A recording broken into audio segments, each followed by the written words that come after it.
What everyone found hard to believe was that the guardian-grade spirit beast was actually transformed by that little one before their eyes now. At that moment, everyone finally understood. That weak and frail-looking spirit beast that seemed like it would not even be able to even withstand a single hit was in reality not a low-grade spirit beast that they had all thought it to be, but was actually a guardian-grade spirit beast that had hidden its powers and its true grade. Who would have thought that the guardian-grade spirit beast that was only heard of in legends would appear before everyone's eyes in such a form? They all finally understood why all the numerous low-grade spirit beasts had, upon hearing just one single bleat from Lord Meme, immediately been reduced to terrified and quivering heaps in fear. Before the magnificent power of a guardian-grade spirit beast, what could those low-grade spirit beasts do? Even the strongest among them, the six-armed black ape, was nothing at all in the face of such grandeur. Standing at the pinnacle of the food chain, the guardian-grade spirit beast was able to take down one and all below the guardian-grade in a second. And that would include even the devious wyvern that had a foot just wedged into the guardian-grade. Lin Feng was still stunned as he looked at Lord Meme walking out from among the rubble, its tiny hooves tapping upon the stones. His eyes were still filled with pure and utter disbelief.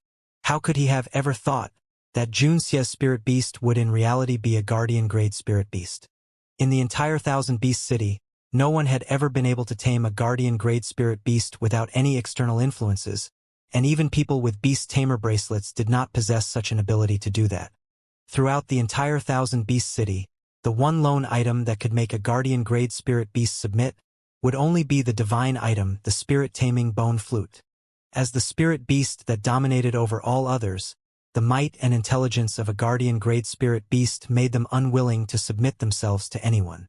A very, very long time ago, in the midst of a chaotic battle, a grand chieftain of the Thousand Beast City had once commandeered a guardian-grade spirit beast, but that had been with the help of the spirit-taming bone flute, and using the spirit-taming bone flute to forcibly distort the consciousness of a guardian-grade spirit beast was by itself a highly dangerous act, as the slightest misstep or carelessness would allow the spirit beast to turn back upon the user.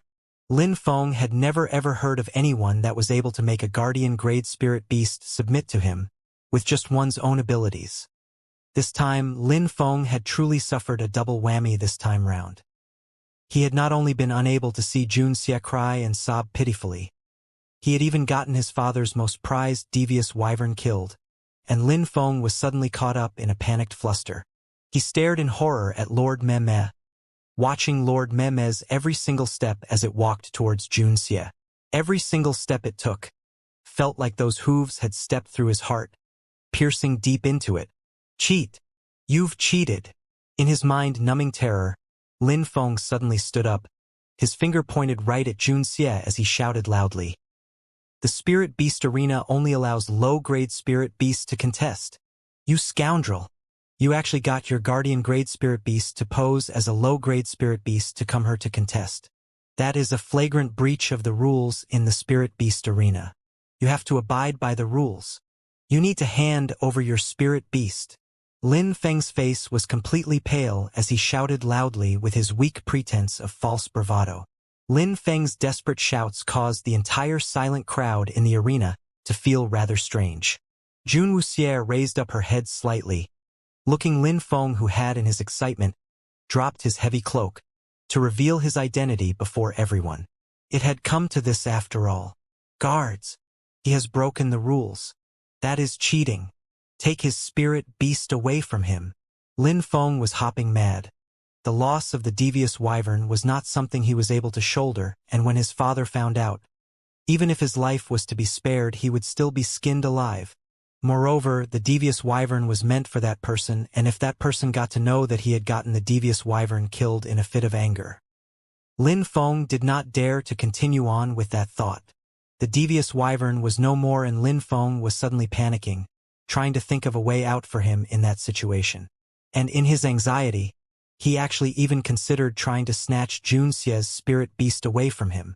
Although the devious wyvern was highly precious, but a guardian-grade spirit beast would be enough to make up for it. Lin Feng was howling incessantly, but no one in the spirit beast arena dared to agree with Lin Feng at that moment. Although they recognized Lin Feng for who he was, but they still had not completely lost their mind, as they were fully aware of the fact that Junxie still had a full-fledged guardian-grade spirit beast in his hands. When the spirit beast had merely made an appearance in its true form earlier, it had already crushed the lives out of a group of people, and they were not prepared to have that happen to them just yet. Jun Wuxiez looked on coldly as Lin Feng howled loudly. Even when Lin Feng had screamed himself hoarse, not a single person in the spirit beast arena dared to reply to his pitiful cries. "You done with your screaming?" Jun Wuxie asked expressionlessly. Lin Feng's already pale facial complexion had in turn flushed to a red shade as he stared at Jun Xie, panting heavily, and he seeming to be wishing that he could literally stare 2 holes through the youth's body. To think that the young master of the Icy Frost clan would be so childish that you need an outsider like me to tell you the rules of the spirit beast arena? Jun Wuxie said in a cold tone. Lin Feng was shocked, as he turned his fearful gaze to look all around him. All the people whom his gaze fell upon lowered their heads quickly, not daring to look him in the eye. The rules of the spirit beast arena had always applied towards the human owners more than the spirit beasts. As long as the participating contestant did not possess a beast tamer bracelet, it did not matter what grade the spirit beast was, and the people of the spirit beast arena would not interfere in that aspect. Even when Jun Xie's spirit beast was a full-fledged guardian-grade spirit beast, he would not have broken any rules in the spirit beast arena. If you are to say that I have broken the rules, then when you secretly brought the devious wyvern in here, what would that then count as? Do you really need me to remind you of the devious wyvern's spirit beast grade? Jun Wuxie sneered, looking scornfully at Lin Feng. She really had absolutely no interest in tangling with such a spoiled brat, but as he had offered his face up to her asking to be slapped, how could she rudely reject his most kind offer? Lin Feng was driven to speechlessness by Jun Xie's words as he fell back in a stagger, taking a couple of steps back.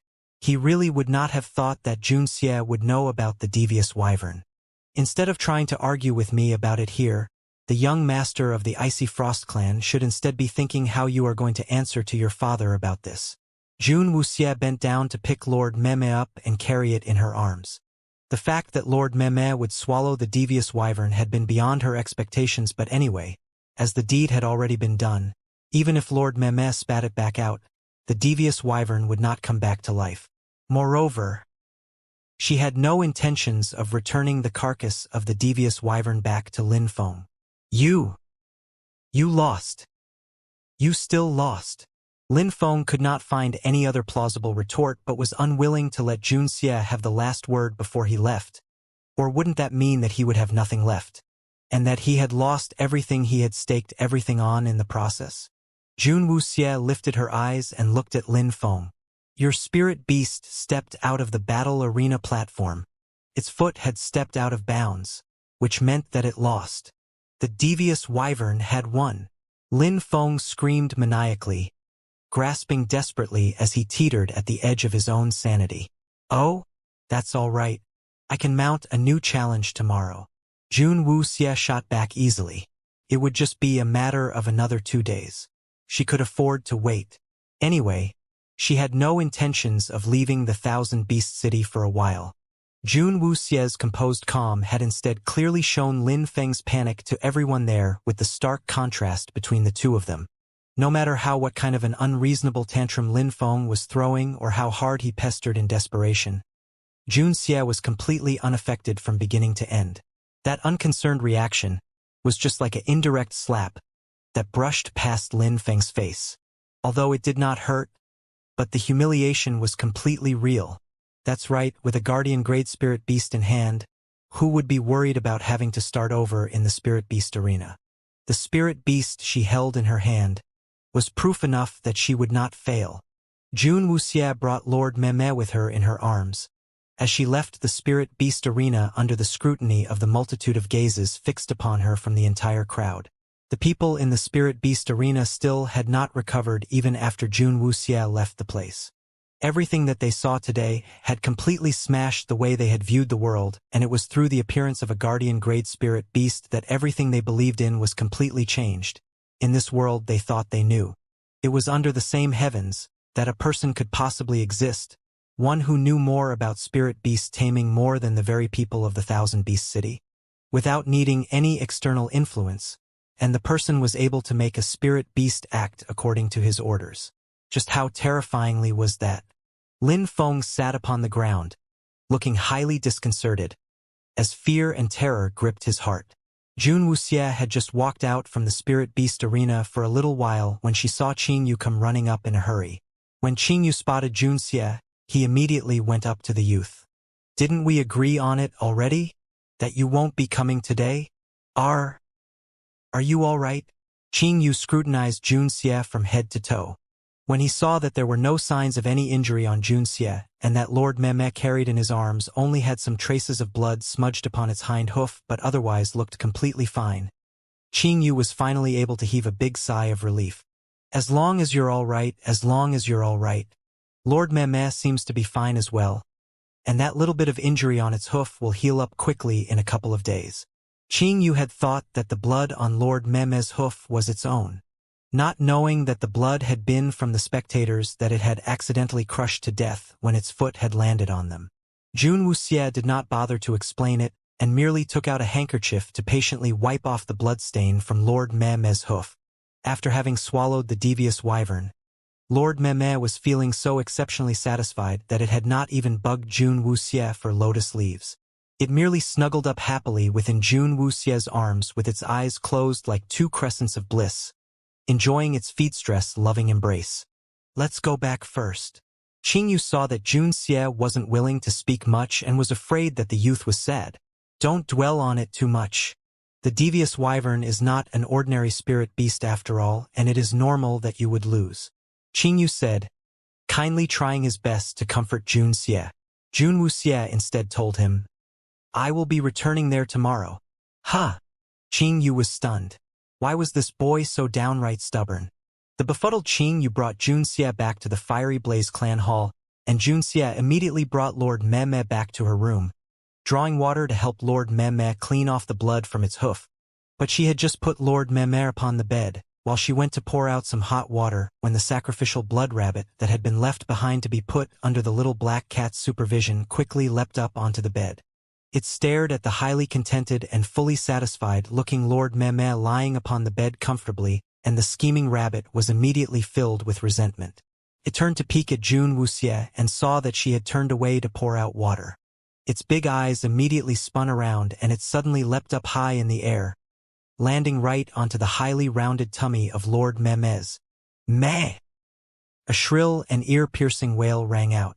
The brows on Jun Wuxie's face immediately furrowed together tightly when she heard that sound. She turned herself around and saw that Lord Meme and the sacrificial blood rabbit caught up in another scuffle with each other. And when they noticed Jun Wuxie staring hard at them, they immediately broke it off and quickly parted. Lord Meme had then stuck out one of its hooves and tried to surreptitiously kick an unidentified item off the bed, which fell with a clatter to the floor. The scheming rabbit had caused the dumb sheep to vomit that out. Having witnessed the entire process from the side, the little black cat had snitched on the two without feeling the slightest bit of guilt. When Lord Meme heard that, it immediately turned around and buried its head under the blanket, with its little rear end still exposed, the tiny tail trembling in fear, shaking in the air. Jun Wuxie could find no words at that moment. Every time drunk Lotus appeared, he would always be mercilessly chasing after the little black cat, and every time little Lotus showed up, he would then be harried and pursued by Lord Meme, jumping all over the place. And now things had gone up another notch. The sacrificial blood rabbit and Lord Meme always fought against each other, every single opportunity they got. Jun Wuxie could feel a massive headache coming on. Can't those two dumb beasts give it a rest for once? The piece of vomit that Lord Meme had secretly kicked off the bed with its hoof fell with a loud and clear clatter upon the floor, spinning in a small circle for a while before coming to a stop on the ground. Jun Wuxie's eyes narrowed up when she saw that the piece of vomit was actually a spirit stone as big as a pigeon's egg. It was a jade-green spirit stone, and it was all covered with Lord Meme's saliva as it lay shining on the ground, smooth and lustrous, reflecting the sunlight coming in through the window. Jun Wuxie bent to pick up the wet and sticky spirit stone with a handkerchief wrapped over her fingers and brought it closer to have a good look at it. Within that piece of jadeite green stone, not a single flaw could be seen. This is the devious wyvern's spirit stone? Jun Wuxie's eyes narrowed as she looked at the stone. Since it came out from Lord Meme's mouth, it must have come from the devious wyvern that Lord Meme had swallowed up. And as the spirit stone could not be digested, and under the impact from the sacrificial blood rabbit's high leap, this indigestible spirit stone had been vomited out through Lord Meme's mouth. The devious wyvern was considered to be the strongest among the high-grade spirit beasts, and moreover, this particular devious wyvern had already completed all 3 cycles of its molting, hence, it was basically already a guardian-grade spirit beast. But as its guardian-grade spirit beast powers had not yet fully evolved, it had been defenseless against Lord Meme's matured powers. And the devious wyvern's spirit stone in her hand was of a guardian-grade spirit beast quality. This was the first time that Jun Wuxie was seeing a guardian-grade spirit beast quality spirit stone. Although it wasn't really all that big in size, she could clearly feel the pure power emanating from the stone. Jun Wuxie's spirit ring had still not been reforged, and if she was to reforge her spirit ring one day, embedding this guardian-grade spirit stone onto it would definitely be the most lavish and elaborate thing she could equip it with. With that thought in mind, Jun Wuxie wiped the devious wyvern's spirit stone carefully before she placed the stone in her palm for her to inspect it meticulously. However, she had just placed that spirit stone onto her own palm when the overpowering urge she had felt back at the spirit beast arena suddenly struck her from within once again. That overwhelming desire suddenly swelled exponentially within her mind. What was really happening here? Jun Wuxie shook her head vehemently as she fought to suppress that strong desire within her. The feeling was extremely foreign to her, and she had never experienced such loss of control over her own emotions. The little black cat detected Jun Wuxie's strange actions, and it quickly leapt over to Jun Wuxie's side, wanting to see what was wrong with Jun Wuxie. But at the same moment that the little black cat leapt over, in the hand that Jun Wuxie was using to hold the spirit stone, a burst of golden light suddenly shone brilliantly. The light was not glaring, and Jun Wuxie could suddenly feel a strange power suppressing that indescribable strong urge of desire within her. Little golden tendrils, looking as if they possessed their own consciousness, slowly began wrapping themselves over the spirit stone bit by bit, gradually nudging it to move towards the center of Jun Wuxie's palm. The sudden strange and inexplicable stinging pain when a foreign object forcibly passes through your flesh caused Jun Wuxie to immediately break out in cold sweat. She wanted to fling the spirit stone off her hand, but the golden tendrils of light gripped the stone tenaciously, slowly and gradually pulling it under the flesh of her palm. A precise slit was forcibly torn in Jun Wuxie's palm by the golden light tendrils, and blood oozed out from the wound. The golden tendrils then dragged the spirit stone right inside Jun Wuxie's palm, and it got stained red as it got wrapped up within the flesh. Damn! What is happening here? The little black cat was highly flustered, as he saw the color on Jun Wuxie's face getting worse by the second. It leapt up and wanted to tear the golden tendrils off Jun Wuxie's hand, but it had just lightly touched those tendrils lightly when it saw Jun Wuxie cringe up further in unbearable pain. Seeing that, the little black cat did not dare to act rashly anymore, but just got itself dizzy with panic. Just as Jun Wuxie thought that the golden tendrils were about to drag the spirit stone completely in her palm, the light from the golden tendrils suddenly exploded in a brilliant burst. A comfortable and cooling sensation quickly spread through Jun Wuxie's entire body. The feeling of the foreign object under her flesh was gradually disappearing. The golden tendrils wrapped around the spirit stone dissipated as they disappeared around the wound, the golden light assimilating into Jun Wuxie's blood and bones. The wound was still a clearly visible gory bloody slit, and blood still ran down along the lines on her palms before dripping onto the floor. Jun Wuxie looked at her own hand with a puzzled expression on her face. Everything that had just happened was entirely too strange, and stranger things were about to play out before Jun Wuxie's eyes. The wound on her palm began to gradually close up at a very slow speed. The split in her palm was no longer bleeding, and she could clearly feel the flesh regrowing and healing, the amazing feeling spreading over her whole hand. The speed of the healing was not really very fast, but it was, however, still at a speed that was faster than anyone could heal. What is really going on here? As intelligent as Jun Wuxie was, she still had no idea what was going on with her own body. What were those golden tendrils? Why had they suddenly appeared in her palm, and why did it want to drag the devious wyvern spirit stone into her body? Even with all the numerous inconceivable things that she had experienced before, Jun Wuxie still had no explanation for the things that was happening here. The little black cat saw that Jun Wuxie was standing there in a daze, and it immediately jumped up onto Jun Wuxie's shoulder to carefully study Jun Wuxie's wound. "What happened just now?" the little black cat asked, its tone rather anxious. Jun Wuxie shook her head and was going to analyze the entire situation carefully. Just as she was preparing to sit down, a tyrannical and dominating force forcibly pulled her consciousness into an engulfing darkness. It was quiet all around her. Jun Wuxie stood within the silent darkness. It felt like her surroundings did not even exist, and even her own body felt a little ephemeral. This place was not too unfamiliar to Jun Wuxie. The first time that she had devoured a ring spirit, she had come here to this dark spiritual dimension, and instead of saying that she was elsewhere, it might as well be said that she was within her own self. "Kid!" a deep voice suddenly sounded from within the darkness. Jun Wuxie raised her head slightly as she looked towards the source of the sound. Within the darkness, two faintly glowing lights that glimmered faintly appeared, and the lights were at that moment coming straight towards her. However, when those two lights came out through the darkness, it was discovered that it had not been any source of light, but was instead two sharp and deeply penetrating eyes. A large head poked out from within the darkness, and a soft faint glow shone about half a meter around Jun Wuxie, which at the same time illuminated that head nearby. The head looked serpentine and was covered entirely with black scales, and the rest of its body below its head was still shrouded within the darkness. As for the beast that appeared, it was no stranger to Jun Wuxie as well. The first time she had come to this dark world had been because of this same beast, the soaring serpent, the ring spirit that Jun Wu Yao had given to her. Jun Wuxie looked calmly at the enormous soaring serpent. She had thought that when she achieved her first breakthrough of her spirit powers, the soaring serpent had already disappeared, absorbed into her spirit, never thinking for a moment that the spirit beast's soul still had not completely scattered. "You had not expected that we would meet again, did you?" The soaring serpent's sharp and penetrating eyes stared piercingly at Jun Wuxie.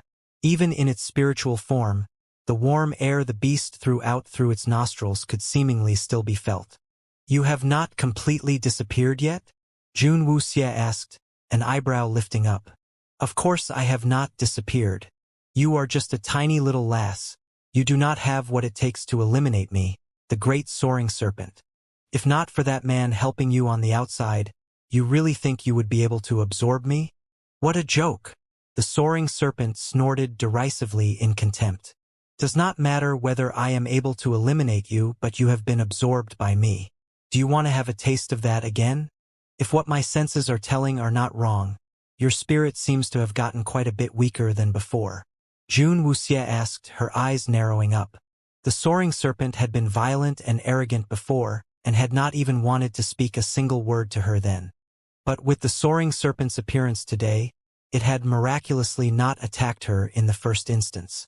That had made Jun Wuxie start to guess that the soaring serpent no longer possessed the power it once had, or why would it suddenly come talk to its enemy so peacefully like this? The soaring serpent's eyes glinted and its head suddenly rushed towards Jun Wuxie. Just when it had gotten very close to Jun Wuxie, it suddenly opened up its jaws and gave out a deafening roar from its mouth, the sharp-pointed fangs directed right at Jun Wuxie's head. Jun Wuxie stood there unmoving, planted in her spot, not a single trace of fear or terror showing upon her incomparably beautiful face. The soaring serpent's eyes flashed as it slowly shifted its body to put some distance between Jun Wuxie and itself. "Kid, your powers might not be much to speak of, but your guts are something else. I, the great soaring serpent having joined with you, isn't too ashamed of that fact." The soaring serpent said coldly. "You mean absorbed?" Jun Wuxie reminded the beast. Rage immediately flashed within the soaring serpent's eyes, but it was quickly quelled down by the beast. "That's right, absorbed. But in that process, A little accident occurred, and haven't you realized that the fact you can still see me now completely goes against all reason? The soaring serpent asked through narrowed eyes as it melded itself back into the darkness. Only its pair of sharp and penetrating eyes glowed as two bright spots within the darkness, looking like the monsters hidden within nightmares, sending chills up people's spines. When the soaring serpent did not get a reply from Jun Wuxie, it went on to say by itself, "According to the absorption process, after my spirit is suppressed by you, it should be slowly absorbed into your own spirit bit by bit, until my spirit ceases to exist completely. But now, my spirit still has not been reduced, but is instead continuously recovering. I really have that person who gave you that precious treasure to thank for this." Jun Wuxie's eyes narrowed up. The fact that the soaring serpent had not disappeared had greatly surprised her. When the soaring serpent was given to her, Jun Wu Yao had said that after the soaring serpent's spirit had been absorbed, its soul would be completely eliminated. And as her spirit powers continued to rise and grow, the soaring serpent wasn't the only ring spirit she had absorbed. After being absorbed by her, all those other ring spirits had disappeared completely without leaving a single trace behind. The soaring serpent was the first ring spirit she had absorbed, and reasonably, its soul should have completely disappeared by now. What are you really trying to say? Jun Wuxie had, in her conversation with the soaring serpent, portrayed herself to be highly calm. But in her heart, she had been constantly trying to pick out any hidden clues from the soaring serpent's words to find out the reason for this unexpected occurrence. The soaring serpent had said, the reason its spirit had not completely disappeared had been because of the precious treasure Jun Wu Yao had given to her. Jun Wuxie's eyes narrowed, as in her mind, she was trying her hardest to determine just what that treasure mentioned was. Suddenly, she thought of one thing. Back at the time when she had not hesitated to sacrifice her own spirit in the cloudy peaks to kill the man from the 12 palaces, she had then been dragged away from the place in the end. Although she had still barely managed to stay alive then, her spirit had suffered an unprecedented amount of damage. At that time, Jun Wu Yao had given her a little golden seed, and it had assimilated itself into her body. Jun Wu Yao had said then, the seed would be able to repair her damaged spirit. Jun Wuxie finally understood. The golden seed must have been something that allowed damaged spirits to heal, and as the soaring serpent was the first ring spirit she had absorbed, and it was also the most important one that laid the foundation, based on what she knew of Jun Wu Yao, the soaring serpent would definitely be a powerful entity. In the entire period after the soaring serpent had been suppressed and absorbed into her body, it must have been that its spirit was being slowly assimilated into her body just like all the other ring spirits. But as the soaring serpent was a highly powerful ring spirit, the period of time it could hold out for was on an entirely different level as the other ring spirits. When Jun Wu Yao implanted that seed into her, it must have been that the soaring serpent still had not been fully absorbed, and when the golden seed was healing her, it had healed the soaring serpent's spirit at the same time. That could not be good news for her. Although the soaring serpent was trying very hard not to show it, Jun Wuxie could still detect an intense hatred, nursed deep within the soaring serpent's gaze. In regards to the fact that it had been imprisoned and devoured by her, the soaring serpent at that moment must have wished for nothing more than to have her killed. It was holding back its rage and hatred at that moment because it simply had no other choice. Kid, although we had battled once before, but my spirit is now melded together with yours. No matter how much I hate you now, I cannot strike at you, as you are, after all, still the main resident spirit of this shell of a body. If I am to kill you now, your body will start to disintegrate and my spirit will still not be able to return to where I came from. The soaring serpent said through its tightly clenched jaws, looking straight at Jun Wuxie. Just as Jun Wuxie had guessed, the soaring serpent still nursed a strong hatred against her. But having managed to still be alive after so much difficulty, the soaring serpent was not about to act rashly. Jun Wuxie stared at the soaring serpent. She did not doubt the soaring serpent's words.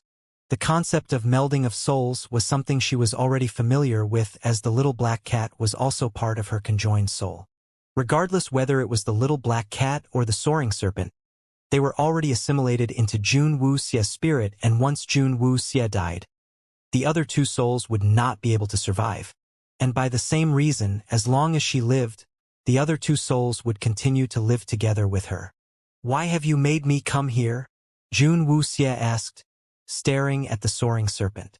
The soaring serpent hated her, but had no choice but to submit to her. It was a complicated situation, and it was really balanced rather delicately. "I need to discuss something with you," the soaring serpent replied. "Oh, my soul is still severely weakened, and with just that seed alone, it is not enough for me to recover completely. I will need some other things. If you can help me find them, I am willing to subject myself to be used by you. You should know very well by now, after our souls are joined, I can no longer do anything that will harm you," the soaring serpent said softly. "The devious wyvern. I sensed the presence of a devious wyvern earlier. I need the power of the devious wyvern." The soaring serpent's eyes flared open widely. Jun Wuxie's gaze suddenly turned icy cold. She finally understood why she had suddenly experienced such a powerful urge that had almost gone beyond her control at the time when she had seen the devious wyvern. That feeling not originated from herself, but had actually been from the soaring serpent's consciousness. The soaring serpent seeked to have the devious wyvern, and when it sensed the devious wyvern's presence, the soaring serpent's desperate yearning had overflowed and spilled out to affect Jun Wuxie's emotions.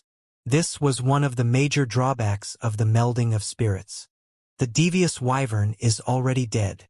Jun Wuxie did not like the fact that her emotions had been influenced by something other than her own will. The soaring serpent was immensely powerful, but it was different from the little black cat. The soaring serpent harbored strong hatred against her, and it still had not found a way to break out yet. But if an opportunity arose in the future, the soaring serpent would definitely not hesitate in the slightest to immediately go back on its word. Jun Wuxie found that she did not like the idea of having such an unstable element residing within her body. "Dead? Impossible. I just sensed its presence moments ago," the soaring serpent exclaimed. Jun Wuxie's eyes narrowed. It seemed that the soaring serpent was only able to sense what was outside her body but not physically see what was happening. That made the situation a whole lot easier to handle. It did not matter what the soaring serpent wanted the devious wyvern for, as Jun Wuxie would never allow it to have it its way. Although being able to gain the soaring serpent's help wasn't be too bad an option, Jun Wuxie would definitely not allow a ring spirit that held such strong hatred for her to become stronger. At least before she could be clear about the soaring serpent's current situation, she was not about to allow that to happen. But the soaring serpent's words had also helped clear up many of the doubts she had. The previously inexplicable urge was now explained, and the golden tendrils that had appeared within her palm was perceived to have been derived from the golden seed. The soaring serpent had an intensely strong yearning for the devious wyvern's spirit stone, and that yearning had not been within Jun Wuxie's control. Just as that longing was about to reach its peak, the golden seed had suddenly manifested and assimilated the devious wyvern's spirit stone into her body. Compared to the soaring serpent, Jun Wuxie was more inclined to believe that the golden seed did not seek to harm her. No matter the reason why the golden seed had wanted to do that, Jun Wuxie was quite certain that it had been trying to help her. "It was swallowed up by my spirit beast and is now dead," Jun Wuxie said expressionlessly, trying to dupe the soaring serpent. The soaring serpent looked like it wasn't willing to give up just like that, and it attempted to seek for the devious wyvern's presence once more, but did not manage to detect any sign of it.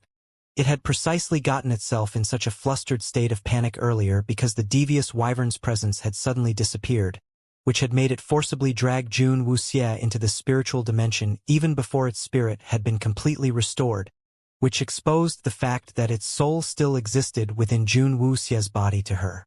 "Why must it happen this way?" The soaring serpent's voice was filled with endless regret. Jun Wuxie was however still as calm as ever. The soaring serpent remained morosely silent and depressed for a long while before it suddenly came very close to Jun Wuxie again. Its eyes fully widened up as it stared at Jun Wuxie in her face. "You help me to find the devious wyvern and I will submit myself to your orders. If I become stronger, you will gain unsurpassable power as well. This is a deal that both you and I will stand to gain." "All right," Jun Wuxie agreed readily. The soaring serpent stared at Jun Wuxie for a while before it pulled back and put some distance between them. "I'll wait for it." The eyes of the soaring serpent got further and further away from Jun Wuxie and finally disappeared within the darkness. Jun Wuxie's eyes looked down, and a cold laugh grew in her heart. Both she and the soaring serpent did not trust each other. When Jun Wuxie awoke, the little black cat was standing anxiously beside her. Even Lord Meme and the sacrificial blood rabbit had come over to crowd around her as well. The eyes of those three adorable little beasts were filled with worry and anxiety, and when they saw Jun Wuxie stirring, the eyes of the three little guys immediately filled up with joy. "What happened to you? Why did you just faint all of a sudden?" the little black cat asked, as it pawed at Jun Wuxie's hand. Jun Wuxie had suddenly fallen into a dead faint which had almost frightened it to its death. "I'm all right," Jun Wuxie said, as she shook her head. She raised up her wounded hand and found that the severe wound had almost completely healed, which surprised her quite a bit, with the speed the healing was taking place. She quickly recalled that Qing Yu had mentioned to her that quick healing was a special ability of the devious wyverns, and when the golden seed infused with the devious wyvern's spirit stone into her body, she seemed to have gained that exceptional ability which rather piqued Jun Wuxie's curiosity. She had handled quite a huge number of spirit stones with her hands before, but the golden seed had not reacted the same way with any of those spirit stones. Why had it chosen to absorb the devious wyvern's spirit stone, which was the very one that the soaring serpent sought so desperately?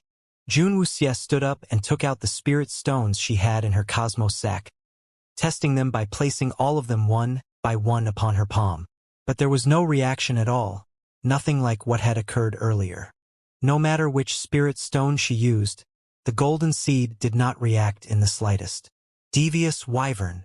Jun Wuxie muttered the name subconsciously.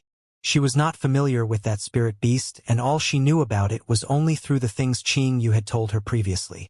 But judging from the current situation, it was obvious that there was definitely something more than meets the eye with the devious wyvern. The soaring serpent had not hesitated to expose its hidden existence in order to get it, and even the mysterious golden seed had reacted to it. Moreover, the person from the 12 palaces who dominated over the Thousand Beast City had asked to have the devious wyvern found. The unusual reactions of all these three entities seemed to be trying to tell Jun Wuxie something. But just what was it exactly was still a mystery to Jun Wuxie. At that moment, thoughts of Jun Wuyao came into Jun Wuxie's mind. If he was here, he might be able to help her clear up all these doubts. Somehow, or rather, Jun Wuxie seemed to feel that there was nothing in this world that Jun Wuyao did not know about. Any problem when placed before him seemed like it would be so easily resolved. Jun Wuyao himself was shrouded in mystery. Just who was he exactly, and why had he been imprisoned in that cave? Jun Wuxie had not thought much about all this in the past as she had not cared. But she didn't know why she was suddenly interested to know more about Jun Wuyao, his past, and everything else about him. Jun Wuxie had never felt like this before. Whenever she thought of Jun Wuyao, she seemed to lose that strict control over her emotions and actions, but even so, she would still think of him. Although it made her feel somewhat helpless, but she did not really hate that feeling. It's just that she seemed to be missing him. Jun Wuxie looked up slightly to stare at the horizon outside the window, not knowing where he is now and what he is doing. He was just like the wind that people knew well, always there but unseen. You couldn't catch it nor grasp it, always soundless when coming in, and leaving no trace when he left. Big Brother Wu Yao. Jun Wuxie murmured softly with a faint sigh. However, when she realized what she had just said, and that there was a strange feeling in her heart, she resolved not to think about it anymore, and went on to bandage up her wound. Yisha, who was standing guard outside, had immediately upon hearing that soft sigh, released a tiny ink snake almost subconsciously. He secretly rubbed his hand over his face outside the window soundlessly. Lord Ju, you should really get back here fast. Surrounded by clear and pristine bodies of water, in an old and ancient Buddhist temple, fresh red blood had tainted the place's peaceful solace and quiet tranquility. Inside the ancient Buddhist temple, dead corpses littered over the entire temple floor.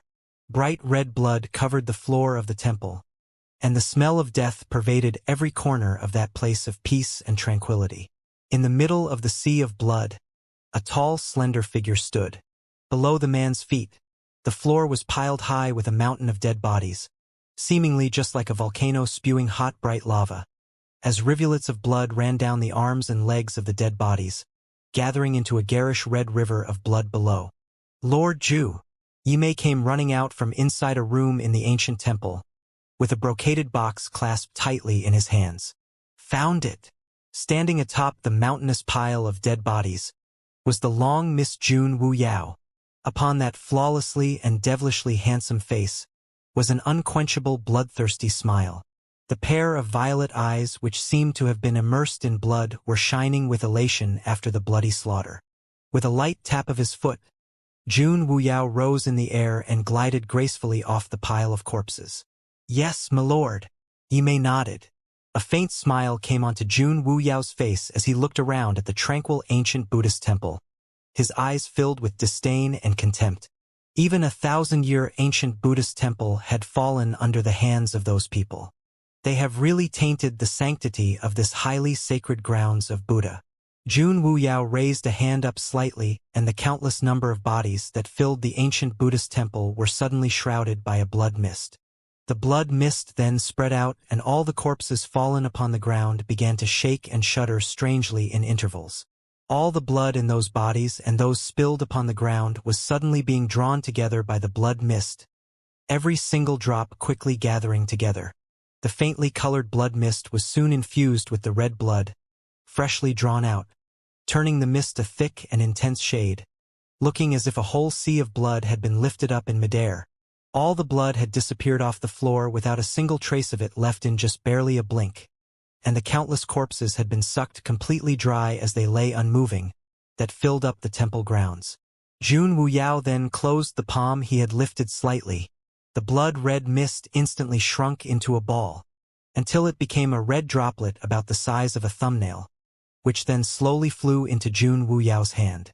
June Wu Yao toyed with the tiny droplet of blood, his violet eyes narrowing slightly. He lifted his chin slightly and glanced at the pile of dry corpses on the ground out of the corner of his eye. He flicked his sleeve lightly and a clear breeze blew, sweeping through the entire ancient temple. Every inch that the light breeze touched, the dry corpses upon the ground instantly turned into dust, disappearing with the wind. Tisich, if little Xie gets to know about it, she will surely be disgusted. June Wu Yao toyed with the droplet of blood between his fingers a moment more before a smile curled up the ends of his lips. He suddenly popped the droplet of blood into his mouth and swallowed it. After June Wu Yao swallowed the blood droplet, which was actually the gathered blood of the countless number of people in there, a strange glint flashed within his violet eyes. Ashes to ashes, dust to dust. June Wu Yao suddenly sailed up into the air and he swung his upraised hand slightly. The 1,000-year Buddhist temple suddenly collapsed in an instant. Yimei stood outside the ruins of the ancient Buddhist temple and kept the brocade box away safely. Immediately after that, he spotted a familiar ink snake slithering out from the forest beside him, and he bent over to pick the ink snake up and placed it upon his palm. He pushed a finger against the ink snake's abdomen lightly, and the ink snake immediately spat a waxed ball out of its mouth. Yimei crushed the waxed ball and pulled out the note within. Not daring to lay a single glance upon it, he immediately said to June Wu Yao, who was still suspended in midair, "Lord Ju Yisha sent news." June Wu Yao immediately descended and landed right before Yimei, quickly taking the note from Yimei's hands without a word.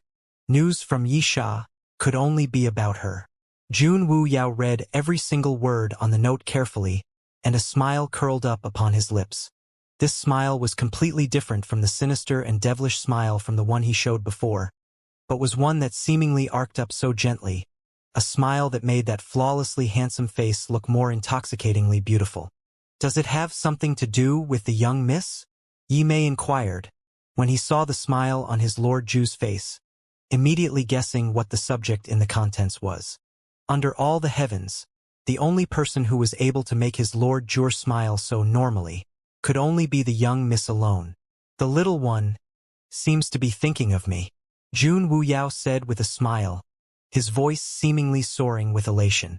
Lord Ju has been away the longest this time, and it is very normal that the young miss would miss Lord Ju. We have already located one of these things, so do we go back first and hand it over to the young miss? Yimei asked, looking at Jun Wuyao. Jun Wuyao rubbed the note lightly between his fingers, and the note turned to dust and scattered into the wind. Don't tell her about these things for now. But it is time we go back and take a look though. The little one can really move. It has only been such a short period of time, and she has already run all the way to the Thousand Beast City. Lord Ju, aren't there people from the 12 palaces at the Thousand Beast City? If you go there now. Yimei could not help but be worried. He wasn't afraid of the 12 palaces, but it was just not a good time for Lord Ju to reveal himself before the 12 palaces now. If news that Lord Ju was still alive was leaked out, he was afraid. It won't matter. Jun Wuyao waved his hand nonchalantly. If I kill them all, there won't be anyone to say anything. Jun Wuyao said as a cruel smile shone upon his face. In this world, only dead people would not talk. In the Icy Frost clan hall, Lin Feng was pacing around in his room restlessly, his face a mask of anxiousness and fear. Young chief, a servant greeted as he walked in from outside. Lin Feng immediately rushed up and asked anxiously, "Did you manage to see my father?" The servant shook his head. "The clan chief is currently busy. I went to see him, but he was not there." Damn it! Lin Feng slammed his fist onto the table. The devious wyvern was gone. How was he going to answer for it to his father? Even if his father forgave him as he was his own son and was lenient with him, but the devious wyvern was already meant to be gifted to that person. The devious wyvern was now dead. How was he going to face up to it? Go out and watch the gates. Once my father comes back, inform me immediately, Lin Feng said in a fluster. The servant immediately left the room. Lin Feng threw himself into his chair highly agitated, his hands tugging at his hair. Even when he was the son of the Icy Frost clan's clan chief, if that person got to know that he was the one who got the devious wyvern that she wished to have killed, not even his father would be able to protect him. Upon the thought of how cruel and brutal that person was, Lin Feng immediately felt chills run up his spine, and his heart suddenly filled up endless regret. If he had known that Jun Xie's spirit beast was of the guardian grade, he would have rather chosen to suffer that grievance quietly than hand over the devious wyvern. As Lin Feng was waiting anxiously inside, the Icy Frost clan's clan chief, Lin Ke, finally came in from outside. The moment he stepped in, the servant had immediately gone to inform Lin Feng, and Lin Feng had rushed over in an instant. Lin Ke had just stepped into the backyard when he saw his son coming towards him with wide strides, and suddenly falling to his knees with a loud thud before him. "My son? What is this?" Lin Ke asked, looking at his son in puzzlement. Lin Feng's face was mournful and his voice was highly panicked as he said, "I beg father to save your son." Lin Ke was shocked by Lin Feng's actions and he immediately asked, "What's wrong?" "Whatever it is, get up first and tell me about it." Lin Feng remained kneeling stubbornly and said, "Father, the devious wyvern is gone." "What?" Lin Ke's eyes flared wide open, looking at Lin Feng in disbelief. "What do you mean the devious wyvern is gone? What actually happened?" Lin Feng mournfully told Lin Ke everything that had happened, and Lin Ke's face turned from white to green. "You useless piece of good for nothing." With a sharp crack, Lin Ke slapped Lin Feng hard across his face. The amount of strength used immediately left a 5-fingered palm mark burning brightly upon Lin Feng's face. Lin Feng did not dare to cry out in pain and could only hold his face as he remained kneeling in his spot. "Who gave you the guts?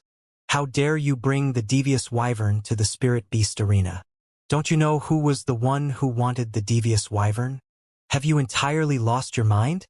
Do you realize for that devious wyvern how much effort I had put in, how many men I have lost for it? And you dare to lose the devious wyvern in a dumb fit of rage? I have told that person everything about the devious wyvern, and I have been told that it will be that person's birthday in half a month's time. I have already promised to deliver the devious wyvern at that time, and you, this blasphemous thing, would have to choose this exact moment to stir up such a mess. Aren't you just slapping your own father across his face? Lin K roared, absolutely seething with rage this time. If it had been any other thing, it would have been fine if it was gone. He could very well just go find another one to replace it. But the devious wyvern had taken him close to almost 10 years, and he had gone through much difficulties before he had managed to find it. In order to capture it and bring it back here, he had even had to sacrifice several of his most elite men and countless numbers of common underlings. He had initially thought that he would be able to use the devious wyvern to gain the favor of that person, and in the end, the very moment he informed that person about it, he had come back to find the devious wyvern gone. How was he expected to resolve this situation? Lin K's uncontrollable rage was making Lin Feng feel highly uneasy. He was Lin K's only son, and Lin K seldom scolded him. When he had stirred up more atrocious incidents in the past, Lin K had always quietly helped him resolve all those issues. But this time, the situation was completely different from any in the past. Father, you have to save me. Lin Feng pleaded as he wailed at Lin K's foot, hugging Lin K's thigh in terror. I won't dare do it again. Never again. I beg for father to save me just this once. Lin K stared at his good-for-nothing son and really wished he could just slap the moron to death. But he could not bear to lay such a heavy hand upon him, and could only let out a heavy sigh in resignation. Hayes, what wrong have I done? You said that the devious wyvern was killed by a guardian-grade spirit beast, and that spirit beast belonged to the youth that Xiongba recently brought into the Thousand Beast City. Things have come to such a stage, and he could not push his son out to shoulder the blame for the crime, so he would have to come up with another plan. Lin Feng nodded his head in agreement. Are you very certain that the youth's spirit beast is of the guardian grade? Lin K asked. Lin Feng replied in a hurry. Very sure. I was not the only person who saw it. Everyone at the Spirit Beast Arena today saw it too. That Spirit Beast is for sure of the Guardian grade. If not, why would the devious wyvern succumb under it? Your son had not known of that Spirit Beast's grade at all before that, and had thought that it was just a low-grade Spirit Beast, thinking that the devious wyvern's power would not have any problem eliminating the opponent. I had not thought that Junxie would be so despicable to deliberately hide his spirit beast's grade, and that had caused me to fall prey to his wiles. Lin Feng cried out, purposefully shifting all the blame onto Junxie's head. Lin K narrowed his eyes. The death of the devious wyvern was not a fact that could be covered up so easily, and the only thing he could do now was think of ways to reduce that person's rage, so he would be able to pick his son out from this big pickle his son was in. Do you know the origins of the spirit beast? Lin Feng shook his head. I only know that the spirit beast takes on the form of a snowy white wolf and has 9 tails behind it.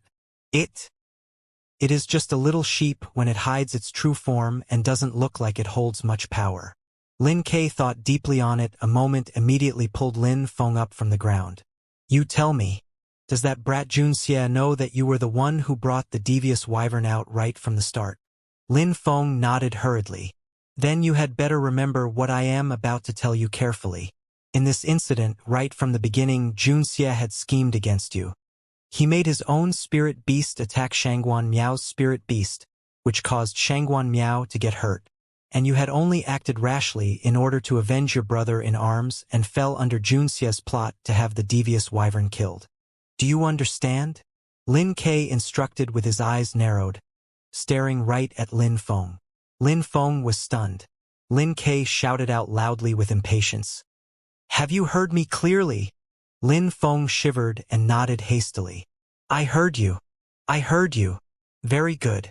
Now, the matter is after all linked to you, and when that person metes out punishment, just bear with it and I'll try my best to plead for mercy on your behalf.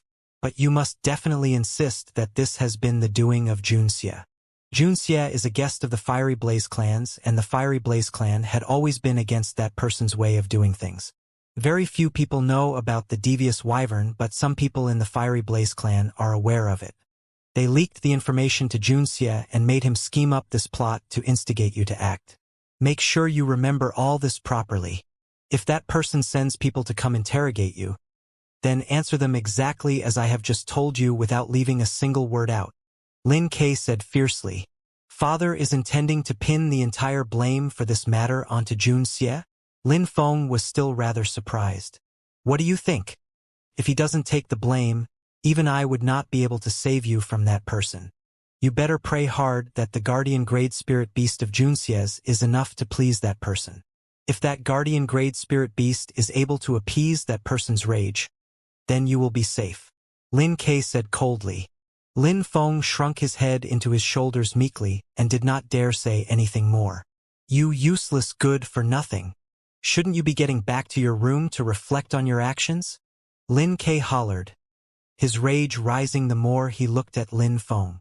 Lin Feng quickly wiped the tears and mucus off his face and slunk back to his room with his head held low, but the terror that had filled his eyes was already slowly fading away. If Lin Ke was asking him to remain back in his room, that told him that Lin Ke had a certain level of confidence in regards to this matter. With that, Lin Feng knew that he had managed to escape disaster this time. Lin Ke stared at his own son's slender back and could not help but feel a desperate sense of helplessness. He should have been able to strengthen his position with that person with the devious wyvern, but now, it had all been ruined by this wastrel of a son, and he had to think of a way to make up for it instead. Guards! Lin Ke called out suddenly. What instructions does the clan chief have for us? Go to the storehouse and bring me the treasures I brought back yesterday. Then come with me to the heavenly cloud chambers. Lin Ke instructed the guards with a heavy sigh. Yes, chief. Lin Ke prepared quite a substantial heap of treasures and got onto the horse carriage to make his way towards the heavenly cloud chambers in the Thousand Beast City. The heavenly cloud chambers in the Thousand Beast City was originally a place they used to worship the deities, but after that person came back, orders were given to have the altar dismantled and to have all the spiritual tablets disposed. It was then converted into a residence for that person's own use, and in the entire area the heavenly cloud chambers sat. All buildings higher than 2 stories were torn down, as that person had felt that the buildings obstructed her view outside her windows. Lin Ke waited outside the heavenly cloud chambers to be summoned as his underlings and servants held a heap of treasures within their hands beside him. Moments later, a fair-skinned and handsome-looking male came out from within the heavenly cloud chambers. His clothes were thin and light, his demeanor frivolous. When he saw Lin Ke, he began to say nonchalantly, "The great aunt is too busy to see you today, and if there's nothing else, you can leave now." Lin Ke's eyes narrowed. Within the heavenly cloud chambers, besides the other few highly powerful people that person had brought in with her, she reared a whole herd of handsome young men inside. The men were all kept there to attend to that person's everyday whims and fancies within the entire heavenly cloud chambers. That person was the only female in there, and all the rest were without exception, only male. According to a rule in the heavenly cloud chambers, no other female was to set foot within it, and even Chu Ling Yu was only able to wait outside the heavenly cloud chambers. Those handsome men were mostly selected from within the city, and they were not highly skilled and possessed insignificant spirit powers. They were all, however, blessed with attractive flesh shells, and that person liked handsome-looking men like this, which had led to having even highly authoritative men like the clan chief of the Icy Frost clan to not dare be too harsh with these favored men. Swallowing back his rage, Lin Ke said with a smile, I will have to implore that young Master Yun to help relay another message for me, saying that the matter I am here for today is related to the devious wyvern. I believe this matter is definitely of interest to the great aunt. As he spoke, Lin Ke pulled out a longish rectangular brocade box and placed it into the hands of young Master Yun. Young Master Yun raised up an eyebrow and opened the brocade box to see. He saw a glittering gold decorative rui lying within, and the impatience on his face immediately disappeared without a trace, quickly replaced by a satisfied smile. Since Clan Chief Lin has important matters to discuss, I shall then try my best despite the difficulties and help you relay the message once more. Upon saying that, young Master Yun slipped the brocade box within his sleeve and walked inside the heavenly cloud chambers as he swiveled his hips. Immediately after the man had turned and left, a malicious glint instantly shone within Lin Ke's eyes. Clan Chief, why do you need to be so polite to such people? A servant beside Lin Ke asked, highly displeased with young Master Yun's arrogant demeanor. Lin Kei sneered, his voice dripping with derision. You really think that I treat these people with respect? If they were not so favored by that person, useless garbage like this would not even be fit to wipe my shoes. After a while, young Master Yun came out and told Lin Kei that the Grand Aunt is willing to see him now. Lin Kei put on an ingratiating smile upon his face and thanked young Master Yun repeatedly before he led his men into the heavenly cloud chambers.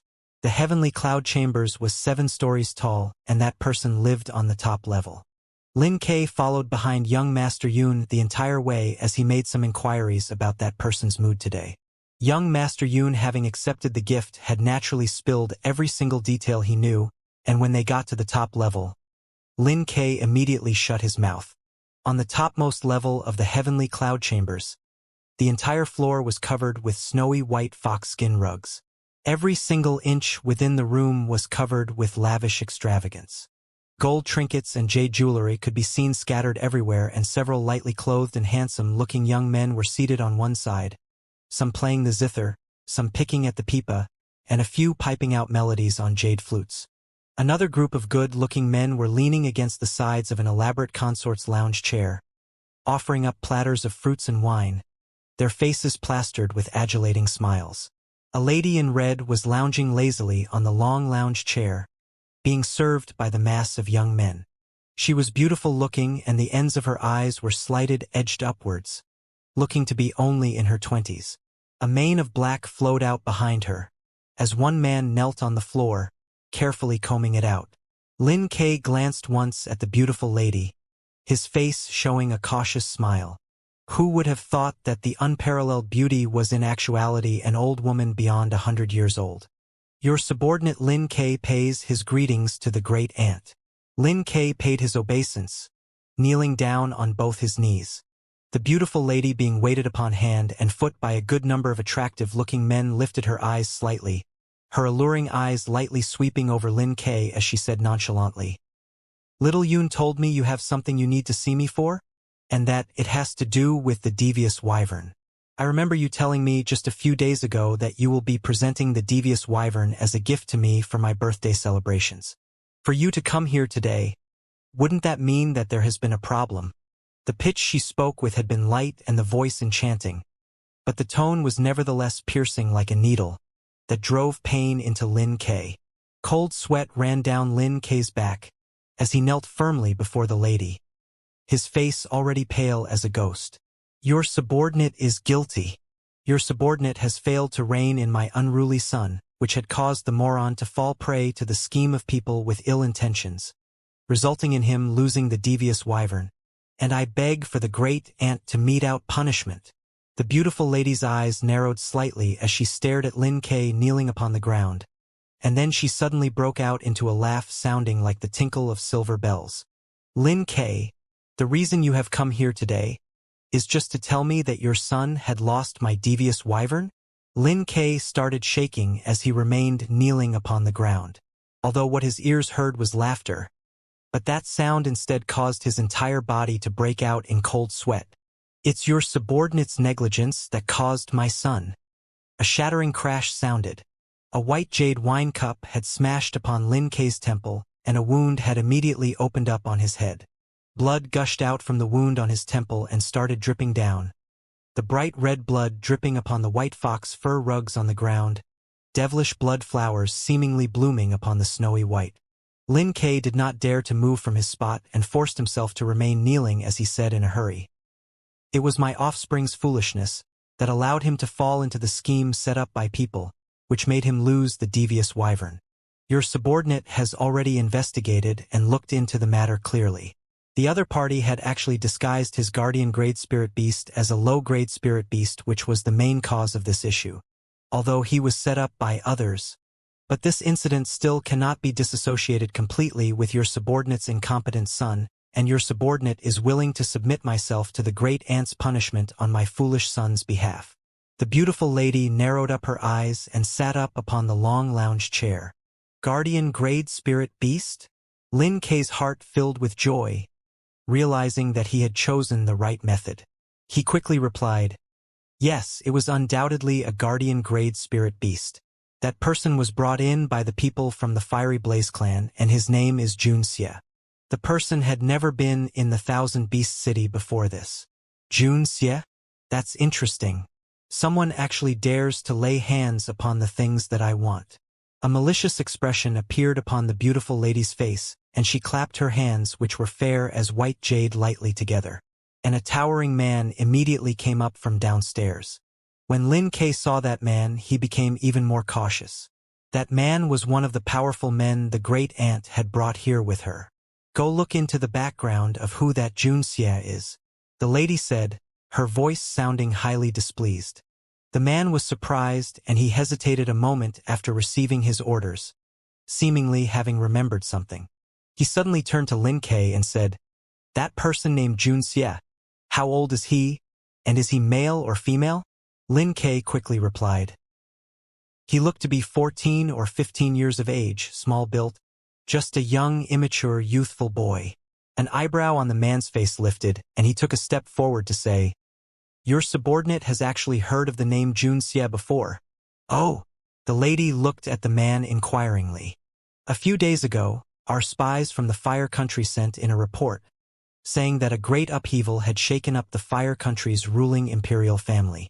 The ruling regime of the Fire Country has changed hands, and it had been to a person called Jun Xie, a youth that was about 14 or 15 years of age, and Xiongba has just returned from the Fire Country.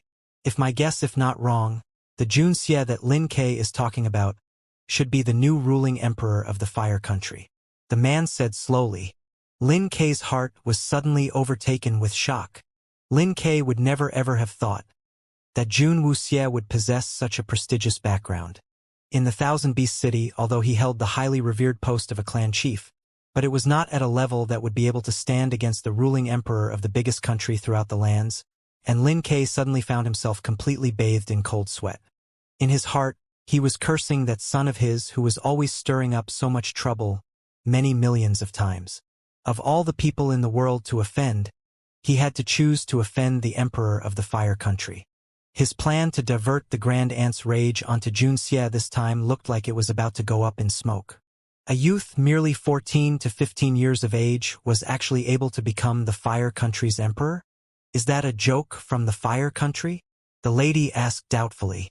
Your subordinate heard that Jun Xie has a ring named the Ring of Imperial Fire, and it was originally owned by one of the past emperors of the Fire Country.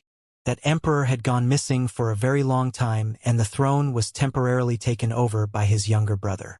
Upon ascending to the throne, the younger brother had issued an imperial decree that once a person who holds the Ring of Imperial Fire appears, all descendants of his are to abdicate and give up the throne in favor of that person.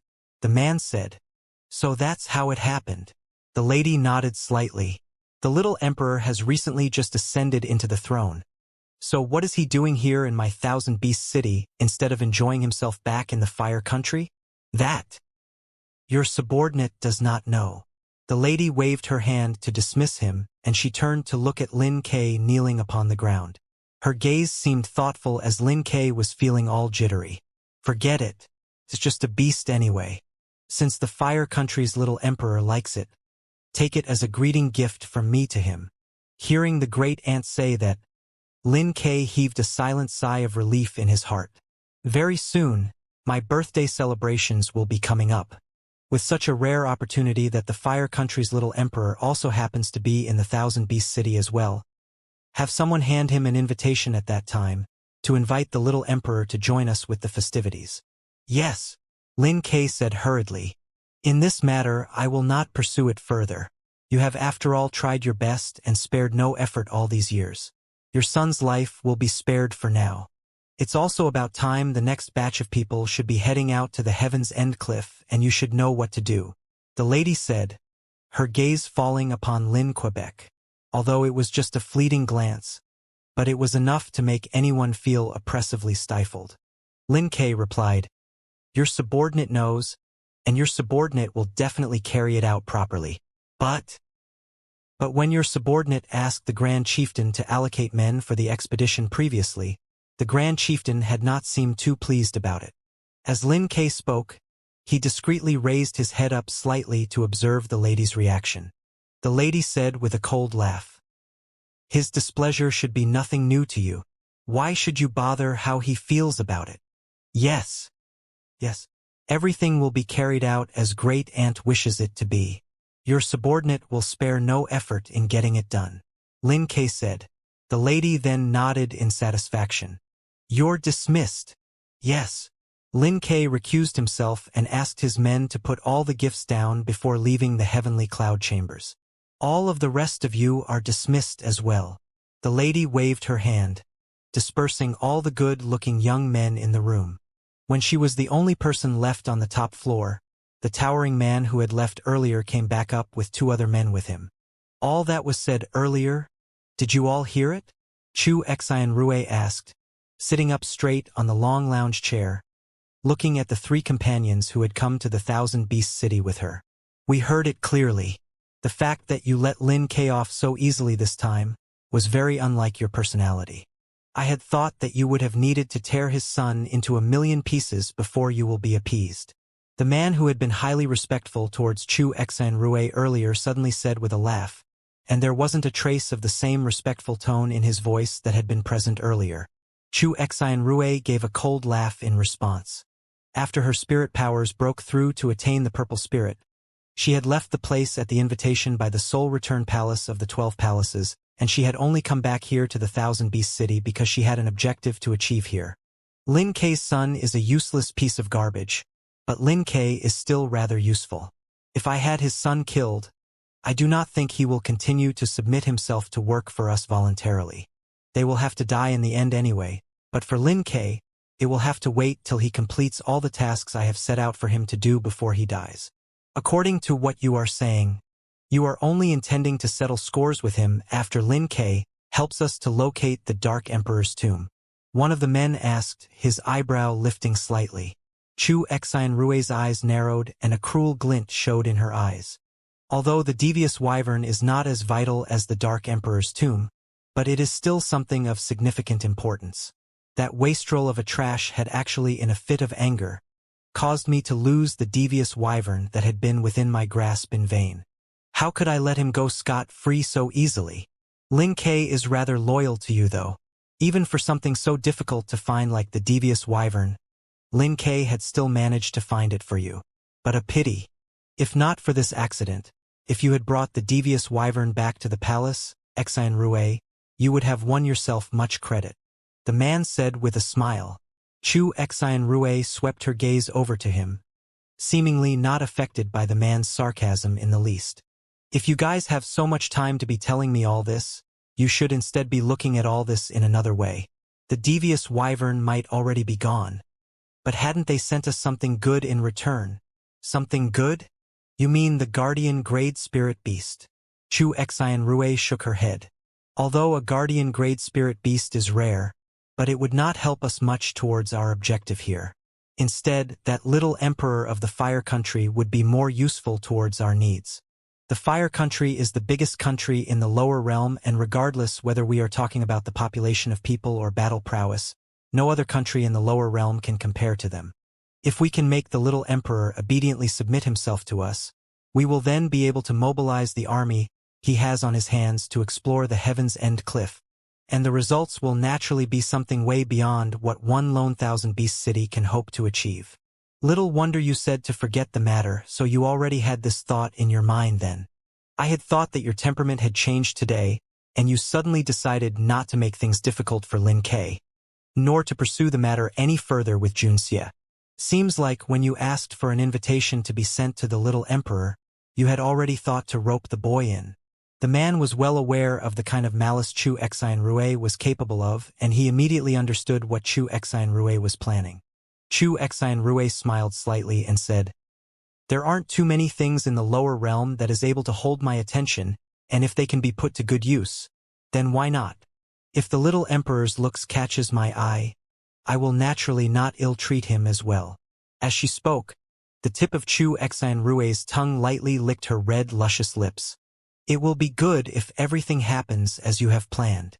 Whether it will happen will depend on whether the little emperor knows what's good for him.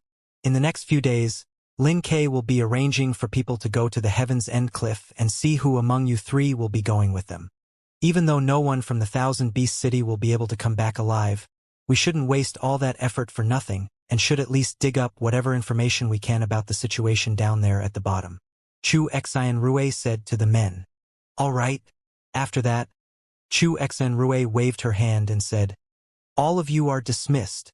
The three men exchanged looks between themselves and saw the sneer from being ridiculed in each other's eyes, but they chose not to speak of it. They pretended to show deference and walked down from the top floor of the heavenly cloud chambers. Very soon, the bunch of good-looking young men who had been dismissed earlier rushed upstairs and quickly surrounded Chu Xian Rue once again, fawning all over her with shameless adulation. Chu Xian Rue immersed herself within, her eyes closed in enjoyment.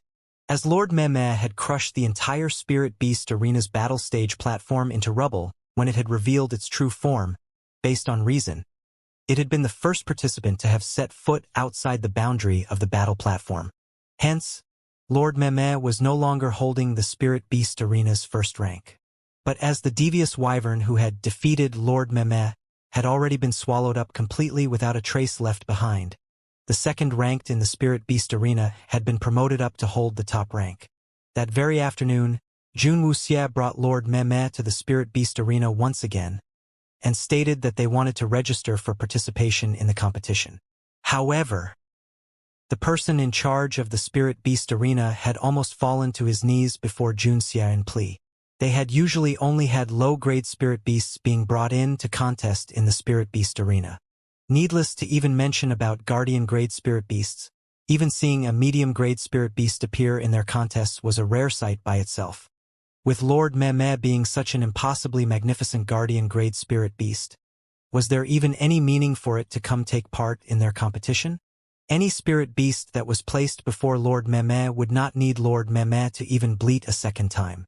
The first sound it made would drive any of them into uncontrollable incontinence. Aside from the fact that the Spirit Beasts would not even dare to stand before Lord Meme, even their owners, who were people who were most keen to show off their skills in Spirit Beast taming, were all hiding their Spirit Beasts away from Lord Meme, not a single one among them wanting to see their Spirit Beasts toyed by Lord Meme on stage. If that was allowed to continue on, how was the Spirit Beast Arena even going to continue its existence? With no other choice, the person in charge in the Spirit Beast Arena had straightaway absolved Lord Meme of having to go through any battles, and immediately shoved a Spirit Tamer bracelet straight into Jun Xia's hand, quickly escorting the youth and beast out of the Spirit Beast Arena in a big hurry like he would the god of calamity. Having a Guardian-grade Spirit Beast in their Spirit Beast Arena, not just merely this year, it was thought that even if they were to wait till next year, not a single participant would even dare show up here. Wouldn't that be just like the Chinese saying? Despite knowing a tiger's in the mountain, but still choosing to walk up the mountain? Having unexpectedly received the Spirit Tamer bracelet that she wanted so easily, Jun Wuxia was still feeling rather surprised. But when she saw the marvel and almost tearful look on the face of the person in charge, she accepted the bracelet without stalling and immediately left the place carrying Lord Meme in her arms, failing to see all the people in the Spirit Beast Arena wiping tears from their eyes after she left. Having gotten the Spirit Tamer bracelet, Jun Wuxia went back to the Fiery Blaze clan hall to slowly study it. Fan Zhua was still outside the Thousand Beast City at that moment, and she did not know where his exact location was. It would only be after they came into the city and initiated contact with her that she would be able to hand the Spirit Tamer bracelet to Fan Zhua. The Spirit Tamer bracelets in the Thousand Beast City were classified into different grades. The one Jun Wuxia held in her hand was of the most inferior quality, that was only able to tame one low-grade Spirit Beast. To someone like Jun Wuxia, who already had 2 Guardian-grade Spirit Beasts with her, the item was really not of much use to her. After looking at it carefully a few times, she then kept it away. Jun Wuxia then took the lotus basin out from the Cosmos sack and slowly absorbed the spirit energy from it. She had already been at the pinnacle of the green spirit from quite a long time with her spirit power fully filled to the brim, and she would be able to break through into the blue spirit anytime she wanted. But Jun Wuxia was not too keen to do it at that moment, as when she conducts a breakthrough, she would inadvertently fall into unconsciousness for a period of time.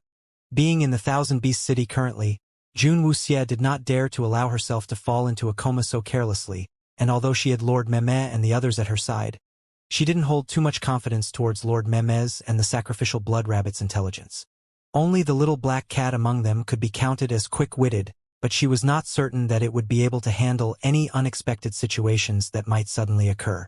After all, within the Thousand Beast City, people from the 12 palaces were also present, and under such circumstances, it was impossible for Jun Wuxia to proceed with her spirit power breakthrough while alone. As she silently absorbed the spirit energy, Jun Wuxia's mind was also contemplating the situation within the Thousand Beast City. In the subsequent few days in the Thousand Beast City, life could only be described as dry and uneventful for Jun Wuxia. She almost never left her room, and even Qing Yu did not see any sign of Jun Xie in the Fiery Blaze clan hall. Every time he suggested to Jun Xie to bring him out on a tour of the Thousand Beast City, he was quickly rejected by Jun Xie. That had, however, freed up some time for Qing Yu to deal with some of the tasks his position required of him that had accumulated up previously. Chu Ling Yu came down to the Fiery Blaze clan hall on the 5th day after Jun Xie came to the Thousand Beast City. She knocked on Jun Xie's room door as she stood uneasily before it. "Young Master Jun, are you in there?" The room door was slowly opened and Jun Xie appeared before Chu Ling Yu, and that one glance almost made Chu Ling Yu laugh out loud. Jun Wuxia, after having altered her looks disguised as a boy, could still be considered to be delicately attractive-looking. But the delicate features on that face was always tinged with a slight chill which made the boy feel rather unapproachable.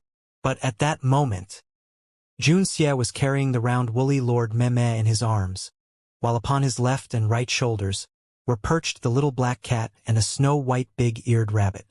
At first glance, those three adorable little fellows had instantly added quite a significant level of amusement to Jun Xie's otherwise chilling demeanor. Chu Ling Yu tried to hold herself back with much difficulty before she was able to not laugh out aloud. "Come in," Jun Wuxia said expressionlessly. Chu Ling Yu followed the youth in behind obediently, and immediately upon entering, she could smell a faint fragrance of herbs. The scent was very nice smelling, but when she swept her gaze over the entire room, she could not spot any traces of herbs at all. "Something you need?" Jun Wuxia asked, putting Lord Meme upon the table, before picking up the sacrificial blood rabbit and the little black cat to put them on the table as well. Fortunately, guardian-grade spirit beasts were able to alter their weight as well when transforming their bodies, or with her thin arms and slender legs, it would really be rather tedious to carry around all three of those adorable-looking beasts. It will be the end of the month soon, and Father made me come to ask whether you have any plans made," Chu Ling Yu said, looking at Jun Xie. The smile upon her face from earlier had faded, her expression stern and serious. At the end of every month, Chu Xian Rue would bring all those people she had released at the beginning of the month back out of the city and release another batch of prisoners only in the beginning of the next month. If they wanted to find out where Chu Xian Rue imprisoned all the people of the Thousand Beast City, that was the only window period that allowed them to do anything to find out.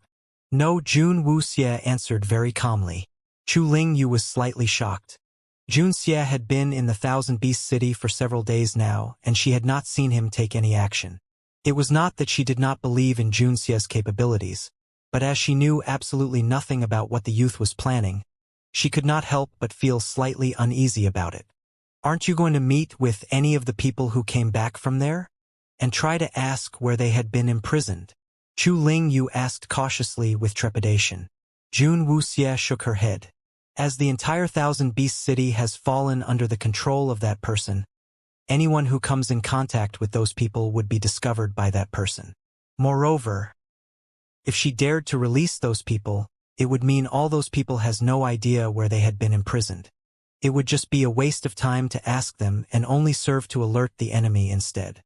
The proper way to resolve the predicament the Thousand Beast City was facing would be from outside, and not from within." Chu Ling Yu then said, "Young Master Jun has guessed it correctly. For all those people who had been released, their family members had asked the released prisoners and tried to decipher where they had been hidden in imprisonment, but none of them were able to tell them anything. After they were sent out of the Thousand Beast City, all of them would quickly be knocked out, and by the time they regained their consciousness, they were already back in captivity. That would naturally be so." Jun Wuxia was not surprised in the least. To have been able to hold all those people hostage against the Thousand Beast City for so many years, The great aunt would naturally have been a highly capable person, and she would naturally have prepared against this. Chu Lingyu shrugged.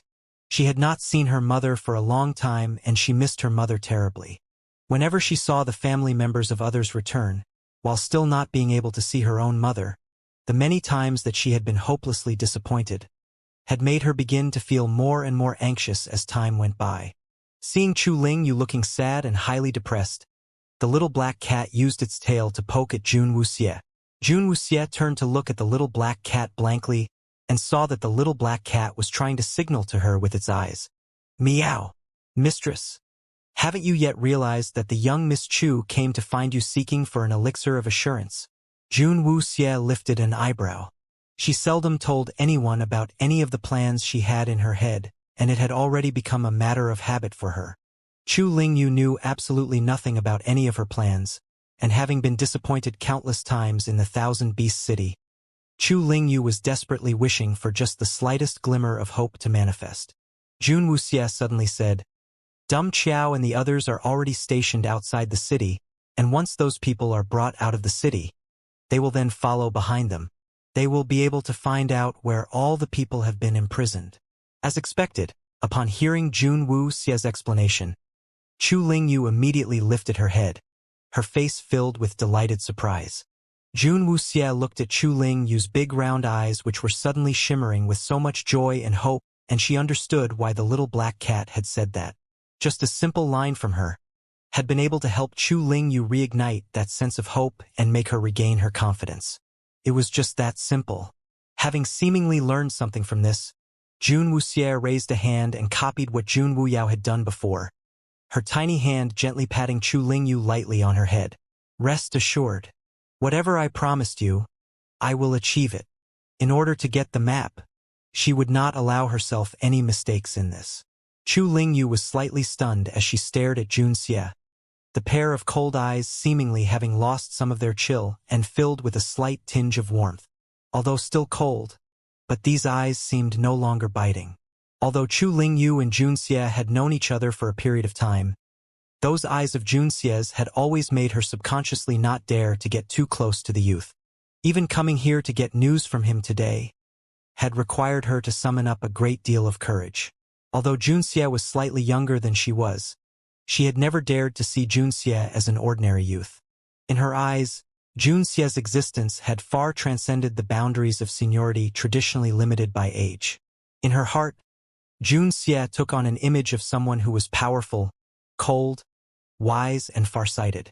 But when Jun Xie was now seemingly looking as if he was comforting her, having raised his hand to pat her on the head, Chu Lingyu suddenly found that her heart had skipped a beat.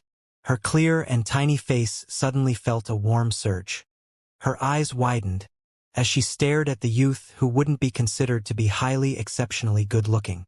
Without knowing why, at that moment, she suddenly felt that Jun Xie was actually even more attractive-looking than that incredibly handsome man everyone had been drawn to back at the time at the Flame Spirit Auction House. At that moment, Chu Lingyu could feel as if several deers were leaping around in her heart, and even her breaths were suddenly coming in quick short gasps. Jun Wuxie looked at the suddenly red flushed face of Chu Lingyu and her eyes narrowed up. Her instincts as a doctor thought that Chu Lingyu was feeling unwell, and although their relationship was only one of cooperation, Jun Wuxie was usually more gentle towards females. She immediately looked up and placed her palm upon Chu Lingyu's forehead. When she felt Jun Xie's slightly cold hand placed over her forehead, Chu Lingyu's face quickly turned even redder. You! Jun Wuxie could feel that Chu Lingyu's forehead was getting rather warm, and she was just about to take her pulse, when Chu Lingyu suddenly stood up with a swoosh. Chu Lingyu's face was so red that her face looked like it was about to burst. She stood there in a fluster, her hands twisting helplessly together before her. I am fine. Chu Lingyu stuttered nervously. When Jun Xie had been standing so close to her earlier, she had felt like her heart was almost going to jump out of her throat. Jun Wuxie looking puzzledly at Chu Lingyu's rather strange actions, unable to understand why Chu Lingyu was reacting like this.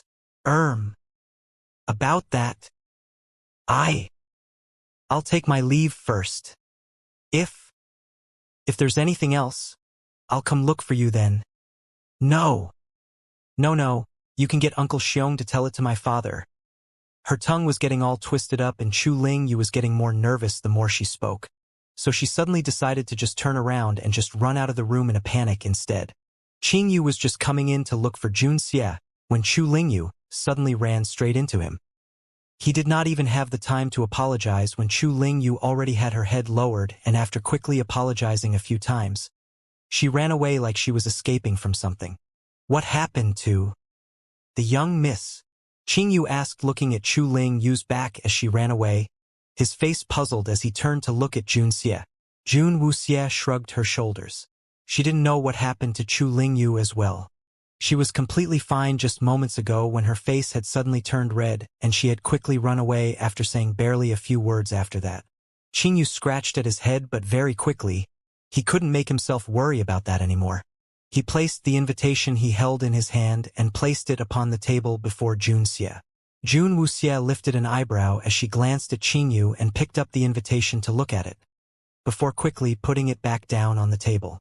This was just brought in by the people from the Icy Frost clan, Qingyu said with a frown. When it was delivered here, the person specifically stated that it was to be given to Jun Xie, and that had greatly puzzled Qingyu. Why would you be invited to that person's birthday celebrations? Qingyu had thought long and hard but still had no answers to that question. How long had it only been since Jun Xie came to the Thousand Beast City? Chu Xian Rui's birthday celebrations usually only included the clan chiefs and their deputies from the various clans, and the people within the Grand Chieftain's residence. Other than that, no one else would be allowed to attend. And Jun Xie would not even consider to be from the Thousand Beast City. So why had Chu Xian Rui suddenly decided to issue an invitation to Jun Xie? Jun Wuxie calmly replied, "Because the devious wyvern is gone." What? Qingyu was stunned for a while. Remember the time I went by myself to the Spirit Beast Arena for the match between the devious wyvern and Lord Meme? Jun Wuxie asked. Qingyu immediately nodded. Of course he remembered that. He had still been highly relieved that Jun Xie had been able to bring Lord Meme back in one piece. He had been afraid that Jun Xie might still be sore about it, and so he had not dared to bring the matter up with the youth. That day, Lord Meme swallowed up the devious wyvern. Jun Wuxie said, her face highly calm. With a loud thunk, Qingyu's jaw dropped onto the floor. "WH. What? What did you say?" Lord Meme swallowed up the devious wyvern. Qingyu could not believe what his own ears were hearing. He had seen with his own eyes just how huge the devious wyvern had been, and with Lord Meme's tiny body, even if it was to eat up the devious wyvern, they would first have to slash and grind the devious wyvern by 1,000,000 cuts, and that would take Lord Meme an entire month to eat it as ground meat. But Jun Xie had just said, Lord Meme swallowed the devious wyvern up? Lord Meme swallowed up the devious wyvern? How was that possible? Qingyu stared very hard at the round ball of wool that was Lord Meme, but he still could not find anything out of the ordinary. Meh! Lord Meme heard Jun Wuxie mention its name and thought that its feet stress was heaping praise on it, and it wiggled its little tail, its rear end wobbling as it came to Jun Wuxie's feet, shamelessly rubbing itself against her calf. It looked at that moment exactly like a shameless, fawning lackey. The perspective that Qingyu viewed the world with was suddenly shattered. That dumb-looking sheep was really able to swallow up the devious wyvern? Was Jun Wuxie really not pulling his leg? But you previously said that you lost the match. How did it turn to become Lord Meme swallowing up the devious wyvern? Jun Wuxie said, Lord Meme's foot stepped off from the platform first. Qingyu very nearly spurted out blood upon hearing that. It finally dawned on him that when Jun Xie had said that they lost the match, he had not meant that Lord Meme had been defeated by the devious wyvern, but it was actually because Lord Meme's foot had fallen outside the battle stage platform, and that was how they lost. And the result of that loss had happened with Lord Meme swallowing up the devious wyvern. At that moment, Qingyu suddenly thought himself hopelessly naive. He had thought that Lord Meme had been defeated by the devious wyvern and assumed the matter to be over and done with. Never could he have ever thought that something so absolutely terrifying had happened after that. You can't go. You must absolutely not turn up for the birthday feast. That person was the one who specifically asked Lin Kei to help her locate the devious wyvern. Lin Kei spent almost 10 years' time before he managed to find it, and you can see from that just how rare the devious wyvern is. If you show yourself there, that person will definitely do something to you. That person's methods are extremely cruel and vicious, and she has never cared about consequences. For her to suddenly decide to send this invitation to you, it is obvious that she has malicious intentions behind it. If she really does anything to you at that time, I'm afraid even the Grand Chieftain will not be able to save you. Qing Yu said, suddenly in a panic. Qing Yu had not been worried that Jun Xie would really draw the attention of that person, but one devious wyvern had changed all of that. They all knew that the devious wyvern Lin Kei possessed was going to be gifted to Chu Xian Rui, but it had been swallowed up by Jun Xie's spirit beast. That must have thrown Chu Xian Rui into a rage. I'll go get the clan chief immediately. I'll ask him to get you out of the city. Chu Yu could not wait another moment longer. He had personally witnessed that person's cruel ways before. Whoever angered her would undoubtedly have to repay for it with his life. Even Chu Ling Yu had not dared to show the slightest disrespect before her. Jun Wuxie looked at Qing Yu, who had worked himself up into such a fluster, and she calmly said, "No need." Qing Yu retorted, "Young Master Jun, this is no joking matter at all. That person was seeking to possess the devious wyvern, and you have destroyed it. She would never let you off for that. I know that you possess very high spirit powers, but that person had already attained the purple spirits several decades ago. Her powers now will surely be even more unfathomable. There is no way you can be a match for her." Jun Wuxie then asked, "You really think that she sent this to me here because she wants to kill me? What else could it be?"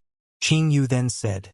Jun Wuxie looked at Qing Yu and said in a patient voice, "If she really wanted to kill me, she would have acted immediately upon my return from the spirit beast arena."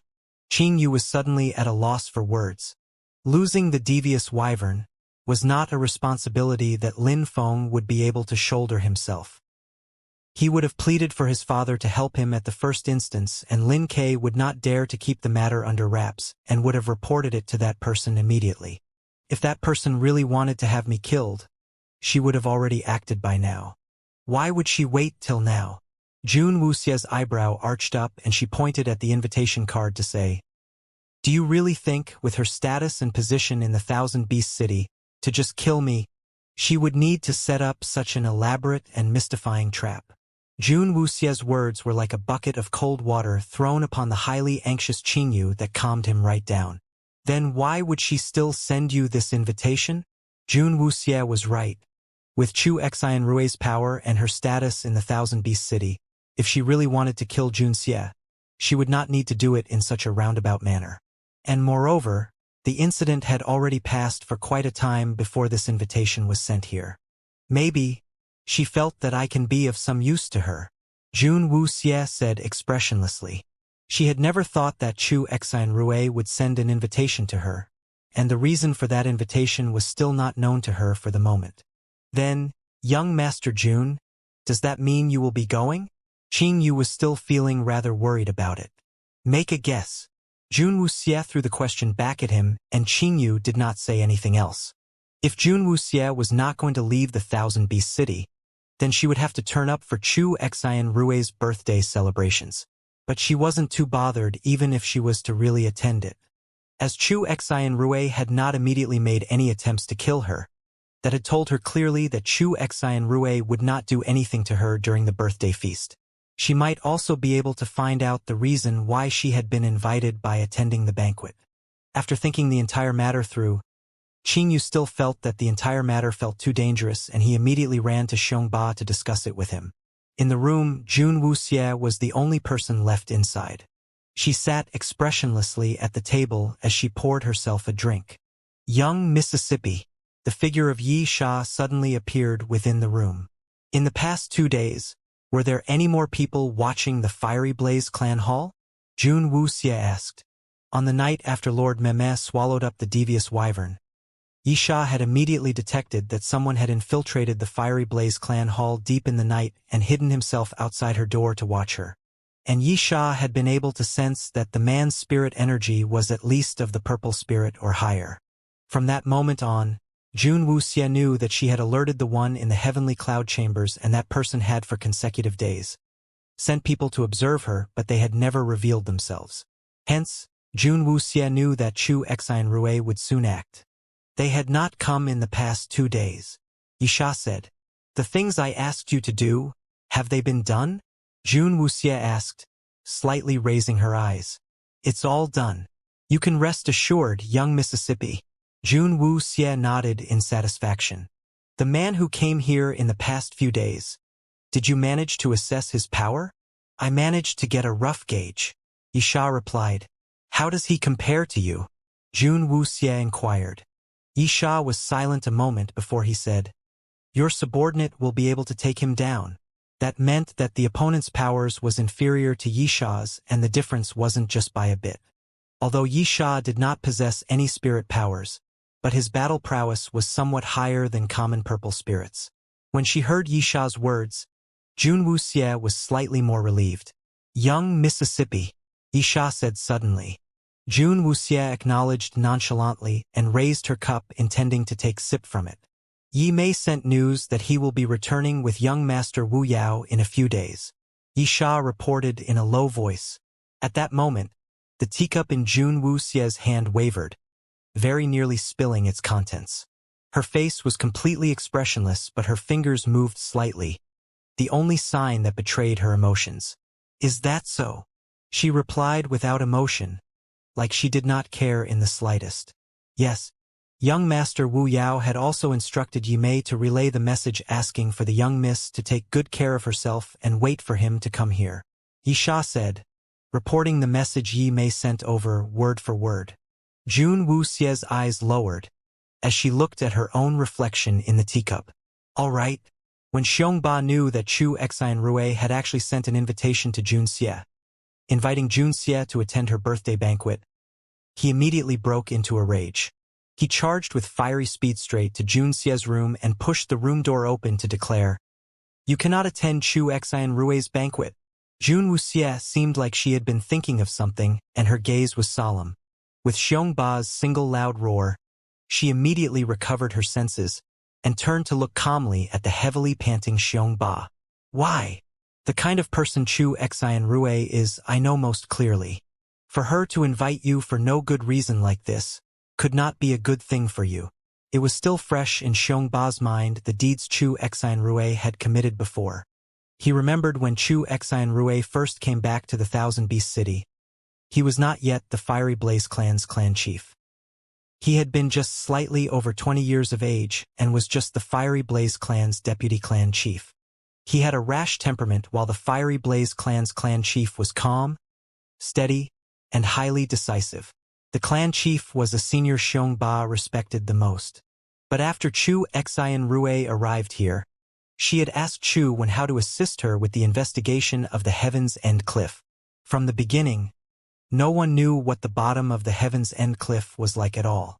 The Grand Chieftain of the Thousand Beast City and their 4 clan chiefs saw her as a revered senior of the Thousand Beast City, their protector from the past.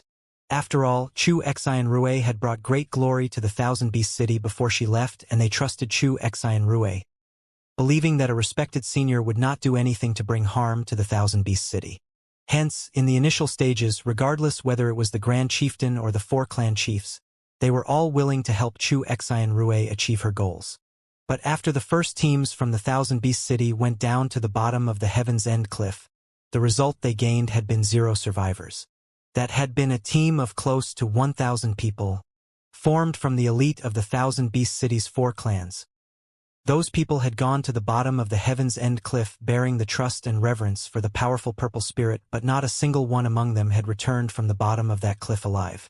The total annihilation shocked the whole Thousand Beast City, for all those who died were a group of the most precious people to the Thousand Beast City. The Grand Chieftain was heartbroken and aggrieved, and the 4 clan chiefs were sad and dispirited. But Chu Xian Rui still did not want to give up. She persuaded and cajoled the people to attempt again, saying that everything had just been an accident and the people who went down the Heaven's End cliff might still be alive and were waiting for people to go save them. Because of that, the Thousand Beast City sent out another team of people and the number of people was even doubled. However, all those people were like a stone that sank into the ocean, to remain at the bottom of the Heaven's End cliff forever. Ever since that time, the people of the Thousand Beast City realized that the Heaven's End cliff was the most dangerous place in the world and the Grand Chieftain was no longer willing to send any more people to the Heaven's End cliff, firmly refusing any of Chu Xian Rui's subsequent requests. It was at that time that Chu Xian Rui completely tore off her mask of pretense and revealed her real personality. That was one of cruelty and viciousness. That very night, she brought her henchmen and captured all the 4 clans' clan chiefs, bringing them to the Grand Chieftain's residence's main gates. The entire city's people were alerted and before everyone's eyes, they massacred all the 4 senior clan chiefs who were dead against any more expeditions to the Heaven's End cliff. The whole Thousand Beast City were overtaken with madness at that moment, and at the moment the people were about to retaliate, Chu Xian Rui told them that their family members have been captured and their lives were in her hands. If all of them did not comply to her wishes, then all their family members would become deceased spirits by her knife. That very night, it was not known how many lost their lives. All those who resisted, the innocent people who were helplessly captured, and all those killed by Chu Xian Rui and her underlings at the gates of the Grand Chieftain's residence. The blood of all those people, turning the stones outside the Grand Chieftain's residence a bright red. Chu Xian Rui used the most brutal method and most malicious scheme to make the entire Thousand Beast City to succumb to her tight grip of control. Xiongba told Jun Xie all the deeds that Chu Xian Rui had committed in the past, and hoped that Jun Xie would give up on his intention of attending the birthday banquet. They had brought Jun Xie to come here, and he was the last hope they had to save the Thousand Beast City. The Thousand Beast City was by now unable to sustain any more losses of their people, and if even Jun Xie succumbed under the hand of Chu Xian Rui, Xiongba did not dare to imagine who else would be able to save them from it all. Jun Xie, you must not go. Xiongba boomed as he stared at Jun Xie. Jun Wuxie then said, if I do not go, are you then going to send me out of the city? Xiongba was stumped, as he stood frozen in his spot. The invitation has already reached me. If I do not go, that would be a snub to her face and she would definitely not tolerate that from me. The only option left for me then would be to leave the Thousand Beast City to escape from all of this. But if I am to leave, will there still be any meaning for me to even come here in the first place? Jun Wuxie said as she looked at Xiongba. She understood Xiongba's concerns, but the bow had been strung and they had to shoot the arrow. Xiongba fell back into a chair in defeat, his face perplexed. That's right. She will not spare anyone who goes against her wishes. To save you, we will need to send you far away from the Thousand Beast City. With that, you will not be able to execute any of your plans here. She will not do anything to me. Or at least, she won't on the day of the banquet. Jun Wuxie said expressionlessly. That was one point she was still fairly confident of. Are you really going? Xiongba said, still feeling rather worried. Jun Wuxie nodded to him. On the day of the banquet, Qing Yu and me will stick close by your side. If anything unexpected comes up, we will do everything in our power to escort you out. If anything really happens at that time, you must leave the Thousand Beast City immediately and never come back. Xiongba said, staring unwaveringly at Jun Xie. They asked Jun Xie to come, not for her to lose her life here. And if the heavens were to really abandon the Thousand Beast City, they will then have to deal with it on their own. Jun Wuxie did not believe that anything untoward will happen on the day of the banquet, and she had responded in agreement only to ease Xiongba's worries. Xiongba sighed heavily, but his face was still looking deeply troubled. Jun Wuxie poured him a cup of water, and she discreetly slipped a little soothing and calming medicinal powder into the cup. After Xiongba gulped it down, he finally managed to calm down a little. You must really be on your toes at that time. I know you are surpassingly intelligent, and even if I wreck my brains out, I will still pale in comparison to what you can think of. Xiongba reminded as he looked at Jun Xie. If he had not met Jun Xie, he would really find it hard to believe that a young little youth like Jun Xie could possibly be capable of such careful and meticulous deliberations. I will. Jun Wuxie agreed. Xiongba had seemingly suddenly transformed into a naggy old man, and he warned and reminded Jun Xie repeatedly for a rather long while more, constantly harping on Chu Xanrue's temperament and her idiosyncrasies. Only after he emptied out the entire flask of water did he finally spare Jun Xie and took his leave. From the way it looked when he left, he was definitely going to seek out Qing Yu to continue with his tirade. The matter about Chu Xanrue inviting Jun Xie to the banquet did not really concern Jun Wuxie too much herself, but it sure threw the Fiery Blaze clan's clan chief and his deputy into a hapless tizzy. Mistress seems to be in a rather good mood today, the little black cat said, looking at Jun Wuxie. Jun Wuxie had actually exhibited several rare instances of humanity, with her warmth and gentle consideration for others, which made the little black cat want to stand up and clap for the immense progress its mistress had achieved. Really? Jun Wuxie did not feel any different. Talking about her mood, Jun Wuxie raised her eyes and looked out at the scenery outside her window. She was somehow feeling, as she stared into the stretches of green outside, that an all-too-familiar figure would appear suddenly, his face showing his highly comforting smile as he walked slowly towards her. Maybe soon they will meet again. Time passed and the days went by one at a time. Chu Xanrue's birthday was quickly approaching, and the batch of people who were to be sent back out of the city would be bidding their families goodbye on the day after the birthday banquet. Torn away from their home soil and placed back into captivity in that stifling prison. It was already evening on that day. After Xiongba and Qing Yu finished dealing with the clan's tasks, they immediately went towards Jun Xie's room. This day they would be going to the heavenly cloud chambers together to offer their congratulations to that person for her birthday. Although it was to be congratulatory, but there wasn't the slightest tinge of voluntary willingness on Xiongba's face. The congratulatory gift from him was even prepared by Qing Yu. Jun Wuxie packed up her things and then took out a bottle of elixirs from her cosmos sack to hold in her hand. When Xiongba saw the bottle in Jun Xie's hand, he asked curiously, "What is that?" "Congratulatory gift," Jun Wuxie replied. Xiongba's eyes widened. "You have even prepared a congratulatory gift for that old hag?" Jun Wuxie's gaze fell calmly onto the two brocade boxes Qing Yu was carrying. Xiongba's face turned red and he coughed awkwardly. "That was prepared by Qing Yu. I am not going to give anything to that old hag. Not a single copper coin." Qing Yu looked at Xiongba with a bitter laugh. He had not prepared anything, but wouldn't that mean Qing Yu had to do it for him?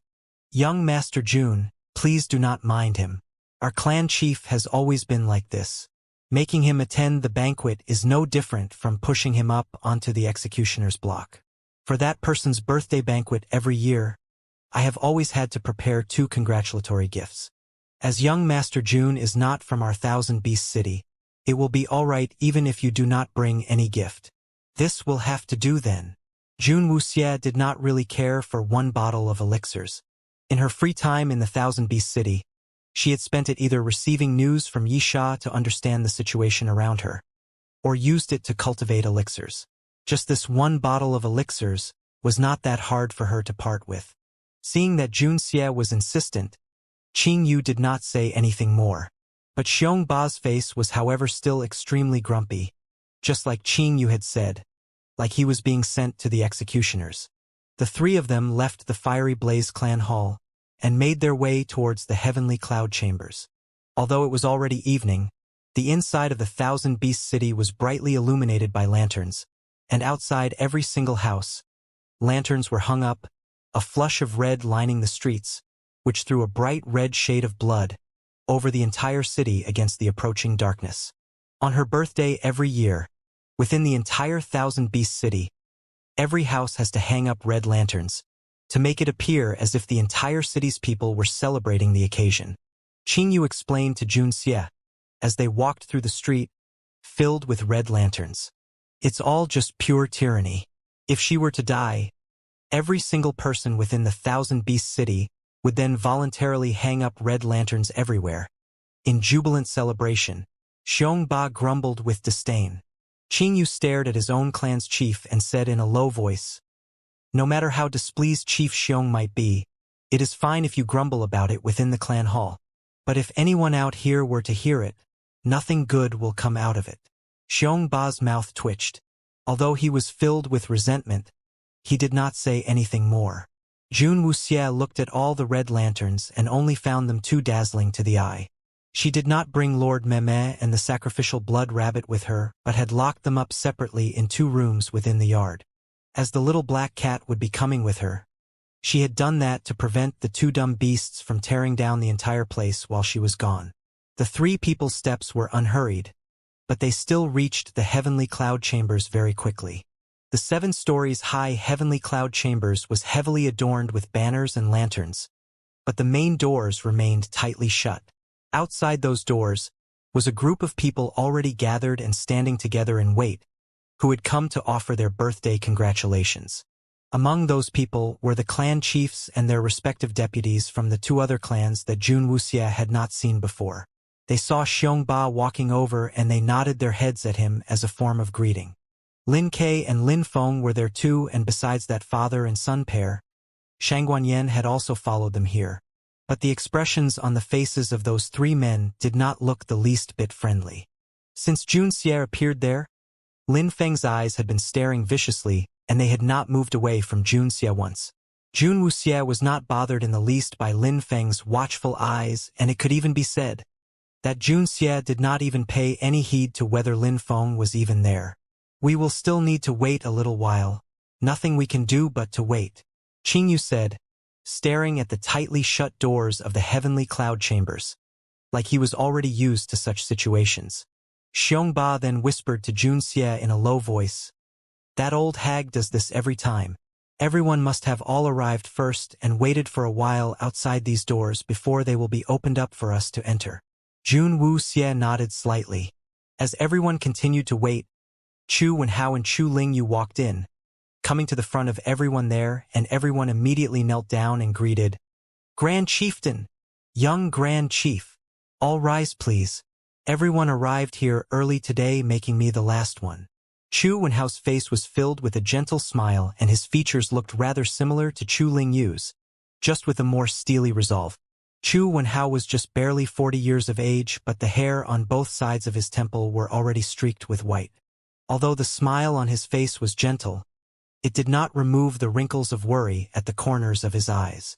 Chu Lingyu stood just behind her father, and she nodded in greeting to the various uncles there before her gaze invariably fell onto the figure of Jun Xie standing just beside Xiong Ba. When she saw the figure that would be considered to be not tall, her clear and white face immediately showed a suspicious pink tinge involuntarily. She suddenly felt highly flustered, and she immediately lowered her head, her hands tugging at her sleeves self-consciously. Lin Feng's gaze had immediately upon Chu Lingyu's arrival, shifted from Jun Xie onto the figure of Chu Lingyu. Since Chu Lingyu came back to the Thousand Beast City, he had only seen her once when she just entered through the city gates, and due to the incident with the devious wyvern, he had been grounded at home to reflect on his actions, only having been allowed out of the house just today. Having not had any chances to see Chu Lingyu for such a long time, Lin Feng had been anticipating to have a good chat with Chu Lingyu here today, but now, the situation had instead turned out like this. After Chu Lingyu arrived here, she had not even spared him a single glance, not even from out of the corner of her eyes. Her gaze had been fixed onto Jun Xie all this time, and they had even showed the innocent bashfulness of a little girl. When that shy and bashful gaze was seen by Lin Feng's eyes, it cut him like a sharp blade had been sliced deeply across his heart. If it was said that Lin Feng had initially just suspected whether Chu Lingyu held other intentions towards Jun Xie previously, and he had only just been making a wild guess, then after having seen the kind of gaze that Chu Lingyu was looking at Jun Xie with today, he was almost totally convinced that Chu Lingyu's heart held affections for Jun Xie. That was a situation that Lin Feng found absolutely intolerable. He stared viciously at Jun Xie, wishing to skin Jun Xie alive and break his bones. He really could not understand just what Chu Lingyu saw in a boy that was so skinny and ordinary looking. Jun Xie was obviously inferior to him in every aspect, but why had Chu Lingyu totally disregarded him and instead become fond of that brat? Unwilling to accept it, a strong jealousy burned up in Lin Feng's chest. His hands clenched into fists and he clenched his jaw, slicing and slashing Jun Xie 1,000 times in his mind. Chu Wenhao shared a few more polite lines with the various clan chiefs, and then walked over to stand right before Xiongba. He pretended to have his gaze sweep past Xiongba unconsciously to fall upon the figure of Jun Xie, like he had suddenly just discovered the youth and said, "This should be our little brother Jun, right?" Jun Wuxie raised her eyes up to look at Chu Wenhao. Chu Wenhao's expression was composed, and he exuded the amiable air of a senior, looking just like he was politely asking after a junior with no other implied meaning. Jun Xie is humbled. Greetings to the Grand Chieftain of the Thousand Beast City. Jun Wuxie greeted. Chu Wenhao then said with a smile, "There's no need for such formalities. I had heard from Ling Yu how well you've taken care of her back in the Fire Country, and had even saved my little daughter's life. I had been really too busy lately, though I had always wanted to go thank you but did not manage to find an opportunity, and could only let these two gentlemen from the Fiery Blaze clan receive you as our esteemed guest. I hope young Master Jun does not take offense. The Grand Chieftain is too kind." Jun Xie and Chu Wenhao were smooth in their questions and answers to each other, and the conversation between them did not sound strange at all. Nobody would have suspected that Jun Xie and Chu Wenhao had already agreed to cooperate and work together through Chu Lingyu. Gratitude that has been long overdue must still be said. Chu Wenhao said with a laugh as he pulled Chu Lingyu, who was hiding behind him, to stand before Jun Xie and said, "Lingyu, aren't you going to thank young Master Jun properly?" Chu Lingyu's heart had been thumping so loudly and jumping all over the place the very moment she had spotted Jun Xie earlier, and she already did not have the courage to look at him again. And now, having been dragged out by her own father so suddenly and placed in such close distance from Jun Xie, so close that it seemed like she could almost smell the faint fragrance of herbs emanating from Jun Xie. That scent was not the sickly sweetness of flowers, but a fragrance that initially smelled bitter, but would soon make one feel the smell calms a person down. But that was a calm that Chu Ling you would not be able to experience. Suddenly being so close to Jun Xie, Chu Ling you had almost unconsciously raised her head. When she found herself suddenly looking into Jun Xie's cold, clear eyes, her face turned an even brighter red, her fingers that were clasped tightly together before her twisting up the handkerchief in her hand nervously. Her almond-shaped eyes widened, reflecting the light from the bright lanterns in a shimmer. Young, staring at the delicately featured face so close to her, Chu Lingyu suddenly felt that that face was more attractive than most good-looking man under the heavens by 100 times. She felt as if the cat had gotten her tongue and she could not speak coherently at all. Jun Wuxie's head tilted as she looked at the red-faced and highly nervous Chu Lingyu, feeling rather puzzled in her mind.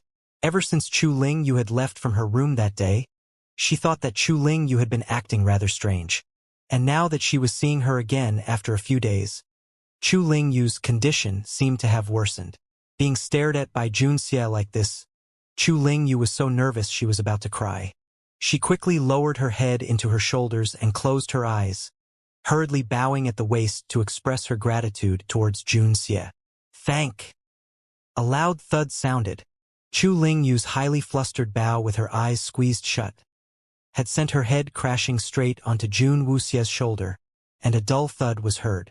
Chu Lingyu was suddenly feeling dizzy as she saw stars before her eyes. But Jun Wuxie, on the other hand, was perfectly all right. With Chu Lingyu's spirit power level, crashing into Jun Wuxie, who was almost breaking into blue, would not have much of an effect on Jun Wuxie. But to Chu Lingyu, that had been quite a hard hit. Seeing that Chu Lingyu was holding her forehead and was about to fall backwards, Jun Wuxie reflexively stretched out her hand and caught Chu Lingyu by the waist, pulling her back up to stand. Rushing forward intending to hold up her own daughter who was tilting back, Chu Wenhao was suddenly stunned. As he stared blankly at Jun Xie, embracing Chu Lingyu in his arm, and his face stiffened for an instant. And secretly watching Chu Lingyu and Jun Xie from a distance, Lin Feng had, upon seeing that scene, clenched his fists hidden within his sleeves so hard they were making crackling noises, wishing in his heart that he could fly over that distance and slice off that arm of Jun Xie's looped around Chu Lingyu. Chu Lingyu's mind was in a whirl, and it was a while before she managed to regain her senses. And when she opened her eyes to look, she nearly fainted away in shock once more. She, she, she was actually in Jun Xie's arms. In that instant, Chu Lingyu's mind went completely blank. She was in a hapless fluster as she struggled to escape out of Jun Xie's embrace.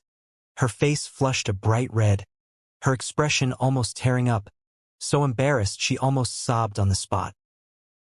Jun Wuxie looked at Chu Lingyu, feeling greatly puzzled, as she was confronted by such a reaction like she had not seen before. She had just reached out reflexively, and because both her and Chu Lingyu were girls, she thought that there wasn't anything to it. However, Jun Wuxie had forgotten that she was at that moment dressed as a boy. Her actions earlier had not just to Chu Lingyu alone, but had also made Chu Wenhao, Xiong Ba, and Qing Yu show strange looks on their faces. Especially Xiong Ba, the look he was looking at Jun Wuxie with was looking a little ambiguous. Cough. Thank you, young Master Jun, Chu Wenhao said, glancing at Chu Lingyu, who had run to hide behind him with a swoosh. Although he had just met Jun Xie, but he highly admired Jun Xie's steady and calm demeanor when he saw the bumbling bashfulness his own daughter was exhibiting at that moment. As one who had been through it himself, how could Chu Wenhao not know what kind of thoughts Chu Lingyu was hiding? But Jun Xie's cold and indifferent personality made it very hard for people to tell whether he felt the same way towards Chu Lingyu. But if they really had similar feelings for each other, Chu Wenhao would be glad if that was the case. Having heard both Xiong Ba and Chu Lingyu both praising Jun Xie to the skies, and after having seen the youth in the flesh, Chu Wenhao was highly satisfied with what he saw. Besides being just a little small in size, there was nothing else not to like about the boy. But youths like them were still not fully grown up, and the boy would require another round of review sooner or later. Jun Wuxie would never in her dreams have thought her earlier simple act of assistance would stir up such a big issue that would cause Chu Wenhao to start seeing her as a prospective son-in-law. If she knew Chu Wenhao's thoughts then, it would have driven Jun Wuxie completely speechless. Chu Lingyu was feeling so highly embarrassed that she was not able to even look at Jun Xie at all. She stood panting slightly behind Chu Wenhao, her mouth slightly parted, her limpid eyes covered over with a shimmering sheen of tears. What had she just done? Why must she do something so embarrassing in front of Jun Xie? Young Master Jun would surely despise her now. The heart of the young miss of the Thousand Beasts City was almost on the verge of breaking down. Lin Feng discreetly observed Chu Lingyu's reaction, hating Jun Xie right down to the bones.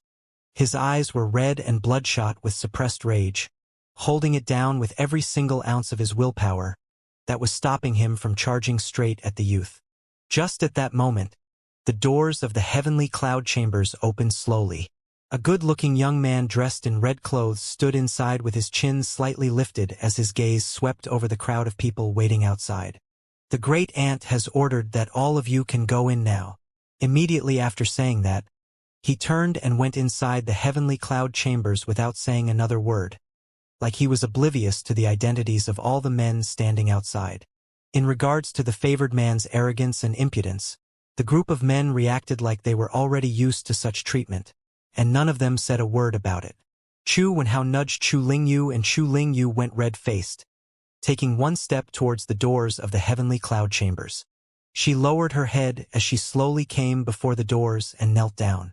Lingyu sends her greetings to the great-grand aunt, and I wish great-grand aunt happiness as great as the East Sea, longevity like the southern mountains. There wasn't a single sign of anyone behind those open doors, and there wasn't a single sound that came back. There wasn't a single sign of anyone behind those open doors, and there wasn't a single sound that came back. After Chu Lingyu finished her greetings, she knelt there a moment longer before she got up and said to her father, "Father, I'll head on home first." Chu Wenhao nodded. Chu Lingyu then secretly stole a glance at Jun Xie before she departed from the place. Jun Wuxie's brow lifted slightly, and Qing Yu beside her said softly, "The heavenly cloud chambers does not allow any females to come near, as Chu Xan Rue detests girls. So not even the young miss is allowed to enter. On her birthday every year, the young miss is made to kneel before the heavenly cloud chambers and convey her well wishes like this." Having a junior pay respects and send their well wishes to a senior was nothing strange. But when it was done like how Chu Lingyu did it, when there was no sign of anyone before her and she was made to kneel at the doors, that was something completely unheard of. Jun Wuxie sneered in her heart, but did not let it show on her face. "Gentlemen, please." Chu Wenhao turned around and said to everyone, as they all made their way into the heavenly cloud chambers. Inside the heavenly cloud chambers, lavish extravagance exuded from every single corner. After Chu Xian Rue revealed her true nature, she went completely unrestrained.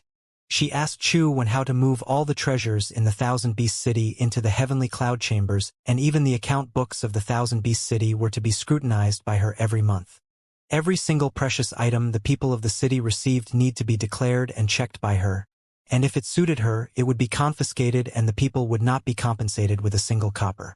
Such extortion and unreasonable seizure blatantly disregarded the feeling of the people.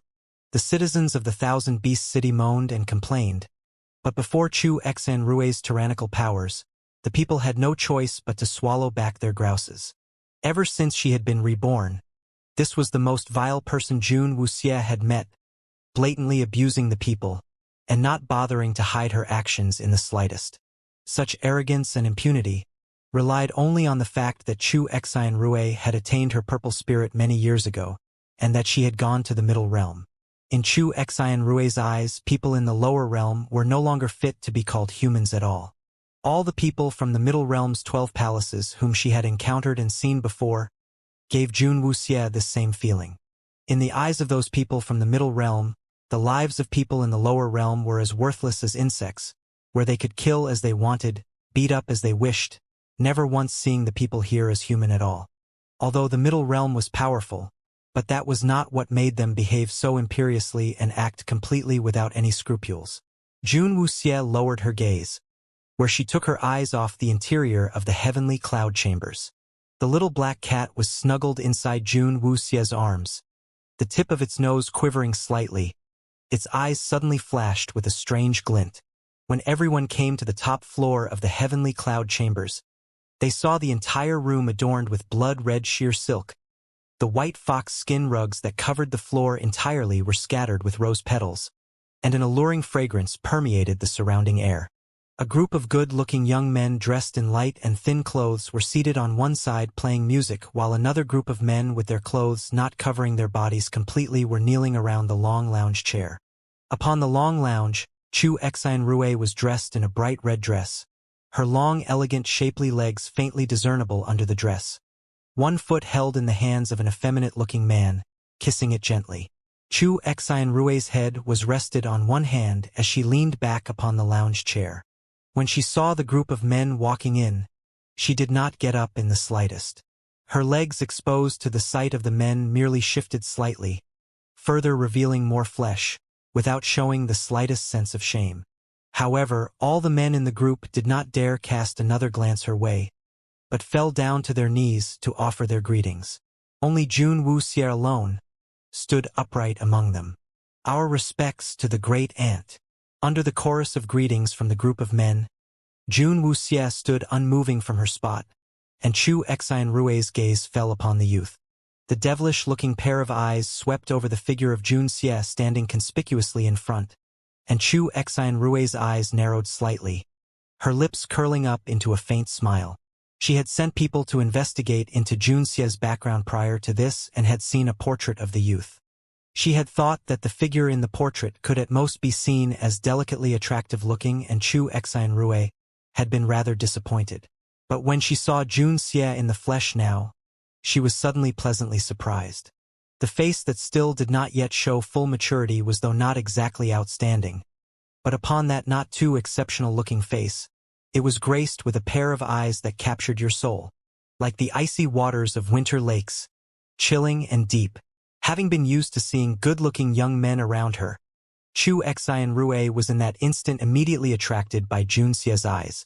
Chu Xian Rue completely ignored all the others who were kneeling upon the ground and just stared at Jun Xie standing upright before her and said, "Will this young master here be the one that the others here address as Jun Xie?" Jun Wuxie looked at Chu Xian Rue. Chu Xian Rue was gorgeous-looking and her skin was smooth and firm, She could not find a single sign of aging no matter where she looked. However you looked at her, she would be at most just slightly over 20 years old. But the age she looked like was not even a fraction of her actual real age. Jun Wuxie knew that upon attaining the purple spirit, a person's looks would recover some of the aging slightly, but that slight change would not be enough to let a saggy old woman regain their youth completely, to turn into a 20-year-old young lady in her prime. When Chu Xianrui attained her purple spirit, her hair had already turned completely white and she was an old granny close to 100 years old. But when she came back to the Thousand Beast City, she had transformed into a gorgeous-looking young lady of 20-something.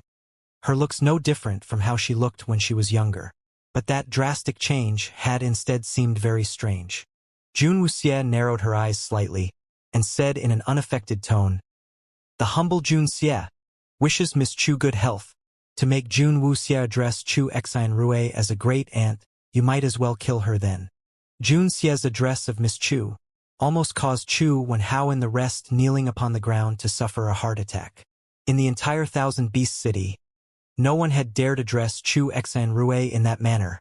Lin Feng was secretly sniggering in his heart, waiting to see Chu Xianrui show her rage against Jun Xie for that disrespect.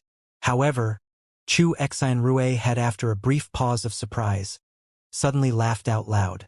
That sound had not exhibited the slightest tinge of rage but had instead been filled with delight. Young Master Jun is really good with his words. At my age, how can I be addressed as a miss?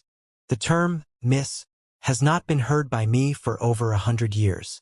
The corners of Chu Xianrui's mouth were curled up in a smile. The ends of her eyes lifted slightly, seemingly in a rather good mood. Under the heavens, not a single female would be pleased to be addressed to be older than they were. Even Chu Xianrui, who was already an old woman over 100 years old but had changed her appearance to look like this, removing all signs of age and the passage of time from her body, would be deemed a person highly concerned about her looks and age. And Jun Wuxie's address of her as a miss had made Chu Xianrui highly pleased, instead of anger. Although Jun Wuxie did not know much about interaction between people, but she had heard that women usually had such a preference from someone. When I heard that Wenhao had praised you as being young and highly talented, and that you cured the last Ling Yu's injuries as their senior, I had naturally wanted to thank you. If young Master Jun does not mind, then come sit here beside me. Chu Xianrui raised up a hand slightly, pointing at a low table nearest to her. Jun Wuxie did not decline but walked over on her own and sat down at the low table beside Chu Xianrui. All the favored men serving Chu Xianrui cast Jun Xie a look, their eyes filled with disdain. Seeing Jun Xie sitting down at the table, Chu Xianrui then turned her attention to the group of men still kneeling upon the ground. "All of you rise," she said lazily.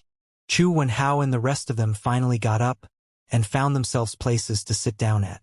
Lin Feng stared at Jun Xie.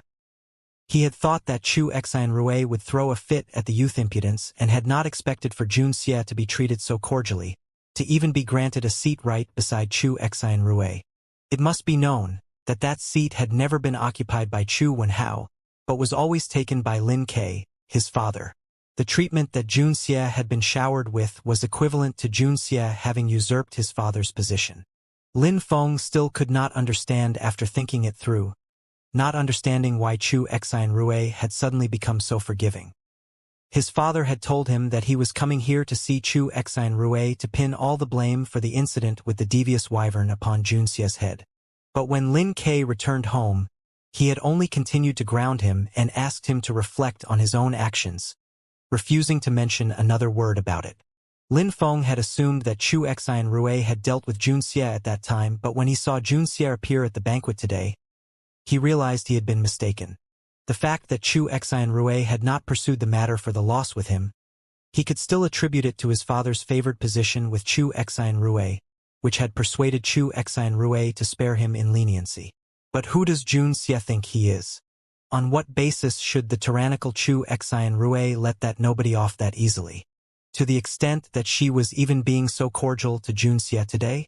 Unwilling to accept that Jun Xie had stolen all the limelight, Lin Feng immediately stood up.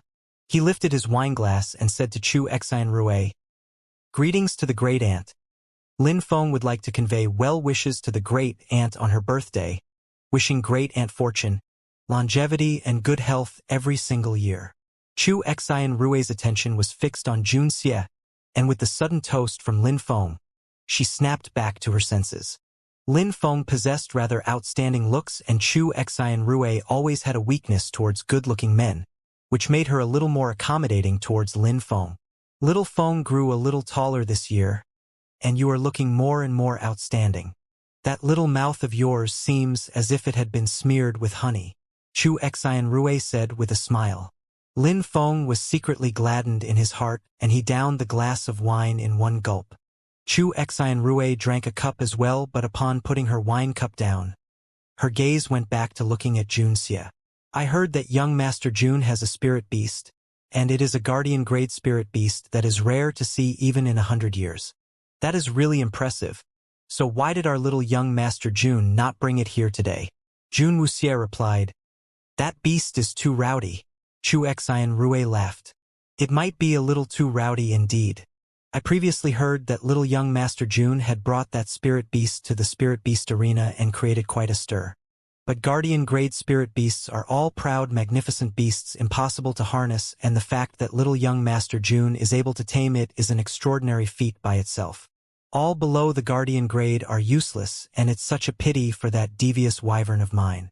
I had actually other uses for it, and I did not think that it would be brought to the spirit beast arena, where it ended up being swallowed up by your own spirit beast entirely, without even leaving any of its bones behind. Chu Xian Rui looked mournfully at Jun Xie, and although her real age was already over a century, but as her looks were still gorgeous and youthful, her mannerisms were highly alluring. It was a little more genteel than younger-looking girls, and those eyes slightly lifted at the corners moving together with the movement of her irises, was a gaze that seemingly would be able to ensnare a man. Instead, Jun Wuxie just said, I just got to this place and I did not know that the devious wyvern belonged to Miss Chu. I only saw that it was brought in by a young youth who came up to challenge me, and I just accepted it. Lin Feng had not thought that Chu Xian Rui would bring up the topic about the devious wyvern at that moment, and when he heard Jun Xie answer the way he did, his heart suddenly sank. Before this, Lin Ke had made Lin Feng collaborate their statements, and when he had come to report the matter to Chu Xian Rui, Lin Ke had pinned the entire blame for the incident onto Jun Xie.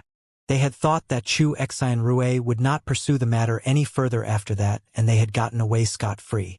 But Chu Xian Rui had suddenly brought up the matter now, and Jun Xie had replied in such a manner.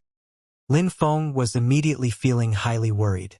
If Chu Xian Rui started to become suspicious on whether his father had spoken the truth, and found out that he had actually been the one who had arranged for the devious wyvern to be brought in to stir up trouble with Jun Xie, it would become extremely hard for him to answer for it.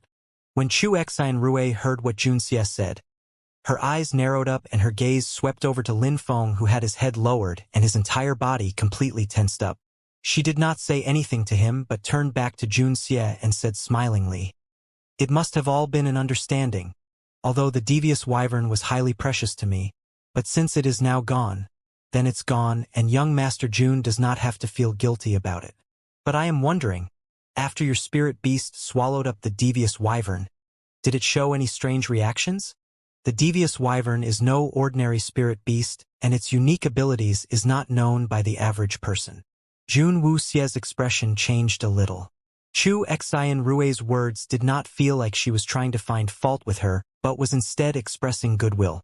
It was a sign that Chu Xian Rui wasn't going to pursue the matter any further, and from the words that Chu Xian Rui had earlier said in their conversation, Jun Wuxie realized that Chu Xian Rui was even thinking of telling her about the devious wyvern's unique ability. In regards to the devious wyvern, Jun Wuxie did not know much about it, but she had been able to make a rather accurate deduction that the devious wyvern was not just any ordinary spirit beast. Or, why would it be able to induce these people from the mighty 12 palaces to make a move on it, and cause the soaring serpent and the golden seed within her body to stir so restlessly? The soaring serpent wanted the devious wyvern, and it had been very anxious about it. Jun Wuxie had felt that the soaring serpent had not truthfully revealed the entire truth, and since Chu Xian Rui was seemingly willing to clear the doubts for her, what reason would she have to refuse?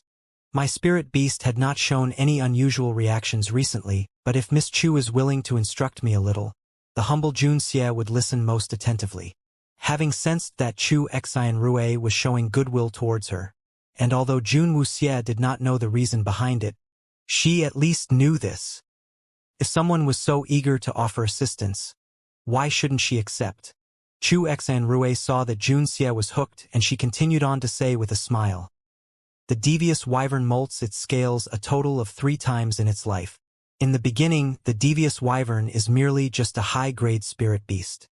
But after its repeated molting of its scales, it will be promoted to become a guardian-grade spirit beast.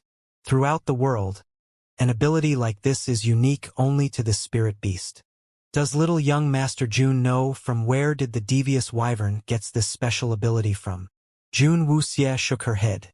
Chu Xian Rue said, "According to legend, it is said that the devious wyvern is a spirit beast born from all spiritual bodies in both heaven and earth, and it is born with a spirit stronger than its mortal flesh. Every time it molts its scales, its mortal flesh would undergo a round of shock. The devious wyvern spirit is different from other spirit beasts, and it is rumored that within the devious wyvern spirit, a mystifying power lays hidden, a power that would enable humans to gain an entryway that leads to the spirit world." Spirit world. Jun Wuxie was slightly surprised. That term was not strange to her, as Little Lotus had mentioned it a few times. But Little Lotus had not spoken very clearly about it, and Jun Wuxie had only been able to get a good guess out of it. The spirit world should be the realm that ring spirits reside in before they are awakened. Jun Wuxie had not thought that she would ever hear the words, spirit world, coming out from Chu Xian Rue's mouth. The spirit world. That was a place that nobody had gone to before. Only spirits are allowed to enter that place.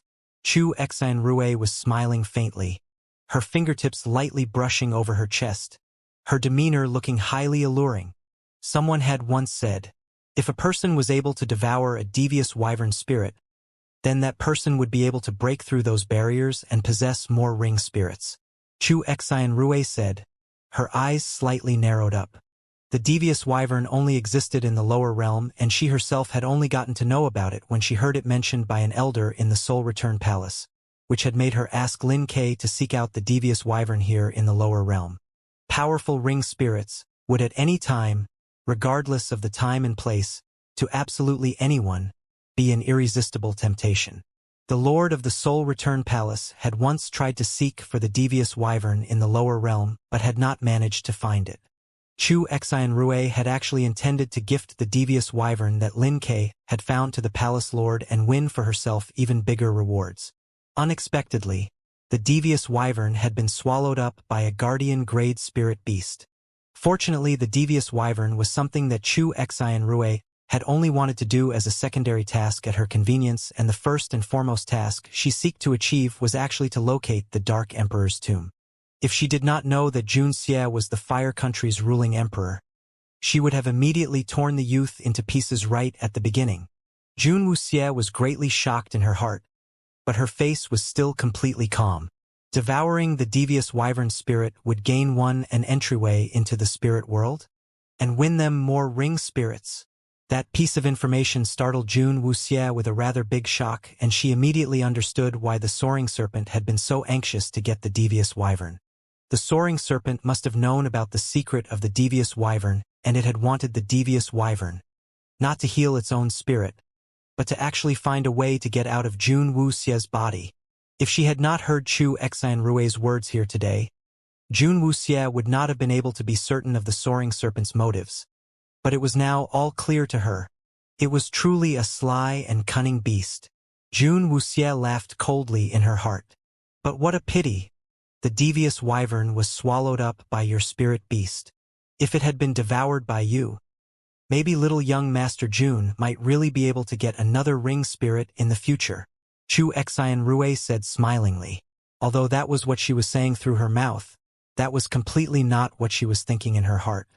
To want to devour the spirit of a spirit beast was not such an easy task. The little emperor was merely someone from the lower realm, and even if he got the devious wyvern, and knew of the devious wyvern's secret, he would definitely still be unable to devour the devious wyvern spirit. Miss Chu must be joking. How can a person possibly devour a spirit beast's spirit? Jun Wuxie replied expressionlessly, but the calm in her heart was already stirring slightly. The average person might not be able to devour spirit bodies. But as for her, it was an entirely different matter. Every time she broke through her spirit power levels, hadn't she always done it through the devouring of ring spirits? Ring spirits were by themselves the same as spirit bodies. There were still some doubts in Jun Wuxie's heart, and she still did not dare to be certain about it. After all, what had been melded into her body was the devious wyvern spirit stone, and not a spirit body in its spiritual form. Spirit beasts differed from ring spirits, and spirits were ephemeral bodies that were formless. Unless special methods could be employed, it was something that was very hard to gather and collect. Even Jun Wuxie herself did not know whether, after having absorbed the devious wyvern spirit stone, it would give her the same effects. Lin Feng had remained in his seat with his head lowered all this while, but in his heart, a fiery rage was burning inside. Hearing the light-hearted conversation between Jun Xie and Chu Xianrui, Jun Xie's voice was grating on his ears so hard he could almost not remain sitting there another moment more. Why? Why does everyone think Jun Xie is so great? He is just a youth who had popped up out of nowhere. Why does everyone think so highly of him? Chu Ling, you did that, and now even Chu Xianrui was doing the very same thing. Lin Feng clenched his jaw so tightly together they were hurting, but he did not dare to create a ruckus during Chu Xianrui's birthday banquet, and could do nothing but to push down the jealous rage eating at him in his chest. He just could not accept the fact that a kid from out of town had come in and stolen all his limelight, and he could not bear to see before his very own eyes Jun Xie becoming so close to Chu Xianrui. Chu Xianrui and Jun Xie looked to be on amicable terms, which made the other people in the banquet feel a little more or less puzzled and confused about it. It's fate that let us meet, and since little young Master Jun came to my Thousand Beast City as a guest, then you are a guest of the entire Thousand Beast City. Chu Xianrui said with a smile, before her gaze shifted slightly, to look at Lin Feng, whose face was looking highly gloomy. Little Feng, any previous misunderstandings you had with little young Master Jun had better be resolved today. Shouldn't you just take this opportunity during my birthday banquet today and offer young Master Jun a toast? Upon saying that, Chu Xianrui got someone to bring 2 cups of fine wine and place them before Lin Feng. Lin Feng's face immediately shocked a trace of shock. Chu Xianrui wants him to apologize to Jun Xie with a toast? Lin Feng could not believe what his own ears were hearing. He could ignore it if Chu Xianrui merely didn't pursue the previous transgressions with Jun Xie, or even the fact that she was being so cordial towards Jun Xie today. But now she wanted him to apologize to Jun Xie, whom he hated so much that he wished he could tear into pieces? How was that possible? Lin Feng hated Jun Xie so badly in his heart, and he was now expected to make an apology toast before everyone here.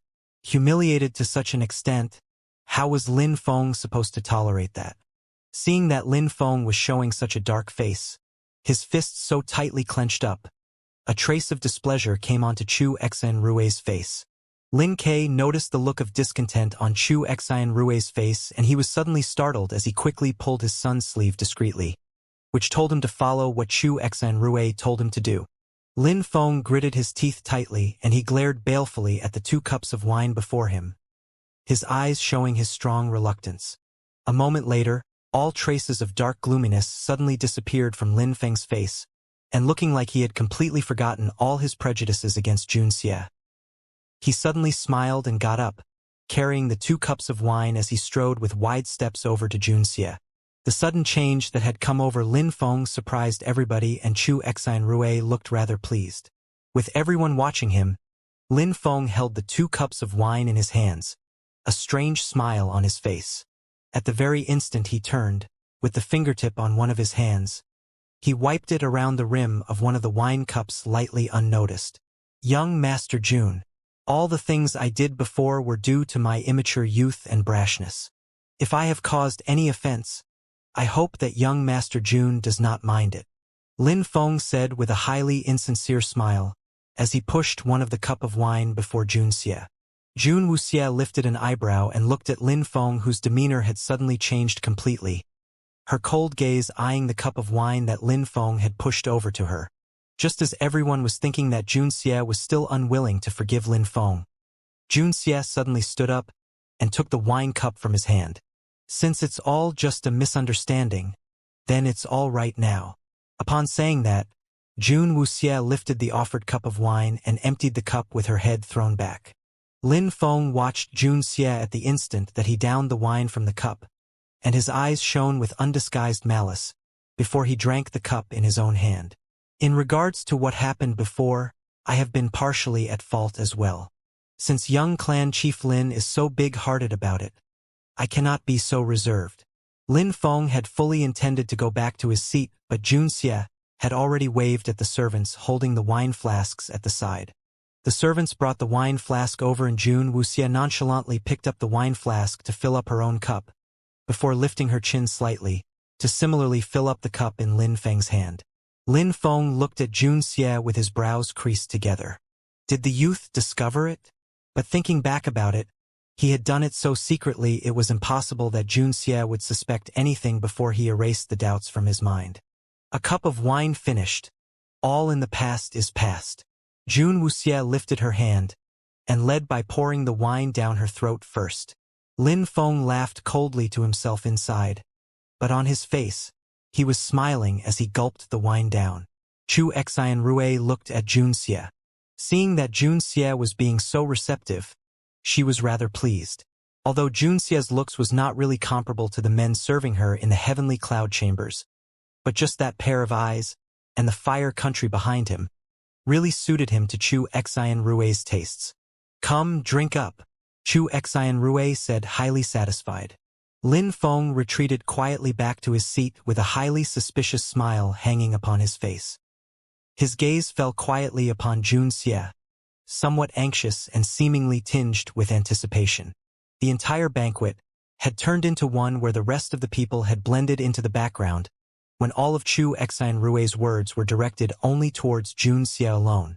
Even if Jun Wuxie was really that dumb, she would still be able to see that Chu Xian Rui was actually trying to win her over. But that realization had come rather suddenly, and she could not think why Chu Xian Rui would want to win her favor. When the banquet was about halfway through, Chu Xian Rui saw that the time was ripe and she said, "Our little young Master Jun has just recently ascended to rulership, and you have immediately come to our Thousand Beast City. It would seem to me that you hold quite a bit of interest in the Thousand Beast City as well. My Thousand Beast City might not be on par in terms of might with some other countries, but we are still able to hold our own in this region. Our little young Master Jun might have already gained significant and decisive status and position, but youth is highly fleeting and one does not live forever. If I am to tell you that one is able to gain an immortal body and enjoy unending life, what would our little young Master Jun have to say to that?" Jun Wuxie narrowed her eyes slightly as she felt that the chill in Chu Xian Rui's words to be rather strange. She appeared unmoved as she said, "Within heaven and earth, everything is already destined." Chu Xian Rui laughed at that and replied, "As long as one is powerful enough, one does not worry about being unable to defy the heavens and changing one's destiny. Little young Master Jun addresses me as Miss Chu. Would you happen to know my actual age?" Jun Wuxie answered, "Looks to be in your prime, about twice in tens." Chu Xian Rui gave a light laugh, her gaze swinging over to Chu Wenhao. "Little young Master Jun says such sweet things.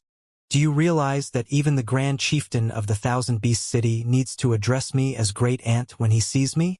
The age that you guessed, I'm afraid even if you take the first digit off my actual age, it's still a dozen years or so older than your guess." "Really?" Jun Wuxie feigned shock. Chu Xian Rui nodded.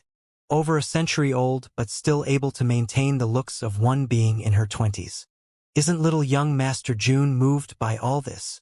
Jun Wuxie replied, "If one could be just like Miss Chu, anybody would naturally be moved. Attaining the purple spirit can extend a person's life, but in terms of the changes to one's looks, it would never reach such an extent like Chu Xian Rui's had." She had discreetly observed Chu Xianrui earlier and saw that Chu Xianrui's looks were real and not altered by any known methods. Chu Xianrui's eyes flashed with glee, and she said slowly, "We seem to have hit it off really well, and I wonder if little young Master June is willing to work together with me. We can cooperate on a grand task, and after we succeed, I will naturally then be able to grant little young Master June anything he wishes." Upon hearing those words spoken by Chu Xianrui, everyone within the banquet went silent with shock. Everyone had understood the meaning behind Chu Xianrui's words. It was clear that she wanted to cooperate with Junxie, and was even willing to offer him the power of the purple spirit in exchange. Since time immemorial, the purple spirit itself had been an irresistible draw to anyone, and almost no one had been able to resist such great temptation. Sitting on the other side, Chu Wenhao's heart had risen up to be lodged at his throat. From what Chu Lingyu had told him, he had gathered that the reason Junxie had been willing to help them was only because of the map in Chu Xianrui's hands. And now Chu Xianrui was offering to work together with Junxie, which would undoubtedly be to trace the location indicated upon the very map that the youth seeked, and even offering the power of a purple spirit in exchange. No matter from which perspective he looked at it, Junxie would have more to gain in every way by choosing to cooperate with Chu Xianrui instead. Chu Wenhao's heart was filled with endless worry, but he could not afford to reveal the slightest sign of it. Chu Wenhao was helplessly nervous, and when Lin Feng heard those words spoken, his eyes widened up, filled with pure disbelief. Chu Xianrui was even willing to use the purple spirit in exchange for Junxie's help. Why? Even if Junxie had a guardian-grade spirit beast, that was still no reason for Chu Xianrui to think so highly of that brat. Lin Feng suddenly felt that it was all so unfair. His father had tried so hard to please Chu Xianrui, but he had gotten nothing in return. But Junxie here had caused Chu Xianrui to lose the devious wyvern and was not even subservient to Chu Xianrui. So, based on what was Junxie entitled to have all these good things happen to him? Lin Feng suddenly felt his blood within himself surge, and all the unfair treatment his heart had to endure was growing furiously, fanned by a fiery fire that had appeared in his heart. All the rage and jealousy that he had been trying so hard to suppress exploded. Before Junxie could open his mouth to reply, Ling Feng stood up suddenly. His face was flushed fiery red, looking like he had gotten himself drunk. "Great Aunt, Junxie is merely a kid who came from outside our city. What make him qualified enough to cooperate with our Thousand Beast city? He merely possesses a guardian-grade spirit beast, but so what? If Great Aunt wants it, I can kill him anytime and deliver the guardian-grade spirit beast right before you." Lin Feng blurted out in sudden rage. Lin Feng's words threw the entire banquet into silence in an instant. All the favored men at the side who were playing music stared in horror as they looked at Lin Feng, who had the audacity to spout such nonsense spuriously right before Chu Xianrui. Lin Ke immediately saw that the situation was dire, and the smile had completely disappeared from Chu Xianrui's face. He hurriedly reached out his hand to stop Lin Feng, but Lin Feng flung his father's hand away.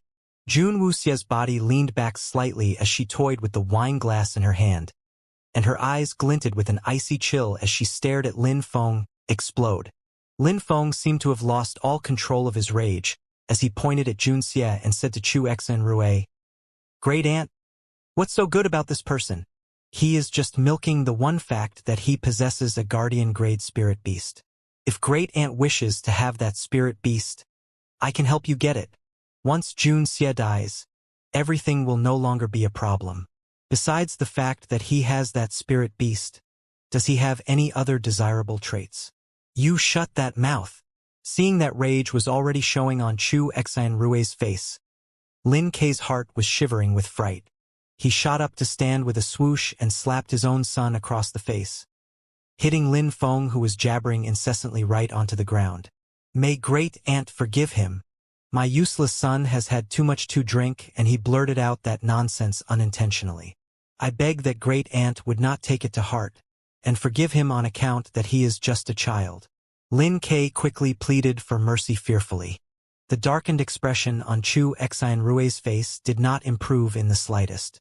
Qing Yu, who was watching from the side, was shocked beyond words. Although Lin Feng's personality was rather arrogant and self-conceited, but he had always at least known how to act appropriately when in front of Chu Xian Rui. But just what had gotten into him today that made him suddenly turn into a runaway wild stallion that went out of control? All semblance of calm and restraint seemingly disappeared into thin air, seeking to stare death in the face. Qing Yu's gaze had somehow subconsciously drifted over to look at Jun Xie. When he saw Jun Xie giving him a meaningful glance, Qing Yu's heart jumped in surprise and he immediately pushed away the doubts he had in his mind to quickly say, "What Clan Chief Lin is saying is rather interesting, I might note. I had not seen the young chief drink more than a few cups tonight. Has he always been unable to hold his liquor this badly? As for being a child, Clan Chief Lin must really be joking about that. Lin Feng is already set to undergo his coming-of-age ceremony into adulthood very soon, and if at this age he is still considered a child, what would that make little young Master Jun then? A toddler?" The Fiery Blaze clan and the Icy Frost clan had always been at loggerheads, and Qing Yu had also received the hidden signal from Jun Xie, which just further encouraged him to add fuel to the fire. When Lin Ke found himself retorted by Qing Yu in that manner, he almost choked to death on the rage that surged up within. Lin Feng, on the other hand, still did not seem to be holding back in the slightest despite his father's display of infuriated rage as he struggled to stand up from where he fell. His face flushed a deep red, looking highly aggrieved. "Father, I am not drunk. And isn't everything I said the truth? Who does Jun Xie think he is? How is he even qualified to cooperate with Great Aunt? You've bent over backwards and spared no effort to serve Great Aunt for so long and obeyed Great Aunt's every single order. What have you gotten in the end? Now Great Aunt actually wants to gift the purple spirit that everyone couldn't even dare dream of to that little bastard. Based on what? All of it should be given to you instead." Lin Feng's words made Lin Ke's heart almost jump out of him. It had been bad enough when he had only just berated Jun Xie in his earlier tirade, but his words just now had even included Chu Xian Rui in his admonishment. What was he going to fix this now? Lin Ke immediately knelt down before Chu Xian Rui, shaking like a leaf in the wind. "Great Aunt knows it clearly. Your subordinate has never harbored such ambitions. My young son's words are spoken out of a drunken stupor and must not be taken seriously. To have been able to serve Great Aunt is already my greatest fortune derived from the good I have done in my past life, and I am already eternally grateful for it. I wouldn't dare be so audacious to think of anything beyond unconditional servitude." Chu Xian Rui's expression was so ominously dark then that it seemed like it was almost dripping off her face. The entire banquet fell deathly silent and no one else dared say a single word. "Father, are you telling me what I said is not true? For so many years, how many things have you done for Great Aunt? It's fine even if Great Aunt doesn't reward you for all of that, but when she is even being so cordial to a kid from outside, where does that leave you?" Lin Feng still refused to give up. Lin Ke wished so hard he could just seal his son's mouth at that moment. "Unfilial child, aren't you going to shut up? Before our Great Aunt, such audacity shall not be allowed. Who do you think you are, to dare to speak to our Great Aunt in such a manner? Quickly kneel down and beg for forgiveness. I did nothing wrong. Why must I shut up? Isn't everything I said the truth? Among all the trips made to the Heaven's End cliff, which one wasn't carried out by you, Father, through your efforts? The Grand Chieftain was unwilling, and it was you alone who gathered the teams. How many people have died at the bottom of the Heaven's End cliff? How badly have you been cursed by everyone in the Thousand Beast City? Having spared no effort with all your heart, is all of that still not enough?" Lin Feng's chest was filled with inconsolable angst and rage, and all his negative feelings surged out like floodwaters, unstoppable. Lin Ke was so absolutely terrified he remained kneeling in his spot, not even daring to look up. He did not dare to even look at the look on Chu Xian Rui's face at that moment. Ominous dark clouds had formed in between Chu Xian Rui's brows as she turned to gaze darkly at Lin Feng to say, "What Lin Feng is saying is telling me that I was the cause that Lin Ke had to suffer all those curses?" Lin Ke was shaking even more badly. Lin Feng did not seem to notice any of it as he replied, Father was just carrying out the tasks for our great aunt, and it should be nothing to us having to suffer those curses and admonishments. But who does this little kid think he is? Why should great aunt treat him so nicely? A loud crash sounded. Chu Exine Rue slapped a palm down and smashed the long table before her, as she suddenly stood up from the long lounge chair. Lin Feng, you are becoming more and more audacious. Chu Exine Rue was enraged. She had still not settled the scores with him for having lost the devious wyvern, and now, he dared to criticize her methods in such a manner before so many people. Where was she going to place her face after this? Quell your anger, great aunt. Don't be angry. My son is drunk. He's drunk, and words spoken in a drunken stupor should not be believed. Not to be believed. Lin K's heart was filled with shock as he frantically pleaded in tears for Lin Feng to be spared. Drunken words. Chu Exine Rue sneered. It is said that the one speaks the truth when drunk, and those words must have been suppressed within his mind for a long time. I do not dare. Lin K knelt on the floor, a trembling mass. Chu Exine Rue was really angry this time. Lin K, aren't you thinking the same thing in your heart? Chu Exine Rue said with a completely mirthless smile. Lin K immediately kowtowed, hitting his head upon the ground. Your subordinate wouldn't dare. Why would your subordinate think in that way? Your subordinate is absolutely loyal to great aunt and has never once dared to entertain any thoughts otherwise. Humph. Chu Exine Rue wasn't about to believe a single word of what Lin K was saying. Do not dare? What is there that you wouldn't dare do? Lin K was greatly startled, and he continued to hit his head on the ground, reiterating his unwavering loyalty. But it was of no use at all. On the other hand, Lin Feng on the side had suddenly jumped in shock at Chu Exine Rue's rage and was looking dazed in his spot, the bright red flush gradually fading from his face when his complexion immediately went white as a ghost. What has he said just now? Lin Feng absolutely could not believe all that he had just said to Chu Exine Rue. Those thoughts had indeed gone through his mind before, but he had only dared to grumble to himself in his heart about it, and he had never dared to utter a single word of it out. But for some reason just now, he had suddenly felt a ball of fire burning in his heart, which had forced him to blurt out all of those words in his heart. And it was only after Chu Exine Rue had lost her temper that evil fire had quietly disappeared. Having somewhat calmed down, Lin Feng fell kneeling onto the ground with a loud thud and shaking like a willow in the wind. Great aunt! Great aunt! I do not mean what I said. That's not what I meant. Lin Feng was shivering on the ground, not a single trace of color left on his face. Not what you meant. What did you mean then? Chu Exine Rue sneered. Having both you and your father to work for me must have really been hard on you. No, it's not like that at all. Lin Feng quickly shook his head. Chu Exine Rue's look on her face was making him break out in a cold sweat, and never in his dream would he have thought that he would ever have spoken his grievances aloud. It's not? Ha! Chu Exine Rue stepped out slowly and came to stand before Lin Feng. Lin Feng did not even dare to raise his head and could only continue to tremble as he stared at Chu Exine Rue's feet. Chu Exine Rue suddenly raised a foot and kicked Lin Feng to fly up into the air. A kick from an incredibly powerful purple spirit was not what Lin Feng was able to take. The instant that he was sent flying and landed on the ground, Lin Feng threw up a mouthful of blood which spurted upon the ground, his bright red blood creating an extremely garish contrast against the pure white fox skin rugs on the ground. What are you to me? You dare to talk to me in such a manner?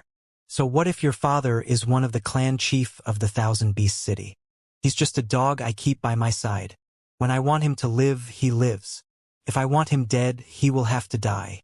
Before me, you are not even in a position to speak, Chu Exine Rue said, glaring at Lin Feng, who was lying upon the ground and vomiting out blood continuously, not a single sliver of sympathy in her eyes. Before this, on account of Lin K, she had already relented and not pursued the matter about the devious wyvern with Lin Feng.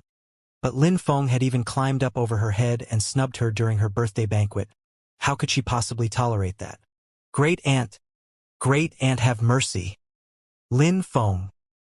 Lin Feng didn't mean it at all. When he saw the pitiful sight of his son fallen upon the ground, Lin K's heart hurt so much he almost died. but he did not dare to go help his son up before Chu Exan Rue. Did not mean it? Lin Ke, I gave you a chance to let you watch your son carefully, but how did you handle it?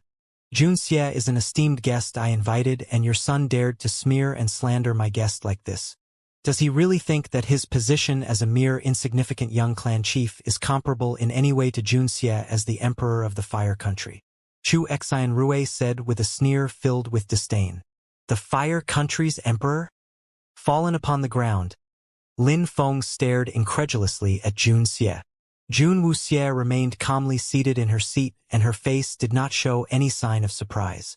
But upon the faces of even Xiong Ba and Qing Yu, who had come here together with Jun Xie from the Fire Country, had eyes that were suddenly filled with utter shock. Jun Xie was actually the Fire Country's emperor? How was that possible? When they had returned here together with Jun Xie, they had not heard of any such rumors at all. Jun Wuxie was calm on the surface, but she was deeply puzzled in her heart. She knew it better than anyone that she had not accepted Lei Chen's request and had definitely not accepted the Fire Country's throne of the emperor. But the way Chu Exan Rue had put it, it sounded like it was a confirmed fact.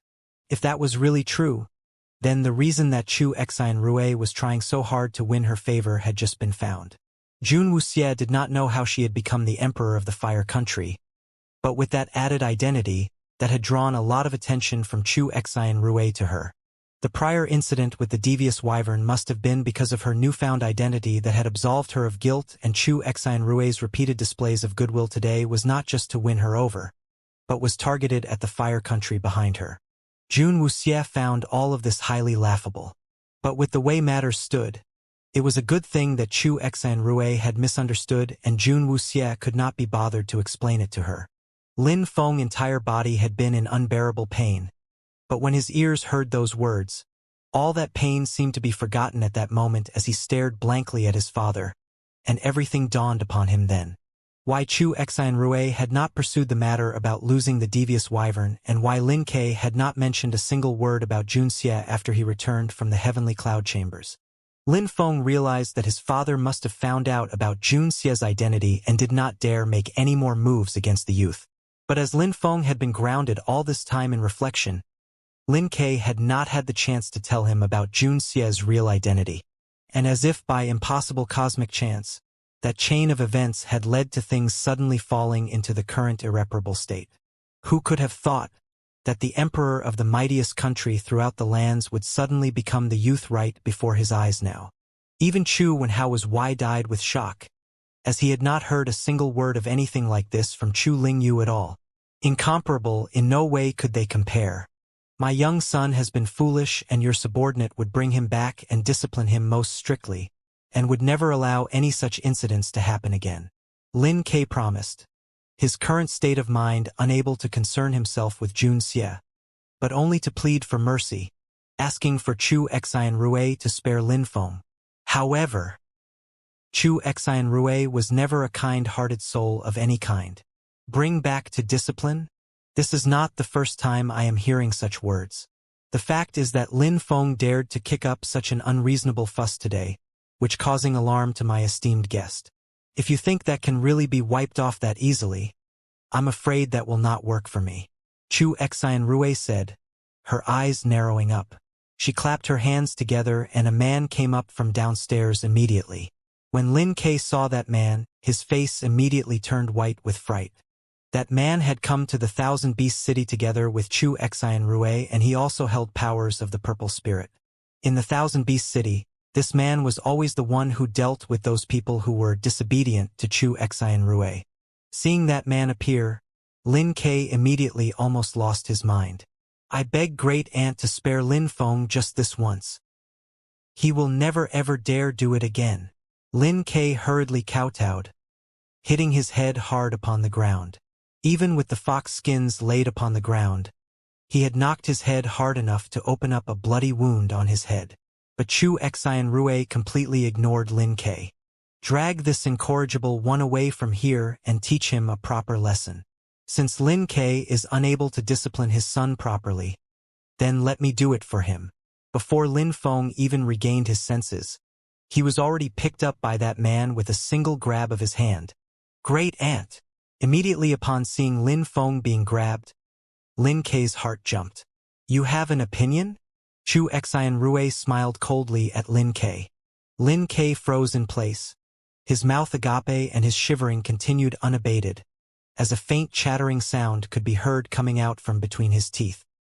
He slunk down to the ground in obeisance, not daring to utter another word. Great Aunt, have mercy. I have realized my mistake. I have really realized my mistake. Having been grabbed and picked up, Lin Feng did not have the mind to worry about the pain that was wrecking at his body at that moment. Upon hearing that Chu Xian Rui wanted him to be disciplined, he knew that he was in really big trouble this time, and there was nothing he could not do but to beg and plead loudly. Father, save me. Save me. Lin Feng's voice was sounding highly terrified. He had done wrong. He realized that he had really gotten it all wrong this time. He had never ever thought that Junxie could be the Fire Country's emperor. If he had known, he would have immediately understood Chu Xian Rui's intentions for trying to win Junxie's favor, and he wouldn't have dared to be so discourteous to Junxie in the first place. But Lin Feng himself did not know why he had been unable to hold himself back at all earlier, that had made him utter such self-damning words. A pity Chu Xian Rui did not care, and Lin Kei did not dare to care. Lin Feng was dragged downstairs by that man, and when his figure disappeared down the stairs, his screams still reverberated within the banquet. Chu Xian Rui slowly leaned back upon the long lounge, resting her head upon her hand as she looked at Lin Kei kneeling upon the ground and said, I'll discipline him here for a few days and send him back to you after that. You can get up now. Lin Kei was silent for a moment before he stammered, I thank Great Aunt for your concern. He got up and went back quietly to his seat, where he did not say another word after that. On the rug, the bloodstain thrown up by Lin Feng was still a bright red grisly shade, mixing the stench of blood with the sickly sweet scent that hung heavily in the room. The sound of the zither then played, as if nothing has happened. A smile came back onto Chu Xian Rui's face as she turned to Junxie at her side. Little young Master Jun, do not pay any mind to it. Let me offer you a toast. Jun Wuxier raised her cup expressionlessly, accepting the toast from Chu Xian Rui. Do not let such ignorant people spoil the mood. Regarding what I have said earlier to little young Master Jun, I wish that little young Master Jun will consider it seriously. If you are willing to cooperate, whether to you and me, or to the Fire Country behind you, it will only be highly beneficial to all. After all, currently throughout the world, there isn't a ruler anywhere that possesses the power of the purple spirit. Chu Xian Rui went on to say, as if she had completely forgotten everything about the incident with Lin Feng, her smile blooming like a flower. Jun Wuxie did not know from where Chu Xian Rui found out that she was the Fire Country's emperor, but she was not about to explain the details to her. Since Chu Xian Rui asked her to consider it, she would then consider it slowly. I will definitely deliberate on it seriously. Chu Xian Rui smiled. She did not believe that any man throughout this land would not be looking forward to gaining the magnificent powers of the purple spirit. Even as a ruling emperor, one would still be worried about aging and the finality of death.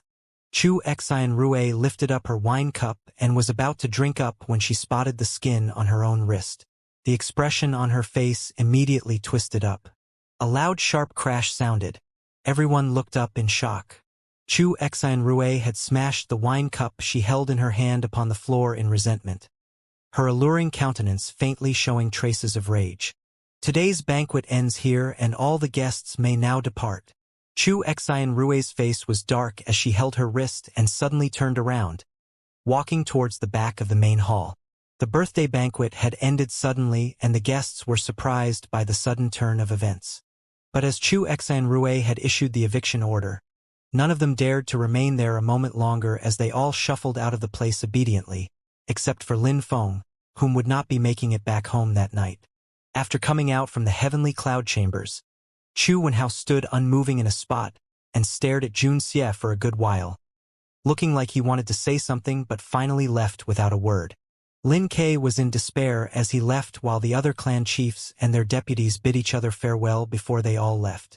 Jun Wuxie departed from the place with Xiongba and Qing Yu, and halfway through the journey, It was already very late at night and only the bright red lanterns were still lit in the Thousand Beast City, the streets already completely empty. Young Master Jun, how did you suddenly become the Fire Country's emperor? Xiongba had tried very hard to resist for a very long while, and he could not hold himself back anymore as he asked of Junxie in a low voice. He still clearly remembered that Junxie had only been a disciple from the Zephyr Academy, and although he played the Fire Country's emperor out completely, he had not seized the opportunity to take on the throne. From what Chu Ling you said, hadn't Junxie previously heaped the rulership of the Fire Country onto the Crown Prince, Lei Chun, at that time? I don't know. Jun Wuxie replied truthfully. Xiongba's face was immediately filled with surprise. I know only just as much as both of you, Jun Wuxie said calmly. She had come to the Thousand Beast City together with Xiongba and the others, and after they left, whatever Lei Chun actually did then was not known to her at all. But from the way Chu Xian Rui had reacted, she must have investigated into her identity, and the matter about her being the ruling emperor must have been collaborated. If there was no problem with Chu Xian Rui's source of information, then it could only mean that the Fire Country had done something after she had departed from the country. At first, Lei Chun had been insistent for Jun Xie to ascend to the throne, but Jun Wuxie had relentlessly given him the runaround and distracted Lei Chun from the issue completely. Jun Wuxie had then quickly left the place without even a word, and came to the Thousand Beast City with Xiongba and the others. She had thought that she would be able to forget everything about the Fire Country cleanly, but from the way things looked at the moment, things were not exactly going the way she had anticipated.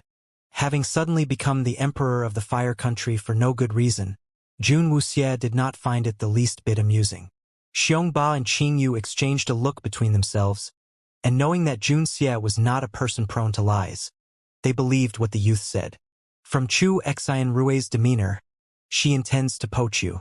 Barring that it's something completely unexpected, she must be eyeing the might behind the Fire Country, to help her further the exploration of the region around that map. Xiongba reasoned. But from what she said, she seems to be willing to use the powers of the Purple Spirit in exchange. But the powers of the Purple Spirit can be bestowed upon a person by others. That was one point that Xiongba had not been able to understand. If Chu Xian Rui had the ability to give others the powers of the Purple Spirit, wouldn't that be just absolutely heaven-defying? Jun Wuxie did not reply. Xiongba and Qing Yu were people in the lower realm, and they would naturally not know that there exists a method that enabled people to temporarily raise their spirit powers in the middle realm. But she noted that Chu Xian Rui method of trying to win her over was the same as what the original owner of the ring had experienced. They were both baited with the might of the Purple Spirit to lure them to the hook. Although Jun Wuxie had never met that person, but she already acknowledged him as her master. Having the disciple put in the same situation as her master, to be confronted with the same temptation, had seemed like fate was at play. Young Master Jun, you wouldn't really be thinking of cooperating with Chu Xian Rui, would you? Xiongba asked, looking worriedly at Junxie. It wasn't that he did not believe in Junxie's character, but it was because the lure Chu Xian Rui threw out was really alluring. What Junxie seeked, Chu Xian Rui was able to provide, and even help him attain the Purple Spirit. But the Thousand Beast City, on the other hand, had besides that one piece of map, nothing else to offer. Junxie, and Xiongba could not help himself but to become worried. I don't need to, Jun Wuxie replied. With Junxie assuring words, Xiongba and Qing Yu were finally able to set their hearts, which had been hanging by a thread, at ease. Although it was merely 4 words uttered by Junxie, it gave them a great sense of security. Cough, if it were up to me to say, do you think there is something wrong with Lin Feng today? Everything was going on fine, but he had somehow insisted to seek his own death before that old hag of a Chu Xian Rui. He might be usually highly arrogant, but in front of Chu Xian Rui, he has always observed the necessary decorum. But today, he seemed to have taken the wrong medication and seemed to have lost his mind. The finally relieved Xiongba immediately changed the topic. Lin Feng's actions today had really stunned everyone at the banquet. To dare to slap Chu Xian Rui across the face during her own birthday banquet, Lin Feng was definitely the first in the entire Thousand Beast City.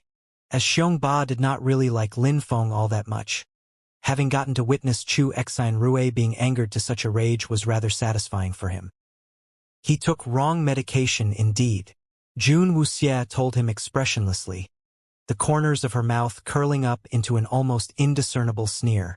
No one knew that when Lin Feng offered her the toast, he had spiked the wine. When the wine cup was brought over, it had already been smeared with poison. Any other person might not have been able to detect it, but Jun Wuxie had found that something was suspicious with just a single whiff. The very faint scent had been covered by the smell of alcohol, and it could have been easily mistaken as the fragrance of the wine, but it had not escaped Jun Wuxie's alert senses. A great pity it was, under the heavens. A poison that would be able to take her down had still not been developed. Since Lin Feng dared to play the game, she couldn't very well not return the favor. All favors done for you must be reciprocated in return, and that was merely the polite thing to do. When Jun Wuxie poured out the wine for Lin Feng, she had already drawn out her silver needle and had it hidden between her fingers. Under the cover of the wine flask, she had poured the wine over the tip of the needle before it fell into Lin Feng's wine cup.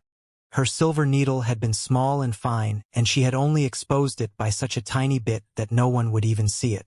Qing Yu stared at Jun Wuxie. Her words had just made him feel stronger about the guess he had been holding in his heart, and he could not help himself but to ask, "Young Master Jun, did you drug Lin Feng earlier?" Xiongba's eyes grew wide. It was obvious he did not have the slightest idea that Jun Xie could have drugged Lin Feng. Jun Wuxie nodded without hiding it. Xiongba's face was twisted in shock while Qing Yu's face showed that he had guessed it in his mind. I had thought, why had Lin Feng suddenly turned so stupid? I had only been suspicious until I saw your signal, and I immediately understood that all of that had been your doing. Qing Yu said. If not for that glance from Jun Xie, he would not have stood forth and said those words. What did you actually drug him with? Qing Yu asked curiously. It was just something trifle. It wouldn't have killed him, but had just weakened his sense of self-control. Jun Wuxie said with a cold voice. That couldn't be considered to be a form of poison but would have an effect on a person's mood and emotions, digging into a person's negativity and make him release all that the heart tries hardest to suppress. That was one of the drugs that she had developed based on the organization's requirements, to use on those members of their organization who have suppressed themselves for too long, to give vent to their emotions. The duration of the effects of that drug was very short, and after they have vented it out, all they needed was a certain amount of provocative stimulation and the effects would be completely nullified, and the target would immediately regain their senses. In terms of the damage it inflicted, this drug could be considered to be the most gentle one she had at her disposal. But under exceptional circumstances and at special times it could bring about amazing effects. With Chu Exine Rue's petty and spiteful nature, how would she allow an insignificant young youth like Lin Feng to snub her so completely during her own birthday banquet? To deal with Lin Feng, Jun Wuxie did not even need to lift her own hand. She only needed to introduce a little stimulant into Lin Feng's body, and Chu Exine Rue would help her to do the rest. To punish an opponent, sometimes one did not need to dirty one's hands. Xiongba and Qing Yu stared at Jun Xie, and the two of them shivered involuntarily. Lin Feng was finished for sure this time. Having fallen into Chu Exine Rue's hands, even if he managed to live through it, he would definitely be at least hopelessly crippled. Jun Xie's hand, killing with a borrowed knife, was played very quickly and devastating. So quick that Lin Feng still did not know that it had all been Jun Xie behind it. Jun Xie was seen to be small and skinny in size, unexceptional in looks, but that shrewd mind. The two of them secretly told themselves that they must never offend this one here, or they wouldn't even know what killed them even upon the very moment of death. When they got back to the Fiery Blaze clan hall, the three of them parted to get some rest. Jun Wuxie sat in her room and snapped her fingers, which immediately summoned Yisha to appear within the room. Young Mississippi, you found anything? Jun Wuxie asked, looking at Yisha. Yisha answered, within the heavenly cloud chambers, there are a total of 4 people who hold powers at the purple spirit and above. The most powerful among them is not Chu Exine Rue. Chu Exine Rue's powers is not considered the highest among those 4 people. Oh, Jun Wuxie lifted an eyebrow. Xiong Ba had said those powerful pugilists around Chu Xian Rui were all her subordinates. But if she were to base it on what Yisha had told her, things were not as simple as they seemed. The general rule among the 12 palaces had always been survival of the fittest, and unless one was highborn otherwise, the powers they possessed spoke the loudest. Chu Xian Rui was not the most powerful among them, and she had been born in the lower realm. According to reason, the position she held shouldn't be higher than the other 3 people. Looks like this Chu Xian Rui is putting on an act, Jun Wuxie reasoned, rubbing at her chin. There's one more thing that your subordinate finds rather fishy, Yisha said. What is it? Your subordinate felt a very strange energy within the heavenly cloud chambers. That surge of energy reminds your subordinate of the Soul Return Palace among the 12 palaces. The Soul Return Palace had always excelled in manipulating spirits to turn things to their advantage. If your subordinate's gut feeling is right, within the heavenly cloud chambers, there should be a certain spirit tool from the Soul Return Palace in use. Yisha said. Did you manage to find out what it was? I did not. I did not have enough time.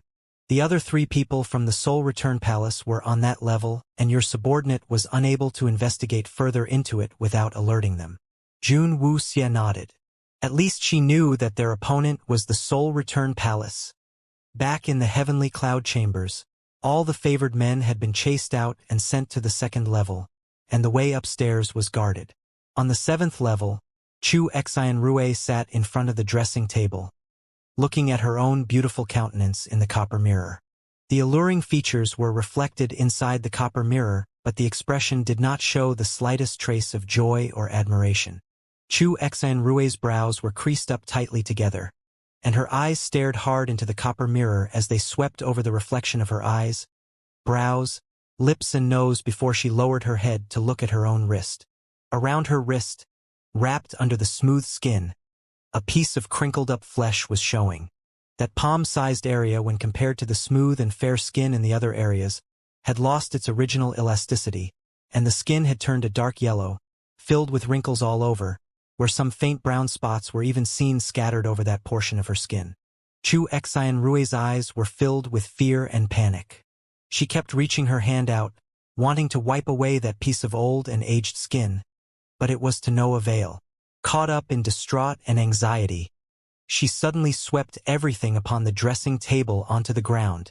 The clear and loud clatter of the fallen items rang out within the heavenly cloud chambers deep in the night. On the 2nd day after Chu Xian Rui's birthday banquet, a group of people gathered outside the heavenly cloud chambers at dawn. They were all female, and their looks varied across all levels, dressed in all different clothes, but on their faces, they all looked just as sorrowful. They all stood outside the heavenly cloud chambers, their gazes fixed longingly upon their family members who had sent them here, not knowing when the next time they would be seeing their family. People came out from within the heavenly cloud chambers, and there were 10 horse carriages stopped outside as well. The men from the heavenly cloud chambers then hastened the womenfolk onto the horse carriages, completely severing all the last vestiges of longing from their minds. As the wheels trundled to move along, all the other people crowded around the heavenly cloud chambers could do nothing but watch on as their wives and children gradually moved further away from them, and no matter how much they hated what they were forced to bear, there wasn't anything they could do about it.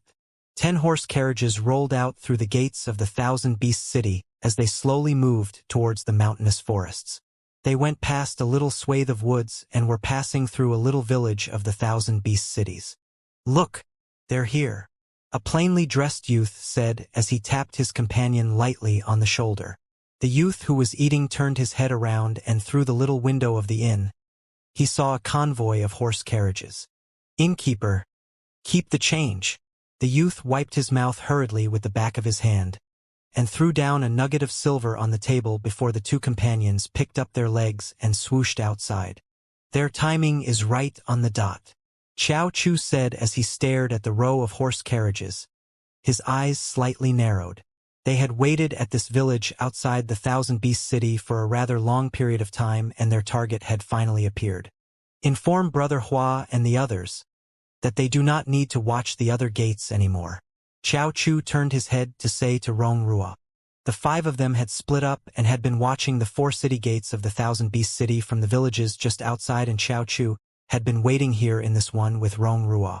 Rong Rua released her hell butterflies soundlessly, and several hell butterflies fluttered their wings under the sunlight before flying off in different directions, while Xiao Chu and Rong Rua followed behind the team of horse carriages, quickly disappearing into the woods. Those people have moved out. Xiong Ba had woken up very early today. He had not rushed or hurried himself to go attend to the matters of the Fiery Blaze clan hall, but had instead come to Jun Xie's room. Every month at this time, this mournful scene of sad and tearful parting would play out at the Thousand Beast City, where long-separated family members who had been reunited for merely one short month would have to be forcibly separated once again. Young Master Jun, are you really confident that you would be able to find out the location of the place our people have been imprisoned? Xiong Ba asked of Jun Xie. After arriving at the Thousand Beast City, Jun Xie had not taken much action here. Although he knew that Jun Xie's companions had split up and parted from them just before they came into the city proper, to make their respective preparations, Xiong Ba could not help himself but feel highly anxious about the whole thing at that moment. If they did not succeed this time, they would have to wait one whole month. And within that one additional long month, it was not known how many more issues might come up. Since Chu Xian Rui fully intended to win Jun Xie over, it was expected that she would take action quite soon. Jun Wuxie nodded, acknowledging as expressionlessly as she always did. Xiong Ba was on the other hand on the edge of his nerves, pacing around the room endlessly, which almost drove Jun Wuxie dizzy. You're worried. Xiong Ba froze a moment. I can't help being worried. Better to resolve it quickly before more problems crop up. There is no need for that. Jun Wuxie said. Whether it succeeds or not, is not something you and I can change now. With Dum Chao and the others out there, we will naturally have to leave it in their hands to deal with it. Since it is something we cannot do anything about, why should we get ourselves all flustered about it? Thinking too much about it might not be a good thing. Considering other options within your power wouldn't be wrong, but when things are in the hands of others, no matter how much one worried about it, would be of no use but only mess up your mind together with your emotions. As she spoke, Jun Wuxie poured Xiong Ba a cup of tea, and Xiong Ba drank it up in a single gulp. It was rather strange, but the anxiety and nerves were seemingly slowly soothed by the fragrance of the tea, and Xiong Ba managed to calm down quite a bit. He took a seat on a chair at the side and looked like his raging emotions had settled quite a bit. But before Xiong Ba was able to completely calm himself down, Qing Su came running, in a worried fluster. People from the heavenly cloud chambers are here, Qing Yu said with a deep frown on his face. Xiong Ba shot to his feet from the chair. What are people from the heavenly cloud chambers here for? Qing Yu's gaze fell upon the figure of Jun Xie. Chu Xian Rui would like to invite young Master Jun for a visit to the heavenly cloud chambers. Xiong Ba's face immediately darkened. He had just been worried that Chu Xian Rui would take action soon to poach Jun Xie, and it had now resulted in this. They had just met last night, and Chu Xian Rui had already sent people here bright and early in the morning to invite Jun Xie over there. Jun Wuxie stood up and said, I'll go.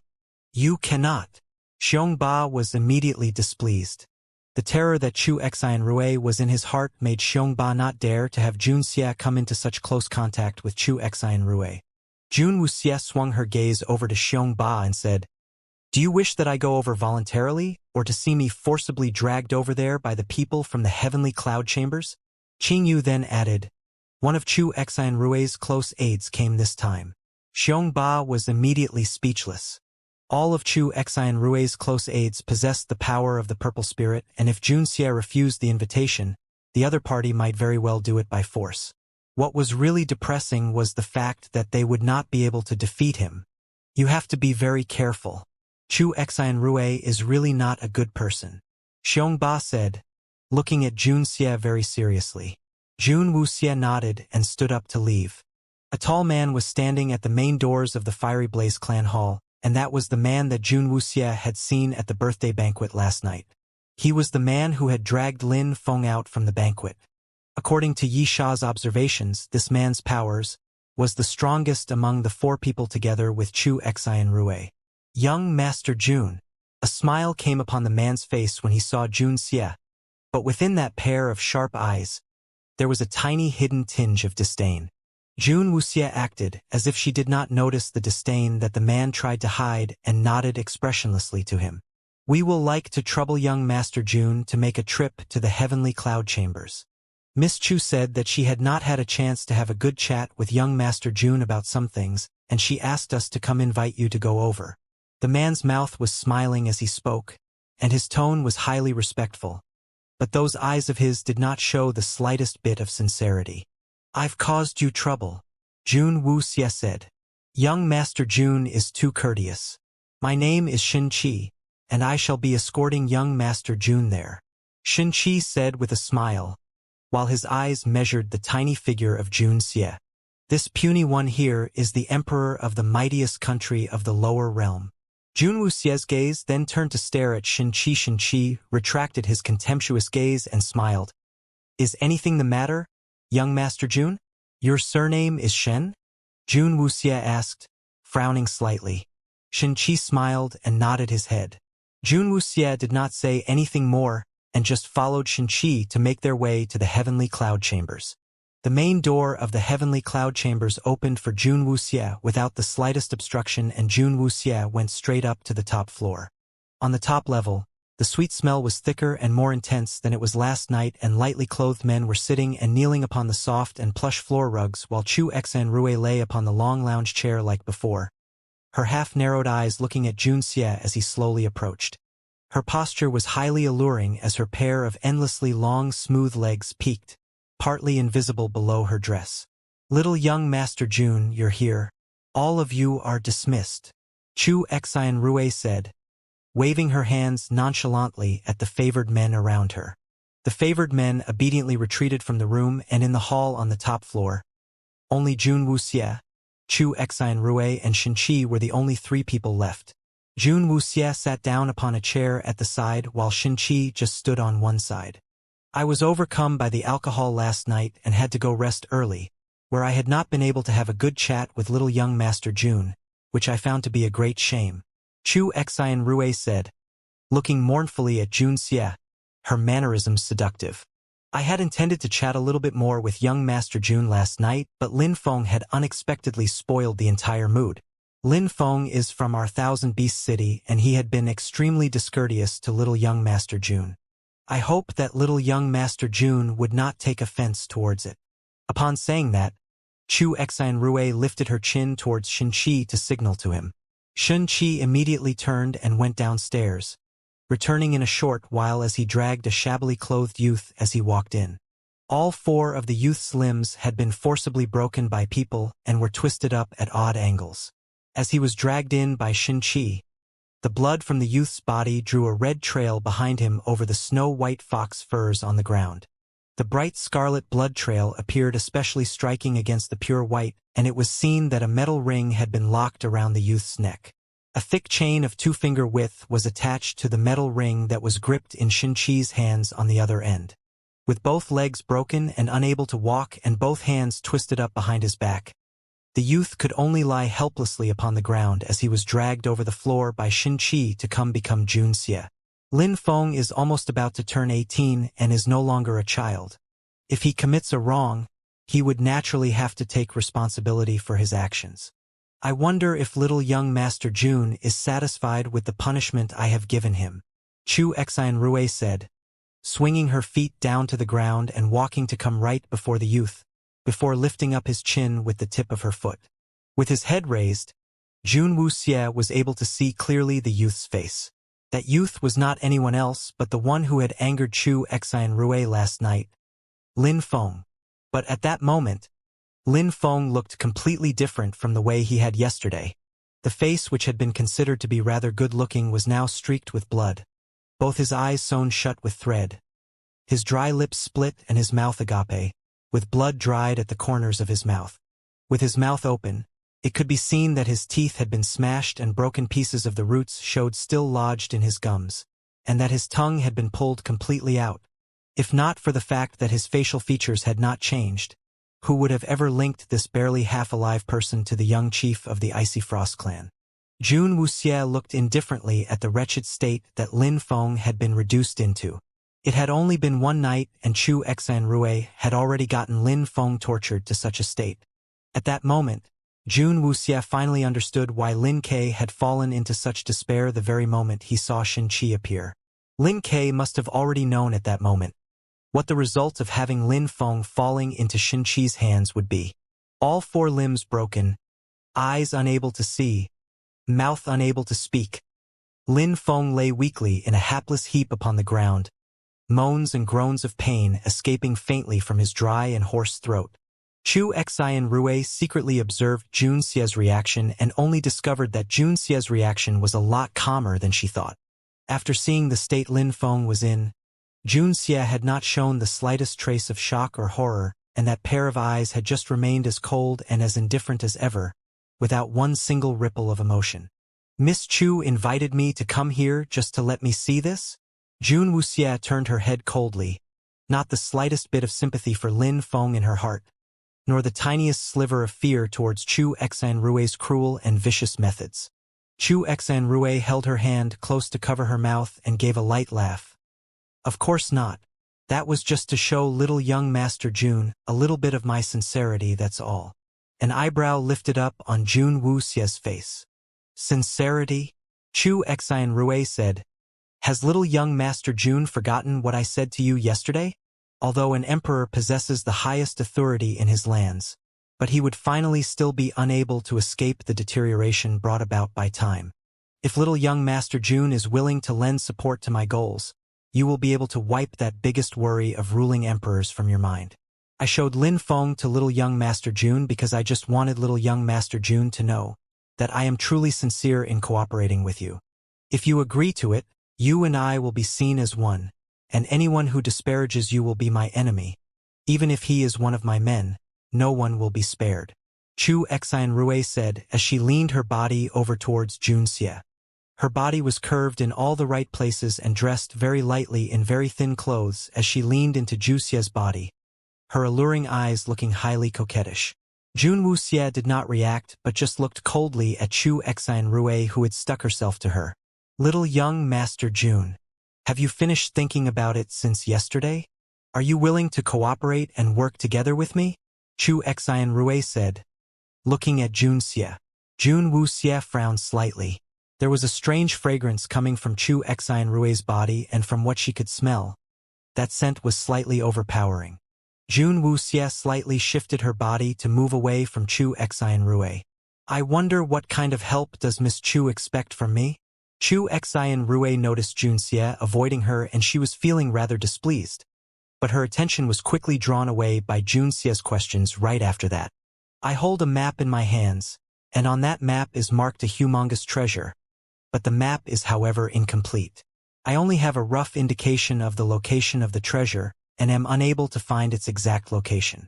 If little young Master Jun is willing to use the Fire Countries might to help me search for the treasure's exact location, even before the deed is done, I will teach little young Master Jun how to turn into the purple spirit, and after finding the treasure, I am also willing to share the treasures with young Master Jun. Jun Wuxie looked at Chu Exanrui, with her honeyed mouth and belly filled with swords, and Jun Wuxie laughed coldly to herself in her heart. Treasure? That must be the cheap trick the people in the 12 palaces were using to fool the people in the lower realm. The treasure they mentioned with their mouths was actually the Dark Emperor's tomb, and when they actually say they would share the exploits, just made it sound like a bigger joke to Jun Wuxie. The 12 palaces had, in order to fight for the Dark Emperor's tomb, not even been willing to work with the other palaces. Among them, they held almost a complete set of the map, but in seeking to hog the entire treasure to themselves, they had been willing to spend that much more time and expend that much more effort, but just refused to gather themselves to work together. If they really managed to locate the treasure, the first thing they would do would be to silence everyone else. There would be no chance of them really honoring their words to split the treasure with anyone. Chu Exanrui's words were just so highly laughable to Jun Wuxie, and she really could not understand how so many powerful pugilists across the lands could be hoodwinked by such childish words of foolery from the 12 palaces, willing to sell their lives for the 12 palaces so foolishly. They thought that they had stumbled upon a chance to gain unimaginable wealth and unparalleled power, not knowing in the end they would not even be alive. In regards to the intelligence to those people, Jun Wuxie really could not find the words to describe them.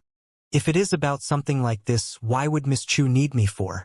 The might of the Thousand Beast City should be more than ample to deal with that, wouldn't it? Jun Wuxie replied, without giving any affirmative reply. Chu Xinrui would naturally not deride her own people and said, "The Thousand Beast City might be enough to complete the task, but woe befell me when I unintentionally saw little young Master Jun's portrait. Although little young Master Jun is still rather young, but your aura of eminence as a ruler was extraordinary, which really moved my heart." The little black cat who was being carried inside Jun Wuxie's arms had, upon hearing Chu Xinrui's words, almost exploded in rage. What in the hell? This goddamned old hag who has lived too long was actually thinking of seducing its mistress. How decadent! This old hag was obviously a disgusting cradle snatcher. If not for the fact the current moment wasn't suitable for them to retaliate, the little black cat would just loved to leap onto Chu Xinrui's face and scratch an entire chessboard out from it.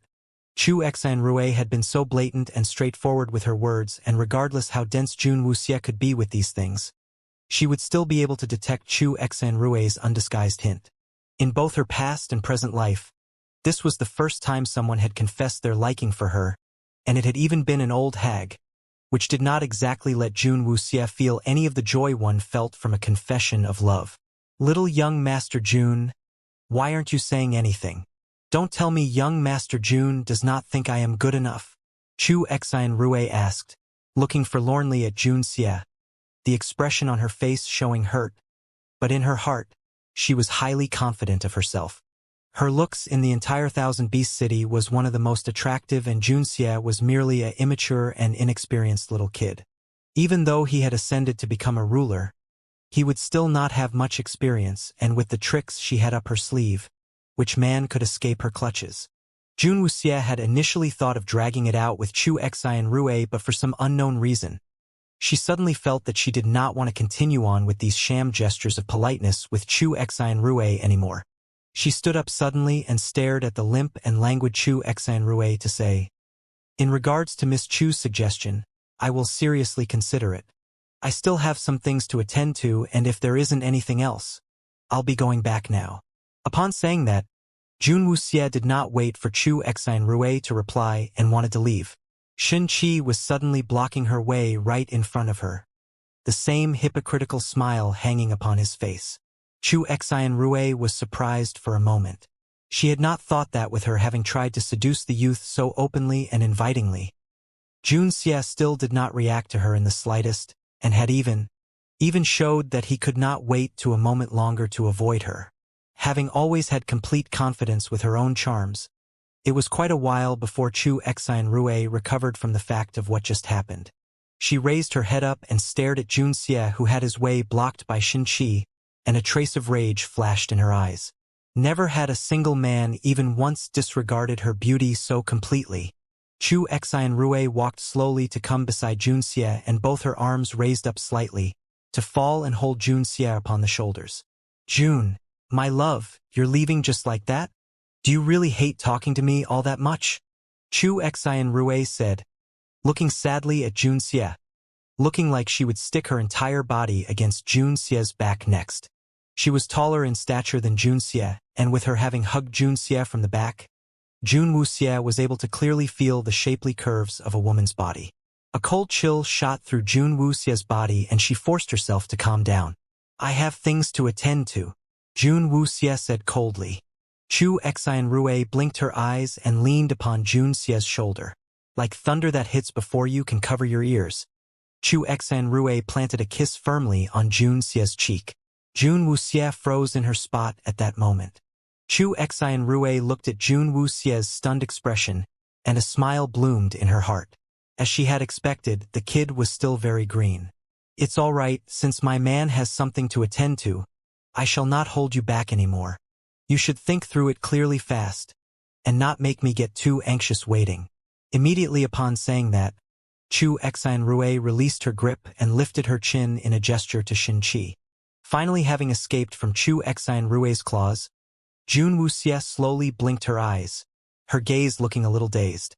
After Shinchi moved away, Jun Wuxia carried the little black cat in her arms as she walked down the stairs without any expression on her face. The little black cat curled up within Jun Wuxia's arms and lifted its head to look at its mistress, whose expression on her face was looking rather queer. It's over, all over. Its pure and untainted mistress had been taken advantage of by an old hag. When Jun Wuxia walked out from the heavenly cloud chambers, there wasn't a trace of an expression on her face. Her consciousness had seemed like it had been frozen, and her gaze just stared straight ahead in front of her. Little Black was a little panicked. It lifted its tiny paw and pawed at Jun Wuxia's hand. Meow. Mistress, what happened to you? Do not scare me like this. Jun Wuxia did not reply and only hastened her steps and walked quickly towards the Fiery Blaze clan hall. Inside the Fiery Blaze clan hall, Xiongba and Qingyu were waiting for Junxia to return, and when they finally saw Junxia coming in completely expressionless after having waited so long, they were all ready to ask Junxia what Chu Exine Rue had spoken to him about. In the end, before they could even open their mouths, Junxia had been just like a gust of wind that whirled past them and then disappeared from before their eyes. The two men were left standing at the Fiery Blaze clan hall's main doors, staring dumbly, completely flabbergasted. What is wrong with Junxia? He seemed to be acting a little strange, Xiongba said, still standing dumbly by the doors. Seeing Junxia acting like this, Xiongba was thinking that something bad must have happened. He had immediately wanted to go after the youth in pursuit, but was stopped by Qingyu pulling him back. What? Xiongba asked. Qingyu sighed and then said, I think that young Master Jun would not wish for anyone to go disturb him at this moment. Even if anything really happened, we should wait till later in the afternoon and see. Junxia always had a cold expression on her face, but today, Qingyu had noticed that Junxia's expression did not look right, thinking it was cold and rather frightening. Instinct told her that it was better not to go ask Junxia about it for the moment. Xiongba contemplated on it for a while before he decided to listen to Qingyu, while cursing at Chu Exine Rue another million times in his heart. Jun Wuxia walked back quickly into her room and slammed the door shut with a loud bang. Lord Meme and the sacrificial blood rabbit wobbled over to adorably ask for cuddles, but were both completely ignored by Jun Wuxia. She put the little black cat down at the side and turned to go into the washroom to scoop out a ladle of water from the wooden bucket, before pouring it into the wooden basin. Jun Wuxia applied some medicated water upon her face and changed back to her original looks. She immediately scooped out the icy cold water and splashed it upon her face. Spring had not yet broken and the weather was still cold. The water was like ice and its chill was bitingly cold. But Jun Wuxia did not seem to take any notice of it and just continued to scoop up the water to scrub at her fair snowy white face. The snowy white skin very quickly turned slightly red under the biting chill of the icy water. But Jun Wuxia still did not seem to want to stop. Meh! Lord Meme stared at the abnormal actions of its feed stress and it fell back a step in fear. Its sharp animal instinct had made it feel that Jun Wuxia's aura didn't feel right. Even the sacrificial blood rabbit did not dare to kick up a fuss but just hugged its big floppy ears and stood there looking up at Jun Wuxia. The little black cat gritted its teeth and with a swoosh, leapt onto the shelf beside Jun Wuxia. You cannot continue to wash yourself like this. The little black cat called out anxiously. The water was too cold, and if Jun Wuxia continued on like this, her face would really get frostbitten. Jun Wuxia stared completely unaware at the wooden basin in front of her, the action of her hands still not stopping in the slightest. The only emotion she was feeling at that moment was disgust. So disgusted was she that she wished fervently she could peel her entire face off to wash it thoroughly. The little black cat's incessant pleas were of no use, and it could do nothing but groan anxiously at the side. It knew Jun Wuxia's personality better than anyone else. She had always hated to have any physical contact with other people the most, and needless to say, when she was thoroughly kissed by such a loathsome and disgusting old witch, Jun Wuxia, who had always been almost freakishly obsessed with cleanliness, must really be on the very verge of going mad at this moment. Little Xie, didn't you promise me that you would take good care of yourself? A highly masculine and throaty voice suddenly rang within the room, and Jun Wuxie, who was standing within the washroom, immediately halted all her movements. She stood in her spot, not moving in the slightest, as her eyes continued to stare at her reddened hands still soaked within the icy cold water. A clean and handsome-looking hand reached out to come before Jun Wuxie. That hand's joints showed prominently, slender but strong. The big, warm and comforting hand reached into the water and pulled Jun Wuxie's tiny hands, which had turned freezing cold, out of the icy water. So cold were those hands that almost couldn't feel anything anymore, firmly grasped in that big hand, the warmth slowly spreading to drive the freezing chill out. "It's icy cold. Don't you feel cold?" The flawlessly handsome man looked solemnly at the tiny face that was slightly lowered. The snowy fair face reddened all over, showing up upon her skin, exceptionally glaring. "Still all right," Jun Wuxie said quietly, her head still lowered. "But I'm cold." Jun Wuxie did not reply. The next moment, she was pulled into a warm and comforting embrace. The pair of icy cold hands laid upon that burning chest, big hands clasped over the tiny ones, pulling them to slip them under the robe. A burning warmth was felt under her fingertips, which quickly shocked Jun Wuxie back to her senses. She suddenly raised her head up, and Jun Wuyao's comforting countenance reflected within her clear eyes. Jun Wuxie had instinctively wanted to move her hands away from Jun Wuyao's chest, but her tiny bit of strength was helpless and insignificant before him. With one hand holding her tiny hands down, Jun Wuxie could do nothing else but have her hands stuck upon his chest. The burning warmth and the icy chill interweaved as the heat and cold passed between each other, embracing to normalize the temperature. "Cold," Jun Wuxie said with a frown, and wanted to retract her hand. How freezing cold her hand was. She knew it well. Jun Wuyao lowered his head with a beaming smile and looked at that reddened little face. His other hand gently clasped over it, and he found that it was just as chilling cold under his palm. Her face was still slightly wet, and the icy chill water had taken the warmth out from her face. "You only just realized that it's cold now. Why didn't I see you avoid it earlier?" Jun Wuyao asked Jun Wuxie, a brow lifted up on his face. Jun Wuxie's lips stiffened, and she just lowered her head and refused to say a word. Jun Wuyao saw that Jun Wuxie was acting rather abnormally. He had left for quite a period, and immediately upon his return, he had found his little Xie acting so strangely. In the past, whenever they reunited, this little one's face would also flush slightly red, but not with such an icy chill, and it had been with warmth instead. But this time, not only had her skin turned so cold, her eyes had also become rather morose. Her eyes now reminded him of when he had first met her, that fully armed and always poised little porcupine. But with the gradual passing of time, the gaze she looked at him with had no longer been so cold and distant. So why was it looking so different today? Jun Wuyao held Jun Wuxie within his arms and used his own body warmth to drive off the chill from her.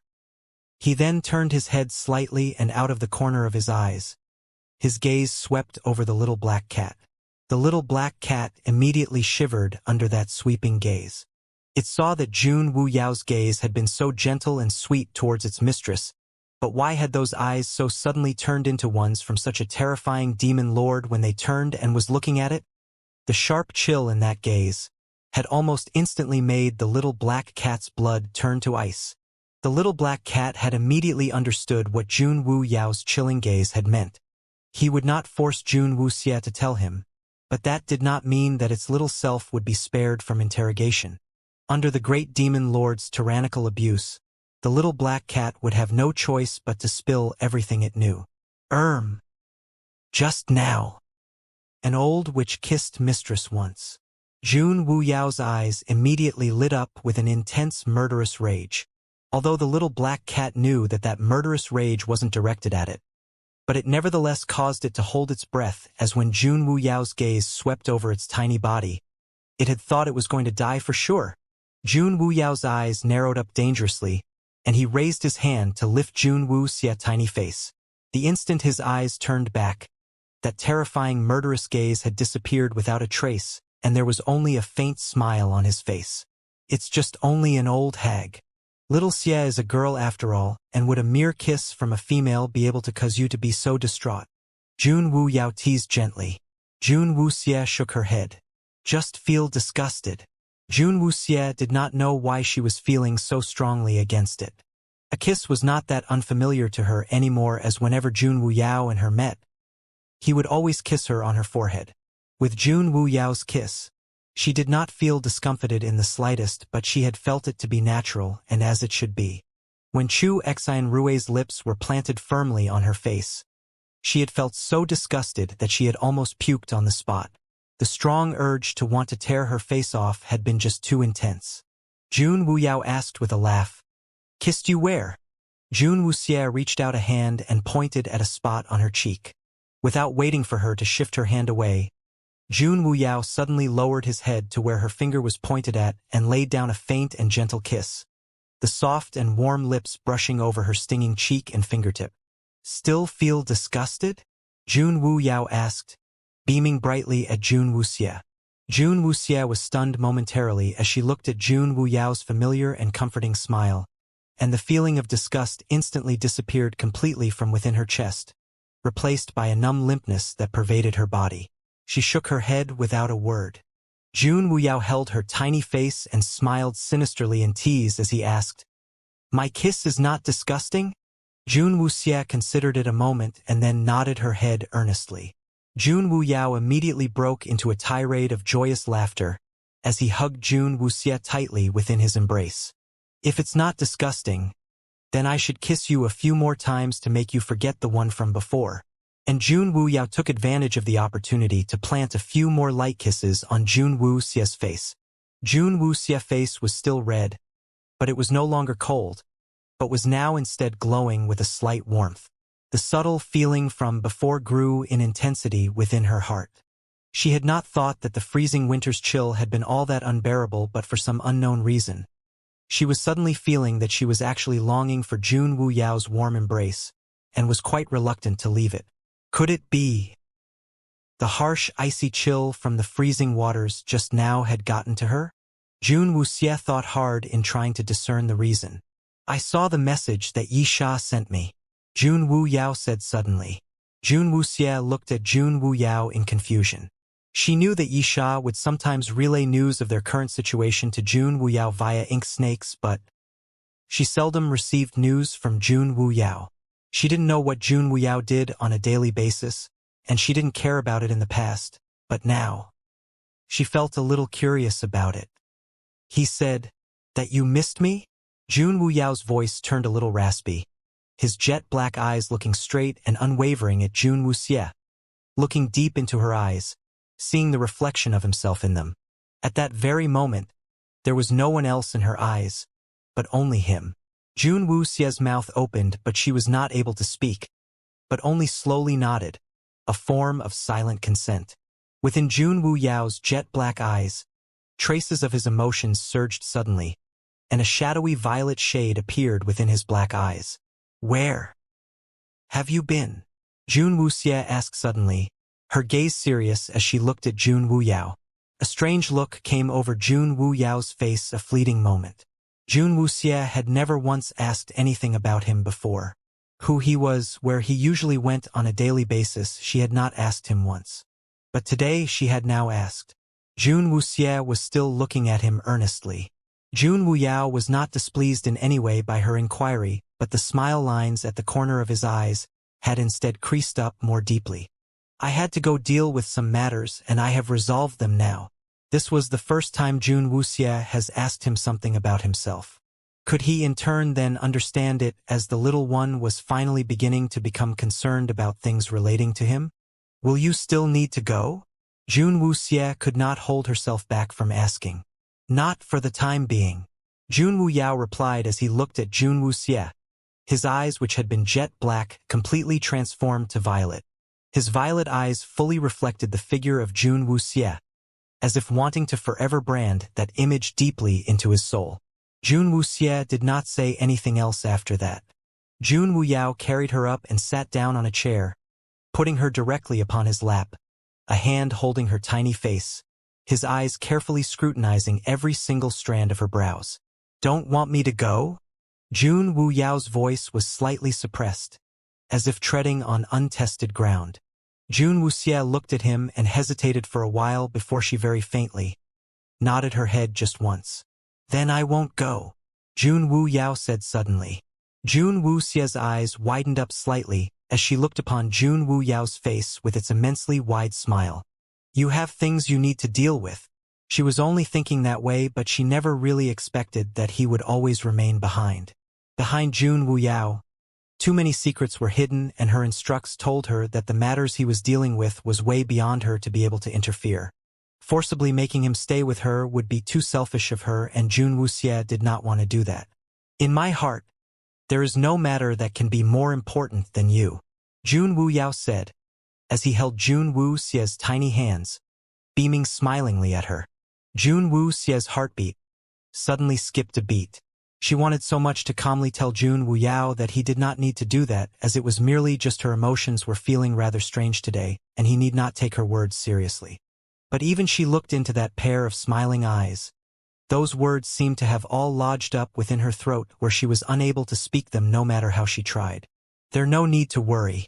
Certain things do not require me to do it myself." As if he had seen through Jun Wuxia's dilemma, Jun Wu Yao could not help but laugh as he brought himself closer to her, putting his forehead against hers, to say softly, "Unless little Xie doesn't wish for me to stay behind to accompany you." "No!" It had been some time since Jun Wuxia had felt her speech impairment had regressed once again. After being reborn, she had experienced quite a lot and gained herself a family and companions. She was gradually changing, and her ability at expressing herself was slowly improving. But at this moment, it was as if she had gone back to the past, where she did not know what she wanted to say or how to express how she felt. Jun Wu Yao just laughed and wrapped her within his arms, using a gentle and comforting voice to say, "Good that it's not, and you do not need to worry about the rest. I know how to deal with my things. But little Xie does not find me as a bother to you anymore." Embracing the little figure within his arms, Jun Wu Yao could not help but think back to the time when they had just met each other. At that time, embracing her like this was completely unthinkable. Even just getting a little closer to her, and the little one would immediately draw her silver needles and put forth a stance like she would send him to his death at that very moment. Jun Wuxia's face turned slightly warm, and fortunately Jun Wu Yao was not able to see, as she recalled the same memory as Jun Wu Yao. Seeing that its mistress had been successfully appeased by the demon lord, the little black cat finally let out a sigh of relief. Although it was just absolutely terrified of the demon lord, but it really had to say. Sometimes, the demon lord's ability at pacifying its mistress really had a rather immediate effect. When that thought came to its mind, the little black cat could not help but secretly wipe tears from its eyes inside, suddenly having a feeling that its mistress was about to be stolen, and its heart winced with pain. "I need to change out of these clothes," Jun Wuxia said solemnly. The icy water had splashed all over her earlier, and in that weather, wearing those wet clothes were really rather uncomfortable. "Go ahead." Jun Wu Yao then let go of Jun Wuxia, immediately retreating gracefully out of the room and shutting the door behind him. Jun Wuxia stared at the tightly shut door. She did not know why, but she found that her nerves, which had been so tightly tensed up all this while, had somehow unknowingly relaxed as she went to retrieve a clean set of clothes. At the very moment Jun Wu Yao stepped out from the room, all traces of his smile disappeared like smoke dispersed into the wind, and the pair of violet eyes shone with a chilling, murderous aura. Yi Sha and Yi Mei appeared in an instant, kneeling before Jun Wu Yao. "Lord Ju." Jun Wu Yao's eyes narrowed. He raised up a hand grandiosely, and Yi Sha, who was a distance away, found himself suddenly being lifted up in the air. A black mist coiled around Yi Sha's neck, and just like a hand, it constricted as its grip tightened up.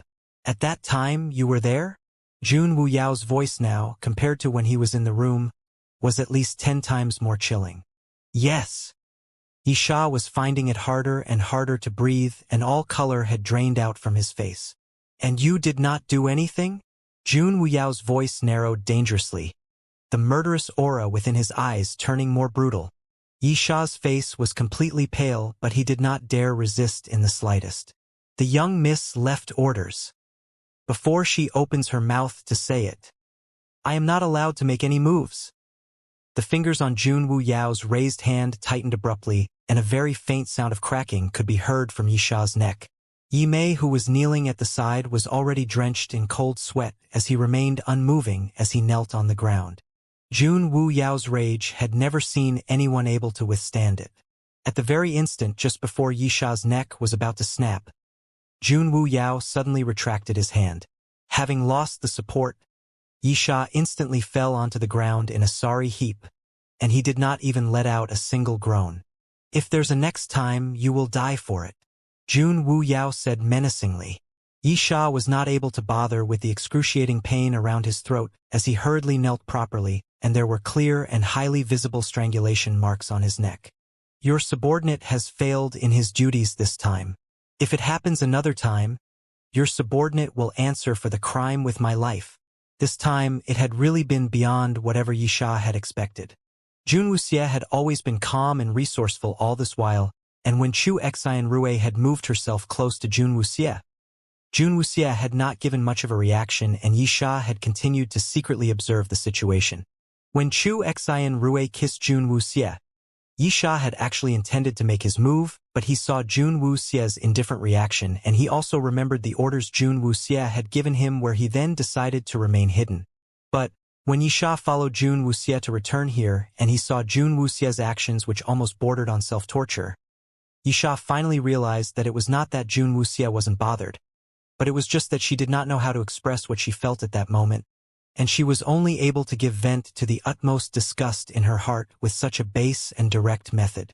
Towards that, Yisha was highly remorseful himself, hating himself for having been too careless then, where he failed to detect Jun Wuxie's abnormality on the spot.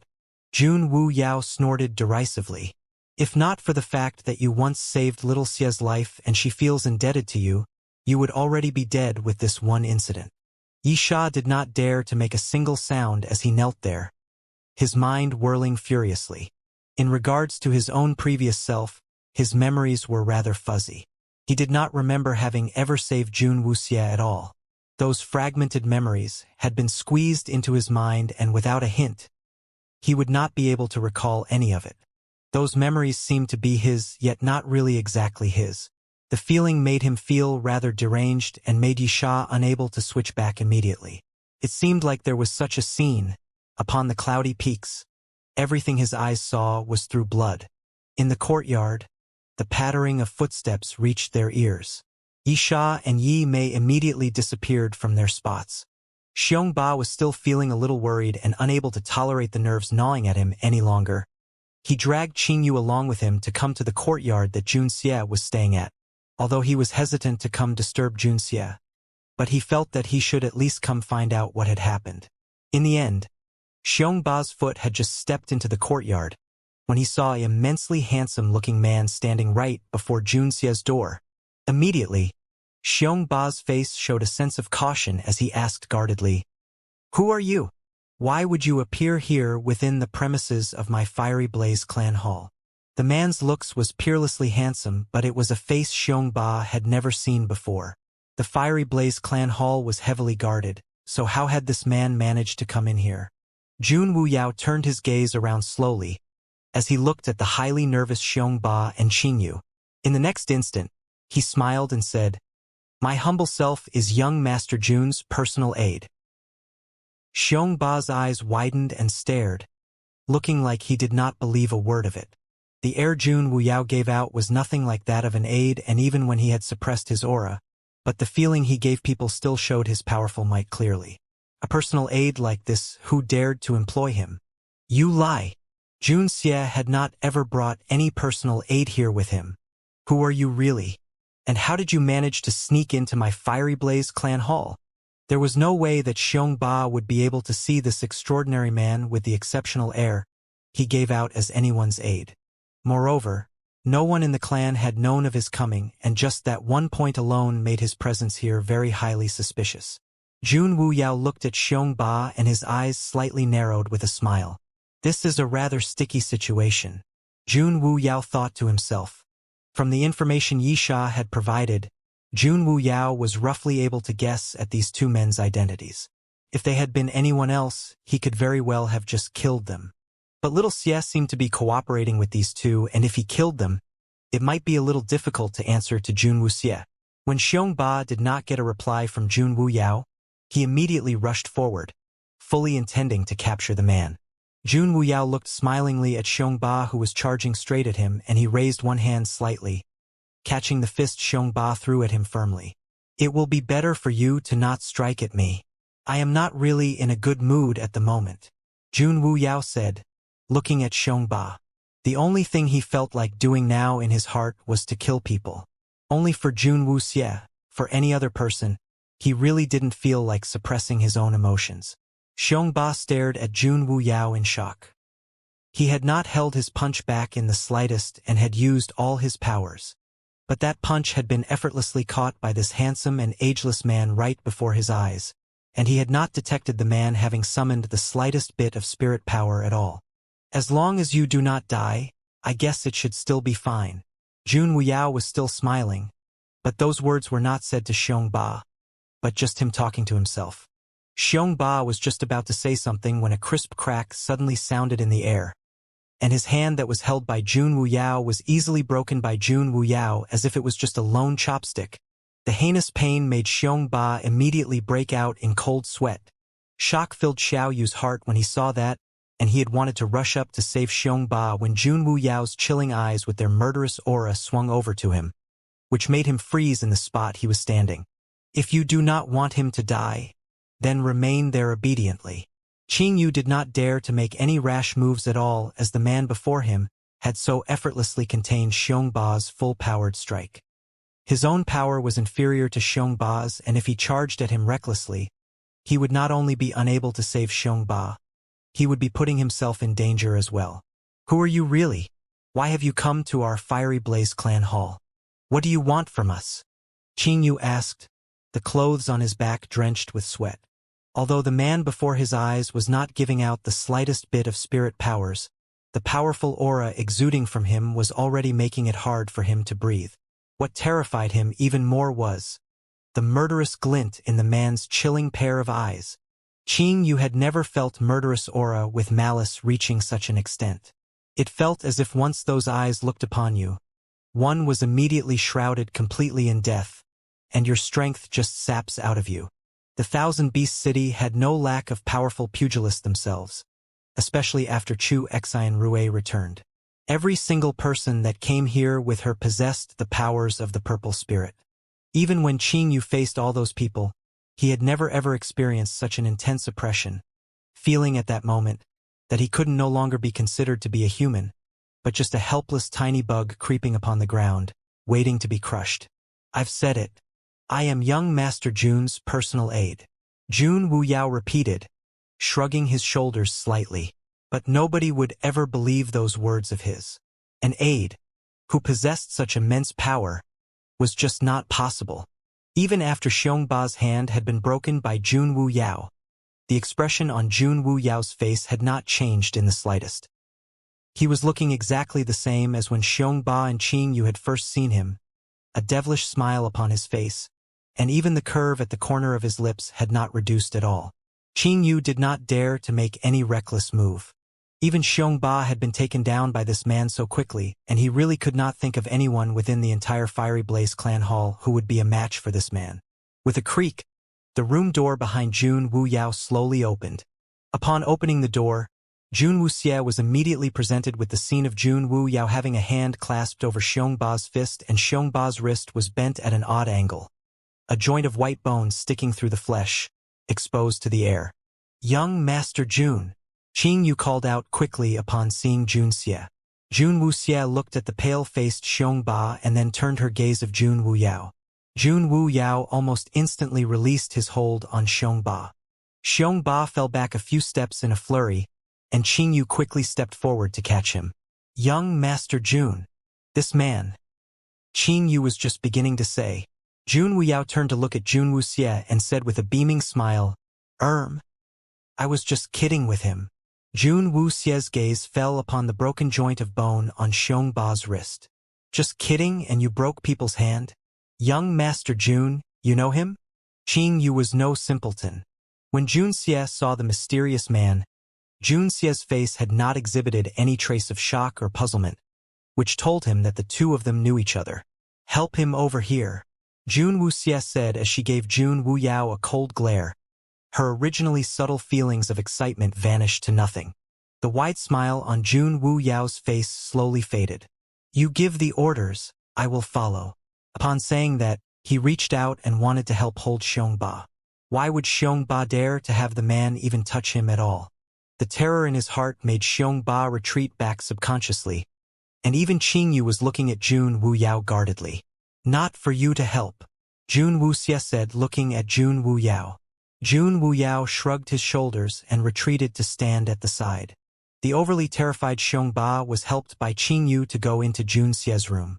Jun Wuxie swept her gaze to glare at Jun Wuyao another time before turning to go in as well. Jun Wuyao stood outside the door and looked at the ground in front of it. Seeing the scattered drops of blood, his eyes narrowed. After the room door was shut, Yi Sha and Yi Mei immediately appeared. "Lord Zhu, clean up this area," Jun Wuyao said simply and then turned to push the door open to walk inside. Yi Sha and Yi Mei exchanged a look and saw the look of suffering on each other's faces. The atmosphere had just been so harmonious when their Lord Zhu and the young miss had met again, but those two idiots had to come barging in suddenly, appearing just when their Lord Zhu had been feeling absolutely murderous. In the end, besides the fact that those guys had almost gotten themselves killed, they have caused the young miss demeanor become cold towards their Lord Zhu once again. Yi Sha and Yi Mei could not help but to light a pair of candles for Xiongba and Qingyu in their hearts. Why their Lord Zhu had not slaughtered that pair immediately on the spot must have been because of the consideration for the young miss, but having been the cause to make the young miss show their Lord Zhu the cold shoulder, death wouldn't be too far from those two. Mourning for Xiongba and Qingyu for the tragedy that was about to befall them, Yi Mei and Yi Sha began to clean up the blood stains in front of the door in resignation, making sure that they do not leave the slightest scent of blood behind. In the room, Xiongba had already turned pale from the pain. He had not sustained such a severe injury for a long time, and he had just barely seated himself while Jun Xie had turned around to gather some things when he noticed that Jun Wuyao, who had entered a step behind them, currently had his arms crossed over his chest, looking at him and Qingyu, calm and unaffected. He still had a smile on his face and did not seem to hold much animosity against them. But, for no reason, Xiongba felt that the distance between him and death had suddenly been pulled a lot closer. Due to that instinctive fear that gripped him, Xiongba involuntarily shifted his chair backwards a little. Jun Wuxie took out some elixirs from her Cosmo sack and turned around to walk back to them. Without a word, Jun Xie bent her head down and began to treat Xiongba's injury. Qingyu sat at the side anxiously but was greatly surprised to see that Jun Xie seemed highly proficient at treating wounds, just like he had when providing treatment for the big-eared rabbit. Jun Xie's actions while treating Xiongba's wound could only be said as fast, efficient, and steady. Young Master Jun, just who is he? Qingyu could not help but open his mouth to ask.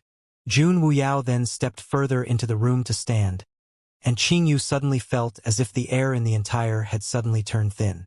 Jun Xie's actions with his hands paused slightly, and he raised his head to look at Jun Wuyao standing at the side. She then called out in a cold voice, "Aid."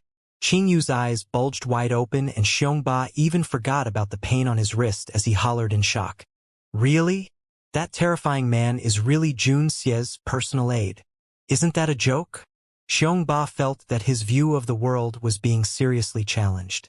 Having been completely thrashed by Jun Wuyao and was completely unable to retaliate in the slightest, Xiongba had gotten a full taste of Jun Wuyao's might. He had a feeling, like Jun Wuyao's prowess was a lot more powerful than Chu Xian Rui. Chu Xian Rui was already a purple spirit, then Jun Wuyao's powers. Xiongba could not imagine it. And a man so powerful that it was completely unbelievable to people was an aide to Jun Xie, although Jun Xie was also an incomparably devilish prodigy. But Xiongba still felt that answer incredibly hard to believe. Too noisy. Jun Wuxie frowned and she treated Xiongba's wound speedily, before standing up to go to the side to wipe off the blood stains on her hands cleanly. The moment Jun Wuxie's body was turned, Xiongba immediately found that Jun Wu Yao's gaze had grown to become terrifying. He hung his head low between his shoulders as a strange feeling came over him. He could not shake off the feeling that once Jun Wuxia left the room, that man would immediately kill him. Always fearless and reckless, this was the first time Xiongba knew the meaning of the word weak. With merely just one look from Jun Wuyao, he was now completely weakened. Qing Yu was also seated obediently, where he did not even dare to look in that direction, deeply afraid if he were to even gaze at the man, his eyes just might be dug out. By the time Jun Wuxia came back, that stifling air of a critical crisis then disappeared without a trace. The speed that it happened at made the two of them feel that they had just imagined it all. Young Master Jun, he is really your aide, Xiongba asked as he shrunk into his shoulders.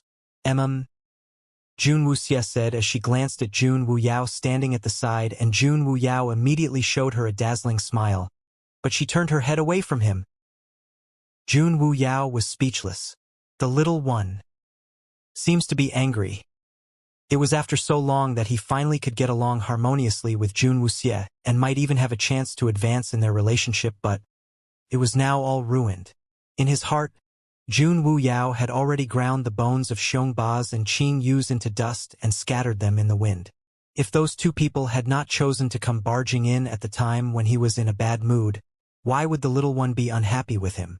If Xiongba and Qing Yu knew what Jun Wuyao was thinking, they would have immediately knelt down to plead before the Lord. The two men were wishing with all their heart that they had never met Jun Wuyao, who was just really too goddamn terrifying. His hand having been broken and still held in contempt for intruding into his blissful reunion, who were they expected to run crying to? For the next 2 weeks, do not move this hand too much, Jun Wuxia exhorted. Xiongba nodded dazedly, looking like he still had not recovered from being told that the demonic lord was just an aide. Qing Yu was secretly bowing in deference to Jun Xie in his heart. He had already thought that Jun Xie was almost devilishly talented, and now he had even proven himself more heaven-defying. To have a man so immensely powerful that was willing to serve as an aide, such a show of dominance was not something anyone would be able to emulate. Go back then. Jun Wuxia issued her eviction notice. Xiongba cradled his injured hand, and in a hesitant voice, he asked, Did anything happen to you at the heavenly cloud chambers? Did Chu Xan Rue? Xiongba had not even finished his words when the atmosphere in the room suddenly turned strange. Jun Xie's eyes turned completely cold, and an intense murderous aura was raging behind Xiongba's back. Xiongba almost wept on the spot, immediately realizing that he seemed to have asked a question he should not have asked. My hand hurts. I need to go back and recuperate. Deputy, quick, help me walk. Xiongba immediately shot to his feet and cradling his hand. He slipped out quickly from the room in escape as Qing Yu hurried to catch up behind.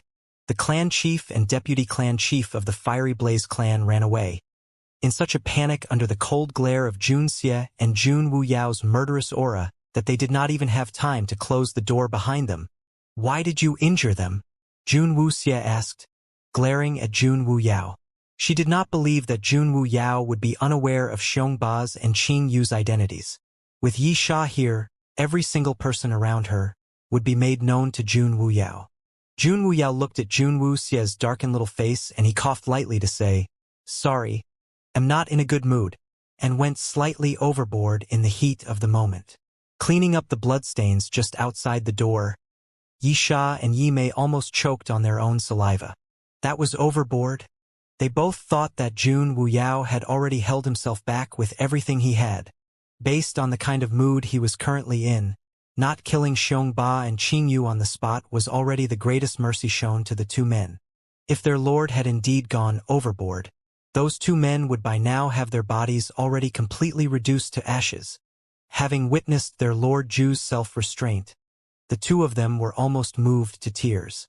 They had never seen their own Lord Ju ever held himself back from his desire for slaughter. Whoever he wanted dead would not live another moment, and would never just merely have his hand broken. That was already the greatest form of restraint. However, before Jun Wuxia Jun Wu Yao's self-control was really going off the charts. Jun Wu Xie suddenly tilted her head and stared at Jun Wu Yao, a questioning look in her eyes. Jun Wu Yao did not want Jun Wu Xie to see the strong murderous aura he held within, and he walked over to come before Jun Wu Xie with a wide smile while stretching out a hand to say, "If little Xie blames me for that, then shall I break this hand of mine as recompense to you?" And after saying that, Jun Wu Yao was about to break his own hand. Jun Wu Xie then grabbed Jun Wu Yao's hand, preventing him from doing something so horrifying. Jun Wu Yao smiled. "By not wanting me to break it, does it mean little Xie wouldn't blame me anymore?" Jun Wu Xie felt as if she had been led in a circle to fall into this quandary, but she was not willing to think about it anymore and just said, "Xiong Ba and his people are still useful to me. Do not hurt them anymore, especially not anywhere near to my room."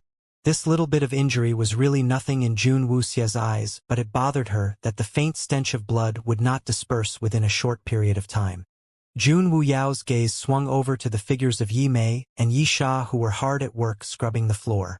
The figure of Yi Mei completely disappeared almost at the same instant that the gaze fell upon him, and mere moments later, he rushed into Jun Wu Xie's room like he had flown to retrieve a bunch of plum blossoms in full bloom, gripped in his hand. "Young miss, the fragrance from the plum blossoms would cover some of the blood stench, and I beg for young miss to endure it for a little while more while we get those blood stains completely cleaned up," Yi Mei said carefully. Only upon seeing Jun Wu Yao retract his gaze did he then retreat out from the room to continue with the scrubbing of the floor with Yi Sha, squatted down just outside the door. The light fragrance of the plum blossoms spread through the air, which helped to reduce the stench of blood a little. Jun Wu Xie looked at the bunch of winter plum blossoms placed upon the table and reached out to pick up a small branch and stuffed it into Jun Wu Yao's hand. A smile came into Jun Wu Yao's hand. "The stench is just as bad from your body," Jun Wu Xie said seriously, realizing that the real reason the little one had gifted flowers to him was not because of love but disdain. The joy in Jun Wu Yao's eyes was immediately replaced by depression. "I'll go wash up and change right away," Jun Wu Yao said quickly with a smile, gripping the stick of plum blossoms in his hand before departing from Jun Wu Xie's room. The gifting of the flowers had obviously been shoved into his hand in disdain, but Jun Wu Yao still gripped it tightly within his hand. Jun Wu Xie looked at Jun Wu Yao's departing back, and her lips flashed with a faint smile that even she herself had not been aware of. The courtyard that Jun Wu Xie stayed at was one that the Fiery Blaze clan hall prepared for guests of theirs, and besides Jun Wu Xie, there was no one else staying there at the moment. Xiong Ba finally returned to his room with Qing Yu's assistance, and before he could even settle down, a most nightmarish figure appeared before his eyes. A loud thump sounded. Xiong Ba had fallen on his behind to the ground. "Wah! What do you want?" Xiong Ba was white as a sheet as he stared at Jun Wu Yao. "I've decided to stay at the same courtyard with young Master Jun henceforth," Jun Wu Yao said, looking at Xiong Ba. Xiong Ba gulped loudly before he said, "I'll have someone see to it immediately." Jun Wu Yao nodded in satisfaction and added, "Have them get a warm bath prepared." "Of course. Immediately. Right away," Xiong Ba answered almost by conditioned reflex. Jun Wu Yao then turned to leave, leaving behind Xiong Ba, who had been almost frightened into insanity, and Qing Yu, who stood there stunned for a long while. Xiong Ba had never ever seen it in his life. A personal aide with such an overwhelming aura. With that kind of overpowering presence, what kind of aide would that make? As even the grand chieftain of their thousand-beast city, Chu Wenhao, would not match up to even a microscopic fraction of it. Even Chu Xian Rui had not made Xiong Ba feel so weak before her. Once Jun Wu Yao opened his mouth, it seemed to be in Xiong Ba's subconscious mind to want to immediately kneel to receive his orders, a situation that made Xiong Ba feel like crying. Where was the dignity of a clan chief he was supposed to possess? However, Xiong Ba could do nothing but wipe away his tears in humiliation and quickly got people to clean up a room for Jun Wu Yao without daring to tarry in the slightest. The specifications of the room based exactly on Jun Wu Xie's one. In what way was that the treatment meant for an aide? It was obviously how they would do it for an ancestor. Yi Sha and Yi Mei finally managed to clean up the bloodstains from in front of Jun Wuxie's room completely after much effort, and the stones were polished till they were so smooth they shone before the two were willing to stop. Jun Wuyao finished washing up and changed out of his clothes before he brought his fresh-smelling self to come into Jun Wuxie's room once again. "Now, do I still smell?" he asked, smiling widely at Jun Wuxie. Jun Wuxie shook her head. Jun Wuyao sat down next to Jun Wuxie and was sensitive enough to detect the little one's emotions, which seemed to be less cold towards him than before. "The matter with the Thousand Beast City, how does little Xie intend to deal with it?" Jun Wuyao asked, bringing the attention back to the main topic at hand. The objective Jun Wuxie had coming to the Thousand Beast City had been told to him by Yi Sha, but even Yi Sha was not fully clear on Jun Wuxie's full intentions here. Before the objective was met, what kind of plans Jun Wuxie had exactly was not known to anyone. Dum Qiao and the others are already looking into the location that the people have been imprisoned, and when they send back the news, we can then move. To resolve the crisis the Thousand Beast City was faced with, the solution to it would not be found within the city itself, but outside instead. "Do you want me to help?" Jun Wuyao asked, resting his chin on an upturned palm, looking smilingly at Jun Wuxie. "No," Jun Wuxie said as she looked at Jun Wuyao. All this time, although he frequently disappeared for periods, but every time whenever she was in need, he would always appear at the opportune time, resolving any teething problems that she was facing. She had to admit that Jun Wuyao indeed held an immense amount of power, and any of the problems that Jun Wuxie had faced so far would before him seemingly be easily dealt with. But she did not want to always be dependent on Jun Wuyao's might. If she needed his help in everything, then what kind of meaning would there be to her existence? She was not willing to be the golden canary under the wing of others. She seeked to be able to drive back her enemies with her own hands one fine day, to possess the capability to defend herself, and not one who was just a burden and an encumbrance. This was what Jun Wuxie persisted in, and the way she held her pride. She was not willing to append herself under someone's wing. Really? Within the Thousand Beast City, there are several people from the Soul Return Palace, and although they would not be considered to be the finest fighters in the Soul Return Palace, but their powers are still beyond what you can currently handle. You might have acquired the method to temporarily raise your spirit powers, but those few people are true and proper purple spirits. You should know very clearly how big a gap there is between a true blue-purple spirit and a temporary purple spirit. Jun Wuyao said, looking at Jun Wuxie through narrowed eyes, mercilessly pointing out her inadequacies against the enemy without holding back at all. "I have never intended to go head-on against them," Jun Wuxie said. "If might is insufficient, then stratagems are needed to make up for it.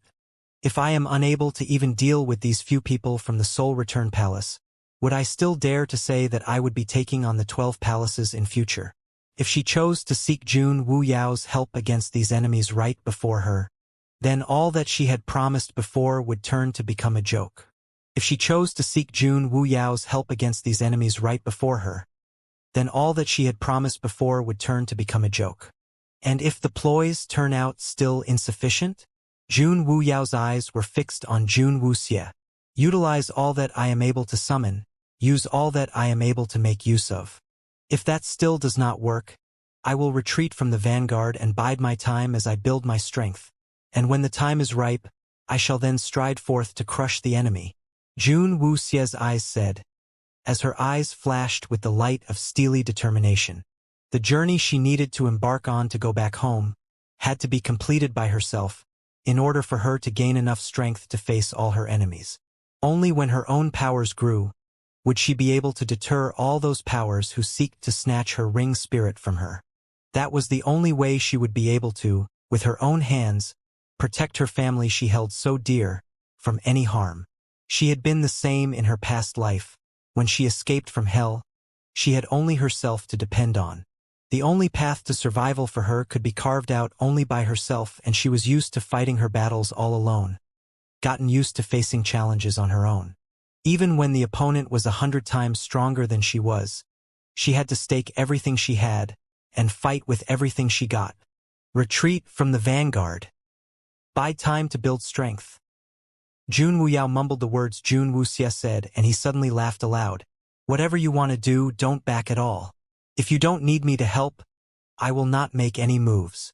He believed in the little one's powers and mind. In all the incidents she had been through, no one had been able to escape from her ploys as yet. Anyway, he was already by her side, and if anything untoward really happened, it still wouldn't be too late for him to make his move at that time. Truth to be told, Jun Wuyao hadn't really intended to step forth to completely resolve Jun Wuxia's predicament for her. He was aware of Jun Wuxia's persistence and knew that the little one strove to become stronger, and that perseverance was not something that he could complete for her on her behalf. The end of Jun Wuyao's mouth were turned up in a smile, and his eyes were filled up gentleness never seen before in them. He might not be able to forever accompany her by her side, but if he could just in the time that he was still around, see her gradually walking the path towards greater power, till she gained the power to protect herself, he would be able to set his mind at ease. There were some things that Jun Wuyao would never say to Jun Wuxia. He would use everything within his power to provide protection and serve as an escort for Jun Wuxia, and with the precondition that she would not suffer any critical or mortal harm, to watch her walk towards the pinnacle. Retreat from the vanguard, bide time to build strength, as Jun Wuxia had said, was exactly what he was doing at the moment. Jun Wuxia raised her head to look at Jun Wuyao. The time they had spent together wasn't all that long, but she had gradually been able to gain from him a sense of security, as if as long as he was there, she would be able to do everything she wanted without the slightest worry. Barring that dumb Qiao and the others would encounter anything expected, they should be returning in another few days, as I am guessing that the place that Chu Exanrue has hidden those people isn't too far away from here. Jun Wuxia said, recomposing herself. Before Qiao Chu and the others sent news back, she still had some time for her preparations. But, on the other hand, the thing with Chu Exanrue might not be able to wait much longer. A deep frown creased up Jun Wuxia's face. Chu Exanrue had truly disgusted her this time round. She had initially intended to drag it out with Chu Exanrue for a period, but she was now no longer willing to do it that way. Even having to cast another glance upon Chu Exanrue would disgust her. Seeing Jun Wuxia frown once more, Jun Wuyao seemed to have guessed her thoughts. He reached a hand out to smoothen the creases between the brows and said in a gentle voice, "If things disgust you, then don't think of them anymore. All other things aside, he might not want to interfere. But that Chu Exanrue's life, he must finish with his own hands." Jun Wuyao's words allowed Jun Wuxia to not go think of what Chu Exanrue had done, and she suddenly remembered something else. "The seed that you gave me before, what is it actually?" Jun Wuxia recalled the incident with the soaring serpent about the devious wyvern, and she immediately asked Jun Wuyao about it. "Is there anything wrong?" Jun Wuyao replied with a question instead. Jun Wuxia shook her head. "Nothing is wrong, but it's just something unexpected happened." An eyebrow lifted on Jun Wuyao's face. That seed was extremely useful towards spirits and would never cause any damage to them, which was why he had dared to let Jun Wuxia use it. But Jun Wuxia was now saying that something unexpected had happened, and that had really made him pay attention to it. "What happened?" "Soaring serpent has not disappeared," Jun Wuxia said. "I had previously thought that it had been completely absorbed, but some time ago, I encountered a devious wyvern in the Thousand Beast City, and the soaring serpent reacted very strongly towards the devious wyvern, where its emotions had even influenced my own emotions. That devious wyvern was swallowed up by Lord Meme, but it vomited out the spirit stone. The soaring serpent had then reacted very intensely towards the devious wyvern's spirit stone. When I placed that spirit stone in my hand, golden tendrils suddenly appeared in my palm, which wrapped themselves around the spirit stone and pulled it in to meld into my body. After that, the soaring serpent suddenly dragged me into my spirit, and that was when I knew it has not disappeared. It told me that the seed's power repaired its spirit, and it wanted me to help it find the devious wyvern, to allow it to make a complete recovery." Jun Wuxia told everything to Jun Wuyao without hiding anything. After hearing her out, Jun Wuyao's eyes narrowed up. "That seed is taken from the spirit tree, and all spirits in the world are drawn out from the spirit tree. Although that seed I gave you has yet to sprout and grow, and is unable to reach a level similar to the spirit tree itself, but it is still extremely useful towards damaged spirits. The reason I placed it in your body was to let it repair your spirit, and the soaring serpent had been very crafty to make use of this period to have its own spirit recover as well. Jun Wuyao gave a cold laugh. What the soaring serpent was thinking, he knew it only too well. The soaring serpent was just trying to deceive you to make you help it find the spirit tree that would allow it to escape back to the spirit world. The devious wyvern is able to open up a door that leads to the spirit world, but a sinister smile suddenly surfaced to show upon Jun Wuyao's face, and it was all due to strong intensity of the soaring serpent's consciousness that pressed the spirit tree's seed to react. The spirit tree's seed is already melded together with your spirit as one, and it would naturally act according in your interests and will put a stop to all that is harmful to your spirit, while at the same time act when there is anything beneficial to you. Jun Wuyao said as he lifted Jun Wuxia's tiny face, his eyes filled with smiles. Little Xie, you have unconsciously picked up a real treasure. Jun Wuxia blinked her eyes blankly, not really understanding what he meant. The devious wyvern is able to open up a door that leads to the spirit world, but its spirit stone was absorbed by you instead. That would also mean you will be getting your second ring spirit. Jun Wuyao said with a wide smile. Jun Wuxia was surprised. Second ring spirit? Jun Wuyao nodded. The Soul Return Palace among the 12 palaces is the only one that is constantly attempting to use spirits as a medium to elevate their standings. In their hands, they hold many ways to make use of spirits, and they even have a method, though with much difficulty, where they are able to absorb spirits, but nothing compared to yours, a little one whose body itself is already equipped with the most perfect method to devour spirits. But I have tried with other spirit stones, but there hasn't been any similar reactions. Jun Wuxia was rather confused with all of this, and if it was said that she could really devour spirits through their spirit stones, why did it not work with other spirit stones? Jun Wuyao laughed and said, although spirit stones contain spirit powers, they are not considered to be true spirit bodies, and you will not be able to directly devour spirit stones. Only the seed from the spirit tree is able to extract the spirit powers from a spirit stone to be devoured by you. But as the spirit tree seed is now still too young, its abilities is still extremely limited. If not for the intensity of the soaring serpent's emotions that incited the seed's innate abilities, the seed usually wouldn't use its powers upon any spirit stones. Moreover, other spirit beasts do not possess such unique powers, and the spirit tree will only resonate with unique spirits. If Jun Wuxia wanted to devour the spirits of spirit beasts through spirit stones, she would first need the spirit tree seed to transform it, but the spirit tree seed only reacts to spirit stones from certain kinds of spirit beasts. Jun Wuxia thought about it for a moment, and was able to gain a rudimentary understanding of the meaning behind it. The second ring spirit. What would it be? Jun Wuxia looked down and stared at her fingers. Even though she was unable to see her spirit ring's actual form, but she was well aware that it was there on her finger. Spirits have their own consciousness, and all ring spirits that exist have always been the ones who picks their owners. With little Xie being so outstanding, your second ring spirit would not be all that bad. Jun Wuyao said reassuringly, rubbing Jun Wuxia on the head. Jun Wuxia raised her head and looked at Jun Wuyao. What is your ring spirit like? She had never seen Jun Wuyao use any ring spirits, and it might be because he was too powerful himself, where he had been able to deal with everything he had faced himself without even needing his ring spirit to act at all.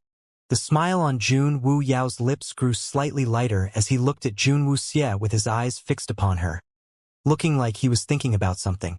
I do not possess any ring spirits, he said slowly. Jun Wuxia was slightly shocked. There were some people who existed in this world, whose ring spirits did not even awaken, but people without ring spirits would experience extremely slow growth in their spirit powers, and for them to become someone as powerful as Jun Wuyao was virtually impossible. But Jun Wuyao had just said that he did not have any ring spirit. The gaze that was looking at Jun Wuxia turning questioning as Jun Wuyao asked with a smile, after knowing I do not possess a ring spirit, will little Xie start to despise me? Jun Wuxia immediately shook her head. Even without any ring spirits, little Xie has to believe that I will still be able to give you protection. Jun Wuyao's eyes were smiling, and his words were filled with complete confidence. Jun Wuxie lowered her head and did not reply. Seeing Jun Wuxie looking like that, an indiscernible feeling came over Jun Wu Yao, and he gently reached out his hand to envelope Jun Wuxie into his embrace. The soaring serpent seeking to escape is not really all that unreasonable, as for every single day that it remains within your body, you will continue to devour its power. Even if the spirit tree's seed continues to treat it, it will still be unable to free itself from the draining of its power. As long as you make it remain obediently within your body, it will provide you with immeasurable help. Even till the point that for all your future spirit-level breakthroughs, you will not need to devour any other ring spirits, and just absorb powers solely from it, which would be already sufficient. An evil flame was blazing within Jun Wu Yao's eyes. To think that a mere beast was even thinking of deceiving his little one? She should then do all she could to exploit and squeeze out every single drop of all of its worth. Can I? Jun Wuxie looked up. If that was truly the case, it would really be much more convenient. Sure you can. You will just need your spirit power to reach its peak, and you can employ the same method you used previously to tame it by doing it again. Jun Wu Yao said with a gentle smile, but his words were dripping with venom. The soaring serpent would never have dreamed that by having revealed itself in a moment of anxiety, it would suddenly find itself to have earned the wrath of a certain demonic lord so shortly after. I can do the breakthrough right now, Jun Wuxie said in all seriousness. She had remained at the peak of the green spirit for a rather long period, and she had not advanced to the next level all this time because she had not found a suitable time to do it. But now that Jun Wu Yao was here by her side, her heart had settled down, feeling as secure as she had back when she was at the Lin Palace. All right, I'll help you keep up the protection, Jun Wu Yao said as he pinched Jun Wuxie's nose.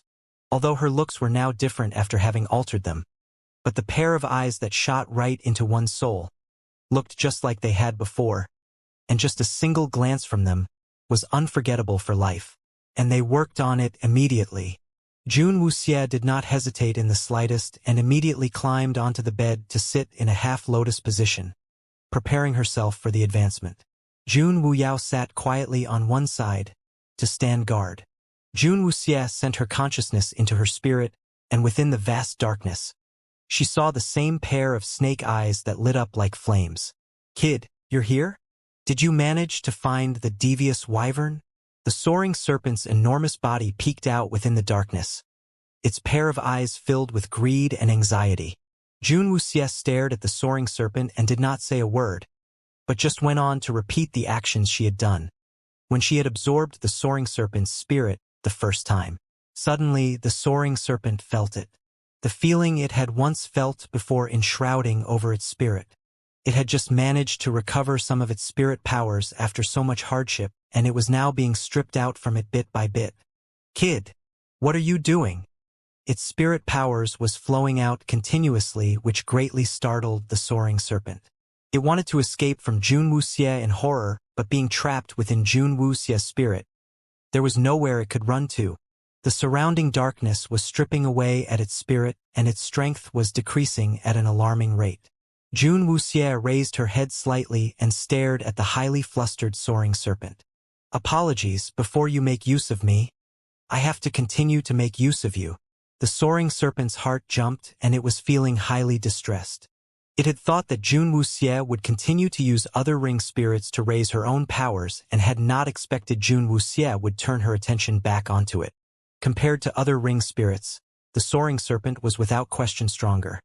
And even in its current state where its spirit was incomplete, its powers still surpassed any ring spirit Jun Wuxie had since devoured after it. A moment of greed had thrown the soaring serpent into a helpless quandary. It had already been devoured by Jun Wuxie, and its spirit was completely not under its control at that moment. Could be said that in here, Jun Wuxie would be able to give and take as she chose. No. How did it become like this? How could it become like this? The soaring serpent twisted its body, trying to shake off the feeling, but it was all in futility. It had wanted to deceive Jun Wuxie to achieve its own aims, but it had not thought that it would finally still fail to be a match for this cunning little girl, resulting in it losing everything, even itself in the bargain. Within the room, Jun Wu Yao had his arms crossed before his chest as he leaned against the bed, his eyes fixed upon Jun Wu Xie, who had fallen into the world of her spirit. His gaze was involuntarily drawn to Jun Wu Xie's red, luscious little mouth, and a smile flashed within his eyes. He slowly bent his back and went close to Jun Wu Xie's face. In a situation where she could not feel anything, he lightly planted a light kiss upon those lips, stopping with just a light taste and not savoring it fully. When Jun Wu Xie regained consciousness, the spirit powers within her body reached new heights. And this time, the time she took to complete the breakthrough compared to the past, was significantly reduced. The moment she opened her eyes, Jun Wu Yao's handsome-looking face showed within her eyes. Jun Wu Xie shifted her gaze slightly. The sky outside the window had turned completely dark and warm candles had been lit within the room, the candlelight shining against the profile of Jun Wu Yao's face, drawing out its perfect contours prominently. Momentarily dazzled, Jun Wu Xie was suddenly rather distracted. Congrats! Little Xie is now one step closer towards the true purple spirit. A low and husky voice sounded beside Jun Wu Xie's ear, and Jun Wu Yao reached out a hand, lifting the strands of hair that had fallen down the side of Jun Wu Xie's face. For no reason, Jun Wu Xie felt an indescribable warmth surge throughout her body, and she cringed back subconsciously. The strands of hair hooked over Jun Wu Yao's finger had, with Jun Wu Xie's retreat, brought traces of chill across Jun Wu Yao's fingertip, plucking at his deep-rooted heartstrings.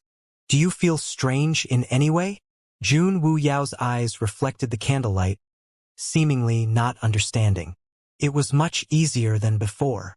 The breakthrough this time had not only greatly reduced the amount of time it took, but the process of devouring had become strangely easy as well.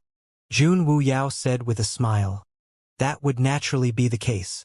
The first time you devoured a spirit was that of a soaring serpent, and even when the soaring serpent spirit had regained its strength, but by absorbing from the same spirit again, it would naturally save you a lot of trouble. As the soaring serpent will be unable to resist against you devouring it, as long as you want to, it would have no choice but to give up its power." A devilish smile arced up at the corners of Jun Wu Yao's mouth. To be able to provide power to Jun Wu Xie should be the honor of the soaring serpent. If not for the fact that it still had some use, he would have at the instant upon discovering that the soaring serpent intended to make use of Jun Wu Xie, dragged its spirit out from Jun Wu Xie's body, and crushed its soul to scatter into non-existence. Just a mere beast, and it dared to have delusions of using Jun Wu Xie. It really hadn't seen death. Would I then be able to keep using the soaring serpent to complete my breakthroughs from now on? Jun Wu Xie asked, looking at Jun Wu Yao. Breakthroughs to the next level had become extremely easy, and she would no longer need to worry about searching for a ring spirit for her breakthroughs in future. That depends on how much the soaring serpent is able to recover from the spirit tree's seed healing. If the healing is strong enough and the speed of the soaring serpent's recovery is able to keep up with your accumulated spirit energies, then it will work. But if the speed of its recovery is too slow, it does not mean that you have to depend only on it. Continuing to absorb the same kind of ring spirit might be easier, but that will not be the only choice. Jun Wu Yao said slowly, never taking his eyes off the strands of hair fallen over Jun Wu Xie's face. The luxuriant long black hair was draped carelessly over the shoulder, flowing down upon the back towards the hips. Although the little figure before his eyes was dressed in men's clothes, and her looks altered, but Jun Wu Yao knew deep inside, behind what that hair covered. Jun Wu Yao's Adam's apple moved, and he quickly turned his gaze away. Seeing Jun Wu Xie's face under the candlelight, though with the countenance changed, but that pair of eyes would never ever change. You just completed your breakthrough and would be drained. I've gotten someone to prepare dinner and asked them bring it over. Jun Wu Yao said, and he very naturally stretched out his hands to carry Jun Wu Xie off the bed. His words have barely fallen when Yi Sha and Yi Mei had pushed open the door, their hands filled with steaming hot dishes and rice. The two men were conscientious enough to not lift the eyes, but just quietly placed the food down and scrambled off like a bolt. Jun Wu Xie was really hungry. The spirit-level breakthrough had drained her out, and when she saw the table filled with so much food, she picked up her chopsticks immediately. Seeing her enjoy the food so much, Jun Wuyao picked up his chopsticks smilingly and tasted a mouthful of it. The taste that filled his mouth made the demon lord immediately spit the food out. Jun Wuxie was sipping at her porridge when she saw Jun Wuyao spitting out the prawn he had just put into his mouth, and she blinked her eyes blankly. Yi Sha. Jun Wuyao lifted up the napkin from the table gracefully and dapped it against the corner of his mouth and said. Yi Sha immediately appeared within the room and knelt before Jun Wuyao. Your subordinate is present. Remove all these dishes and you go prepare another table of food with Yi Mei. Jun Wuyao ordered. Yes. Yi Sha immediately lowered his head and brought out the whole table of food, removing even the rice bowl from before Jun Wuxie, leaving her only with the mouthful of porridge she had left in the spoon she was still holding in her hand. She had only taken 2 mouthfuls, and why had Jun Wuyao ordered for all the food to be removed? Jun Wuxie was feeling ravenous, and the eyes she was looking at Jun Wuyao with were involuntarily tinged with a faint trace of complaint. Jun Wuyao stroked her head good-naturedly and said, How can I allow such horrible food to taint your mouth? He had asked Xiong Ba to get people to prepare all that food, and it had all turned out to be completely unpalatable. Jun Wuxie was stunned for a moment before she understood what Jun Wuyao meant. The little black cat at the side silently raised its paw and covered it over its eyes. Although the food that Xiong Ba had provided was not comparable to the gourmet dishes from the big restaurants, but it was still not that bad. Even then, when it was put into Jun Wuyao's mouth, it had become something he found extremely hard to swallow, to the point that if he allowed Jun Wuxie to eat it, he felt that it would taint Jun Wuxie's tongue towards a certain demon lord's actions of crazed lunacy. The little black cat found that it could not bear to watch any further. That demon lord's taste buds must have been spoilt and overly indulged by Yi Sha and Yi Mei. The pair's culinary skills were superb, and there could be no qualms about that. But, come on, that didn't mean that any random personal aid in this world one dragged out could become an emissary of the god of cookery. Jun Wuxie was still stunned, and Jun Wuyao reached his hand over to take the spoon from her hand to carelessly toss out the window. Wait just a while more, before you eat, Jun Wuyao said with a smile. Jun Wuxie was speechless as she saw her last mouthful of porridge being thrown out together with the spoon. At that moment, her stomach growled fittingly with how she was feeling, seemingly protesting against Jun Wuyao's absolute tyranny. I did not think that they tasted bad, Jun Wuxie said as she looked at Jun Wuyao. Great taste to her was not something she pursued, but as long as the food could ensure her body could function and provide sufficient calories, all other aspects did not make much of a difference to her. Why make yourself suffer? Jun Wuyao asked with a smile. She did not think she was suffering at all. Yi Sha and Yi Mei threw the entire table full of food in the kitchen of the Fiery Blaze clan hall. When the workers in the kitchen saw the 2 towering figures suddenly appear in their kitchen, their faces were filled with shock, and before they could even react, they were all thrown out of the kitchen by Yi Sha and Yi Mei. The workers immediately flew and charged to Xiong Ba in tearful complaint. Xiong Ba's hand was still throbbing in pain, and when he heard that 2 overbearing men had taken over their kitchen in the Fiery Blaze clan hall, a twitch began to pull at his mouth. Clan chief, are you really not going to bother with it? Qing Yu asked, staring at Xiong Ba's fully darkened face. Xiong Ba raised his splintered hand still wearing a cast and waved it right before Qing Yu's eyes. I have to be able to do anything about it in the first place. Yi Sha and Yi Mei sent in the food very quickly into Jun Wuxie's room.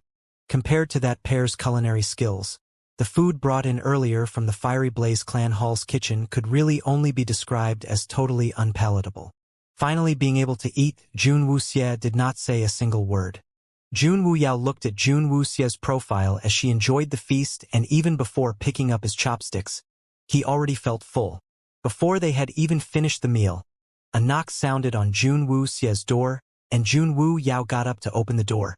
Qing Yu, who was standing outside, had upon seeing Jun Wuyao's attractive-looking face which had a smile plastered upon it, immediately shivered involuntarily. Is anything the matter? Jun Wuyao's face was smiling, but the gaze from that pair of eyes seemed to be telling Qing Yu, report if there's something, scram if nothing. Qing Yu gulped noisily and said, people from the heavenly cloud chambers are here, saying they would like to invite Jun Xie to go over for dinner. Qing Yu's voice had barely dropped when Jun Wu Yao's eyes suddenly flashed brightly with intense murder. The murderous aura caused Qing Yu to instantly hold his breath, and his face immediately turned white. From inside the room, Jun Wu Xie had heard Qing Yu's words clearly. The words heavenly cloud chambers had completely ruined her appetite. I refuse, Jun Wu Xie said coldly. She didn't feel like seeing Chu Xian Rue in the slightest at that moment. Heard that? Jun Wu Yao said, looking at Qing Yu with an eyebrow raised. Qing Yu immediately nodded his head and did not dare protest in the least as he ran away as if in escape. Jun Wu Yao closed the door shut and looked at Jun Wu Xie, who had lost her appetite. Dum Qiao and the others have not sent back news, which should mean they are already on their tail. It won't be much longer before they will find out where those people have been imprisoned, and there is no need for me to go deal with Chu Xian Rue now. Jun Wu Xie said expressionlessly, as if she was explaining to Jun Wu Yao why she had suddenly refused Chu Xian Rue's invitation. Don't go if you don't want to. Looking at that face will only spoil your appetite. You should rather look at me, it will make the food go down easier. Jun Wu Yao said smilingly, the flash of murder in his eyes earlier seemingly just an illusion. Jun Wu Xie glanced at Jun Wu Yao and then silently lowered her head to continue eating. Outside the Fiery Blaze clan hall, Shun Qi's face was smiling as he waited to escort Jun Xie to the heavenly cloud chambers. But after waiting for a while, he saw only Qing Yu coming out from the Fiery Blaze clan hall alone. Apologies, young Master Jun just had his dinner, and I'm afraid he would not be able to dine with the great aunt today, Qing Yu said regretfully as he looked at Shun Qi. The smile on Shun Qi's face immediately turned into one of displeasure as he looked inside the Fiery Blaze clan hall, and the corners of his mouth curled up into a sneer. Since that is the case, I shall then be making my way back. I'll see you out, Qing Yu said politely. Shun Qi turned around and left before Qing Yu heaved a sigh of relief, but a growing worry rose within his heart at the same time. Shun Qi's expression had not been pretty when he left just now, and if even Shun Qi had such a reaction, he wondered when Jun Xie's refusal reached Chu Xian Rue's ears, what kind of consequences would that bring about? In the heavenly cloud chambers, Shen Chan told the news that Jun Wu would not be coming to Chu Xian Rue, and sitting at her dressing table as she enjoyed the favored men combing out her hair, Chu Xian Rue's facial expression immediately turned gloomy. She's not coming? Right? Shin Chun replied. Chu Xian Rue snorted in disdain, and the aura around her body turned highly dangerous. Standing right behind her, the favored man's hand trembled and broke one strand of Chu Xian Rue's hair by mistake. Chu Xian Rue immediately shot to her feet and kicked that favored man onto the ground. Useless trash. The favored man clutched at his abdomen with his face turned pale as he fell to the ground. But he did not dare to even let out a single groan despite the pain and just hurried to kneel down pleading for mercy. Great Aunt, it's my mistake. I beg for Great Aunt to spare my life. Chu Xian Rue's face was grave as she stared at the man. The silk scarf that had been looped around her wrist had fallen slowly to the ground, and over the smooth and fair skin of her arm, a patch of crinkled and old-looking skin had suddenly appeared. Initially, that had only showed somewhere around her wrist, but it had now spread up higher her arm. If one was to only look at that joint on her arm, anyone would think the arm to have belonged to an elderly old lady, highly advanced in age. Guards, take him away from here, Chu Xian Rue said coldly. The favored man pleaded continuously, but he was forcibly dragged out by the guards of the heavenly cloud chambers. Chu Xian Rue put down her arm, but the expression on her face was still looking concerned. Shun Qi's gaze fell upon the patch of old and wrinkly skin on Chu Xian Rue's arm, and his brows lifted up slightly. The speed you are aging at seems to be get faster and faster. Chu Xian Rue was startled, and she lowered her gaze to look at the arm exposed to Shun Qi's gaze. Her face froze, and she immediately pulled her sleeve over it to cover her arm. Damn it! What is really happening? I have been using that for the last few days, and why is it still like this? Chu Xian Rue said as her face creased up in a frown, her expression looking highly irritable. Usually after using that, she would regain back her youth, but this time, for some reason, there had been no effect. This situation actually started from the day of the birthday banquet. Did Chu Ling Yu enter the heavenly cloud chambers that day? Chu Xian Rui asked. Shin-Chi shook his head. That thing cannot get close to any other female besides you, so how would we allow Chu Ling Yu to come in here? She just did the same thing as she had done in previous years, kowtowing outside the doors and leaving after that. In future, don't even let her kowtow at the heavenly cloud chambers, Chu Xian Rui said, and after a pause, she continued. If she needs to offer her well wishes, doing it at the other end of the street will do. And that thing who didn't know who he offended, just have him sacrificed. Maybe 2 little spirits have been offered up in sacrifice recently, and that thing's powers have decreased. Chu Xian Rui's tone sounded slightly flustered. Now, it was just her arm that had showed signs of aging. But if this continued on, she didn't know if the situation would spread throughout her body. If she were to be faced with all that wrinkled-up skin, she would not be able to bear it. I sacrificed so much before I was able to achieve such youthful beauty. I will never let anyone destroy it. If you want to offer a sacrifice, I'm afraid one person alone might not be enough. Shin-Chi naturally knew what Chu Xian Rui was referring to. Chu Xian Rui then said, just pick out a few more out from the men. You just decide on it your own. The men Chu Xian Rui was referring to were those favored men living in the heavenly cloud chambers. Every month, Chu Xian Rui would pick out several youthful and good-looking men from the Thousand Beast City to come into the heavenly cloud chambers to serve her. But the number of favored men in the heavenly cloud chambers had not grown to become too big a number, and from among all those favored men who were admitted into the heavenly cloud chambers, not a single one had left from the place. Without the explicit permission from Chu Xian Rui, no one was allowed to enter the heavenly cloud chambers and were not allowed to come into any contact with the favored men of the heavenly cloud chambers. Hence, no one outside had the slightest idea what really happened to the men who were admitted into the heavenly cloud chambers. All right, I'll make the arrangements in a moment, Shun-Chi said, and his eyes then flashed with a malicious glint. One more thing. How do you intend to deal with the matter with Junxia? From the way I see it, he does not seem too willing to accept your suggestion, Shun-Chi said with a smile on his face, as he looked at Chu Xian Rui. Chu Xian Rui had repeatedly extended her invitation for Junxia to come to the heavenly cloud chambers, and Junxia had accepted them the first few times. But in regards to Chu Xian Rui's request for them to collaborate and work together, Junxia had not given any indication of a positive reply but had instead dragged it out time and time again. And this time, Junxia had just outright refused to come to the heavenly cloud chambers. Such an attitude did not seem to be telling Chu Xian Rui that Junxia was willing to cooperate with her. Seems like your beauty had not been able to move the little emperor at all, and he had even given you such a superfluous reason to reject the invitation.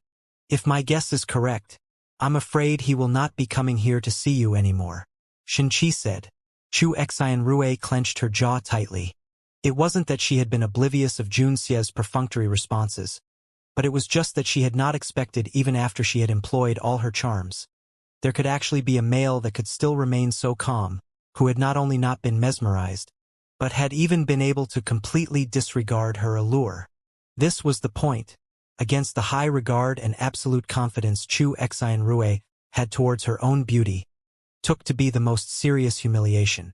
Since he refused the politely proffered wine, he will now then be given the wine as punishment, Chu Xian Rui said with derision in her voice. Shin-Chi looked at Chu Xian Rui's darkened expression and went on to remind her to say, people on the lower realm are weak and powerless. To make Junxia submit wouldn't be a difficult task at all. But you must think clearly on one point. He is still the emperor of the Fire Country, and if you really come to inflict any harm upon him, it will not be easy to answer to the people in the Fire Country. The strength behind the Fire Country is of utmost importance to us, and if we can convince the Fire Country to mobilize their troops to go down to the Heaven's End Cliff, then our exploration of the Heaven's End Cliff will definitely be much faster than anything we will be able to achieve with the Thousand Beast City. With just that puny little youth, it was deemed to be beneath Shin-Chi to pay him any attention. What really caught his attention was the might of the Fire Country behind Junxia. The biggest country of the lower realm, their military might an inestimable number. I do not believe that anyone under the heavens can resist gaining everlasting youth and eternal life. He had refused it so decisively and did not seem too interested in gaining the power of the purple spirit. Don't tell me. Other palaces have already come into contact with him. Chu Xianrui was startled by her own sudden realization. There were 7 among the 12 palaces who held a portion of the Dark Emperor's tomb in their hands, and besides the Soul Return Palace, the other palaces who held the maps must also be up to something.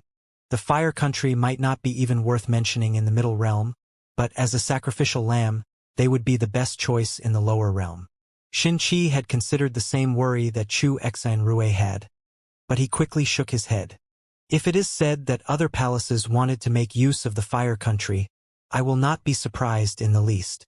But Jun Xie was not from the legitimate and reigning imperial family in the Fire Country. He had suddenly taken over the Fire Country's throne, and the other palaces are not doing it like we are doing here to remain permanently in the Lower Realm. Jun Xie had not ascended to the Fire Country's throne for long, and the previous ruler was forced to abdicate. So how could he give up his throne willingly? Even if people from the other palaces have contacted the Fire Country's emperor, it will not be with this little emperor who had just ascended into the throne, but the previous emperor, and he surely would not be willing to hand over the benefits the people of the 12 palaces were providing to them so readily. Xin-Chi said, and then paused before he went on. What we need to do now is, before any of the other palaces comes into contact with Jun Xie, pull him over to join our camp, and make the Fire Country in her hands work for us. As long as he still remains in the Thousand Beast City, we will stand a better chance than any of the other palaces. Judging from the timing, Jun Xie would seem to have made his way to the Thousand Beast City on the same day, almost immediately after his ascension to the throne. Xin-Chi was confident that even if the other palaces have received the news, they would definitely not have enough time to discuss about cooperating with the little emperor who had just ascended into the throne. But he is unwilling to cooperate with us now, Chu Xianrui said in a fluster as she bit on her nails. Jun Xie isn't Chu Wenhao, and the might of the Fire Country is highly powerful in the Lower Realm. I had heard that the Empress Dowager of the Fire Country holds a group of secret assassins, and it seems that their powers are not too far off from the Purple Spirit. When Jun Xie ascended into the throne, the Empress Dowager had been highly supportive, and if we are to try to control the Fire Country with the same method we used to control the Thousand Beast City, we stand to meet with failure. Jun Xie came from the Zephyr Academy, and I have sent people to look into detailed information about her, but they had not been able to find out anything about her birth, which renders us unable to use her family members to hold her hostage. Even if we succeed in controlling Jun Xie, whether the Fire Country will be willing to submit to us for their new little emperor will be another question, as the Fire Country still has an Empress Dowager holding the fort. If that old witch decides to abandon Jun Xie and push another emperor onto the throne, then we'll stand to gain nothing from it at all. Chu Xianrui was feeling highly frustrated as she was finding it rather hard to deal with Jun Xie's refusal. Without a handhold to use as blackmail against him, they were unable to ascertain if they would be able to use Jun Xie to force the Fire Country to submit to them. It would not be that easy to take on the biggest country in the Lower Realm, but at the same time, it was a big fatty piece of meat that they were reluctant to let go of. Xin-Chi fell deep in thought.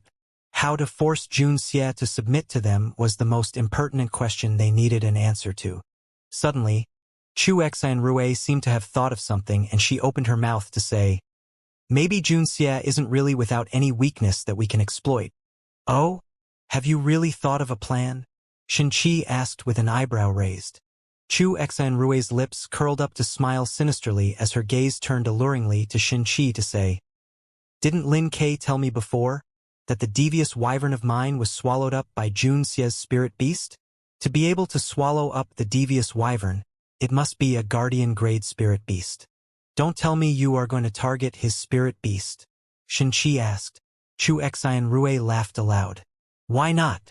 Not everybody is able to own a guardian-grade spirit beast, and a fully tame one at that. Having come so far away from the Fire Country, but he still brought the spirit beast to keep by his side. The bond between him and that spirit beast must be very strong. To make a guardian-grade spirit beast submit to you, it is impossible if one did not pay an equivalent price.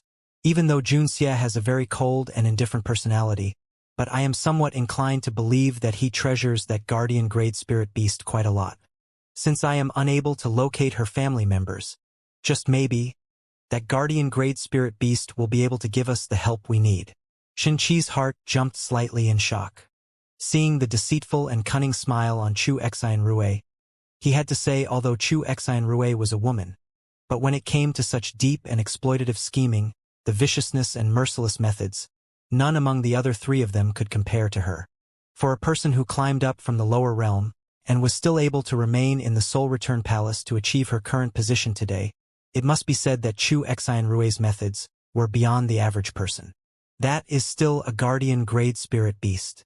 Even if you and I were to join forces, taking it down would still pose a certain level of difficulty for us. Shin-Chi said.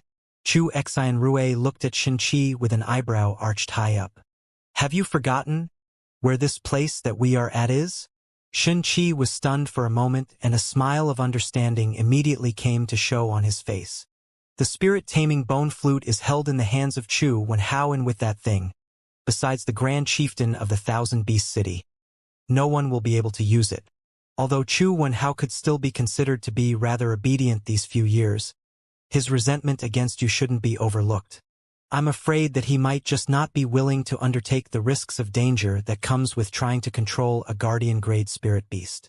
Chu Xianrui then said with a cold laugh. For his daughter, he will be willing to do anything. You are truly very cruel. Shin-Chi laughed. To even make use of her own bloodkin, Chu Xianrui was truly vicious. When man does not fight for himself to live, the world will come to an end. If I am able to gain a firm standing in the Soul Return Palace, to the Thousand Beast City, wouldn't it be also a good thing for them? Chu Xianrui did not feel that she was being that cruel. To climb from the lower realm into the middle realm, just how enormous an amount of effort did she expend? How much she had to sacrifice and how much had she put out? Nobody would be allowed to impede her. Anyone who stood to obstruct her would have to die. To succeed in big things, how could one tie oneself down with such trivialities? Even if I have to tread over the bones of thousands, I will achieve a higher position for myself. Moreover, when all of you agreed to work together with me, wasn't this exactly the point that all of you liked in me? When the Elder asked all of you to seek an appropriate power in the lower realm, but you secretly held on to the map and roped me in to take control of the Thousand Beast City. Wasn't that because you knew that I wouldn't care in the least about the lives of all these people? Since we have all chosen to do it this way, there is nothing else here that I will find unbearable to exploit. If I succeed here, your own positions in the Soul Return Palace will be elevated exponentially as well. Chu Xianrui said. Looking coquettishly at Shin-Chi, Shin-Chi smiled. You're right. Since you are giving it all you've got, how could I stand back and not act accordingly? Rest assured. For the sacrificial offering, I will get it all settled tonight and you will be able to regain your youthful beauty tomorrow. As for the spirit-taming bone flute, you will have to deal with it on your own. As it is, Chu Wenhao doesn't like the idea of us getting too close to his Grand Chieftain's residence. I will get that done. Chu Xianrui said, her eyes narrowing up. The dark night encompassed the Thousand Beast City, and Chu Lingyu was sitting within her room, holding a brand new handkerchief in her hand. On that pure white handkerchief, two graceful Chinese characters were embroidered beautifully upon it, small and exquisite, but filled with the weighty thoughts and feelings of a girl's heart inside. Chu Lingyu's eyes stared at the embroidered characters that read Jun Xie on the handkerchief, and as she stared, a faint pink flush rose into her cheeks. She bit on her lip and covered her face with the handkerchief. With the handkerchief over her face, she gave out a soft and delight squeal.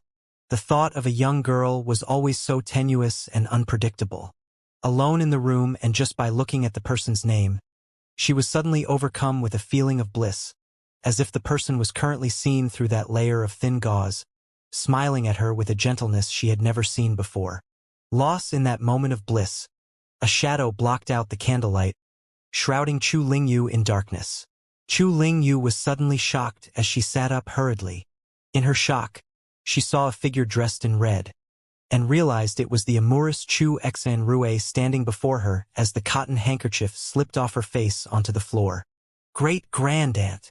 Chu Lingyu immediately fell to a kneel upon the floor in nervousness, the pink tinge on her cheeks fading away instantly. Chu Xianrui looked at the pretty-faced Chu Lingyu kneeling on the ground. Chu Lingyu's features were not considered to be stunning, but when summed up together, it exuded a lively energy that only young girls possessed, where just a slight smile would be able to make people feel as if the girl was as beautiful as 100 flowers in full bloom. In terms of looks, Chu Lingyu could not compare with Chu Xianrui's ravishing beauty, but the kind of innocent beauty that a young girl possessed would be beyond Chu Xianrui's reach for the rest of her life. Chu Xianrui narrowed her eyes as her gaze swung over to the handkerchief fallen to the floor. She bent down and picked it up, and nervousness flickered in Chu Lingyu's gaze. The two characters that read Jun Xie fell into Chu Xianrui's eyes, and they immediately flashed with a sharp glint. She looked up and saw Chu Lingyu's tiny face looking flustered and so very pitiful, and Chu Xianrui's eyes burned with detest and hatred. Lingyu, you are interested in little young Master Jun? Having had her thoughts seen through with that statement, Chu Lingyu's quickly turned fully bright red. She lowered her head and seemed highly embarrassed as her hands tugged nervously at the corners of her clothes. A young girl's coy and shy demeanor was the most beautiful adornment. That slight pink flush of the cheeks had immediately lent to Chu Xianrui's not too exceptionally beautiful face an additional enchanting allure, which only drove the hatred in Chu Xianrui's eyes to suddenly turn into pure venom. You and little young Master Jun first met in the Fire Country? Yes. Chu Lingyu did not know why Chu Xianrui had suddenly appeared within her room. Her room door was locked, and she had not heard any sound of movements at all. Although Chu Lingyu had been trying very hard to avoid Chu Xianrui all these years, but every time they met, Chu Lingyu had always felt that Chu Xianrui detested her in some way. The fact that Chu Xianrui disliked her was a point Chu Lingyu was well aware of by now. So why would Chu Xianrui suddenly come here to seek her out in the middle of the night today? And does her father know anything about this? And you are on very good terms with him? Chu Xianrui asked, in a voice that did not allow one to discern her intentions. Chu Lingyu's head sank even lower. Young Master Jun saved my life then. He is my benefactor. Chu Lingyu stuttered softly in a gentle voice, scratching Chu Xianrui painfully in the ears, although she had regained back her beauty just like when she was in her 20s.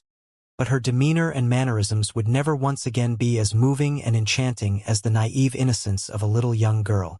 I have wondered why little young Master Jun had been indifferent and unmoved, but it is now clear to me, Chu Xianrui said as she gave a disdainful laugh. Chu Lingyu was startled by the amount of hatred in Chu Xianrui's voice, and she looked up questioningly. In that instant, her chin was grabbed by Chu Xianrui in a tight grip. Chu Xianrui's long nails dug into Chu Lingyu's flesh and blood flowed out from the wounds. What's so great about this face? Besides being more youthful, in what other way are you comparable to me? You're just an immature little girl that's ignorant and doesn't know a thing about passion. How could you be so shameless? Is that what your father has taught you? Slut! Chu Xianrui spat, with narrowed eyes, venomous words spilling out from her mouth. She had not been able to comprehend why Jun Xie would spurn her intimate advances. She had such complete confidence in her looks that she was able to mesmerize any man, but the very one, Jun Xie, that she wanted to control had treated her like she was plain air, and was completely unaffected. It wasn't until she saw Chu Lingyu's sickly sweet and god-awful handkerchief that she had struck her. Jun Xie's total disregard towards her could highly possibly be due to him having developed a liking to this immature little girl here. Having suffered the blows from being snubbed and rejected by Jun Xie repeatedly, it had formed to become a huge sense of humiliation in Chu Xianrui's heart, and when she saw Chu Lingyu's shy and alluring demeanor earlier, she had been suddenly overcome with an urge to dig out that endearing-looking pair of limpid eyes. Great-grand aunt. What are you saying? A deeply ominous feeling rose within Chu Lingyu's heart, as the pain from her chin grew more and more intense. Chu Xianrui suddenly laughed almost hysterically, the laughter sounding highly cruel. What I said. Don't you like little young Master Jun a lot? Then, for the sake of his future, you should be willing to anything right. Chu Lingyu stared at Chu Xianrui in terror. She wanted to scream, but was slapped by Chu Xianrui to fall into a dead faint, and her body crumpled onto the floor in a heap. Chu Xianrui's eyes were narrowed into a dangerous slit as she stared at the figure of Chu Lingyu on the ground, her eyes shining brightly with intense jealousy and rage. At that moment, she no longer simply wanted to just use Chu Lingyu to blackmail Chu Wenhao. As she stared at Chu Lingyu's unconscious little face, an even more highly venomous and insidious plan formed in her mind. In the next few days, Chu Xianrui did not send anyone to go invite Jun Xie over, and Jun Wuxie was able to enjoy a few days' peace. This day, Jun Wuxie woke up bright and early, and she received news that Qing Yu brought in to her. Young Master Jun, the Grand Chieftain would like to invite you to make a trip to the Grand Chieftain's residence. He said he has something he wants to discuss with you about.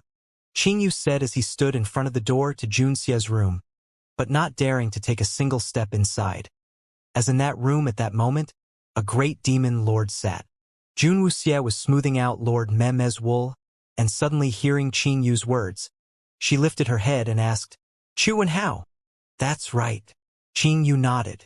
Jun Wuxie could not help but creased her brows. Although she had privately established an agreement with Chu Wenhao, but all their conveyance of information and news were only done through Chu Lingyu and Xiongba.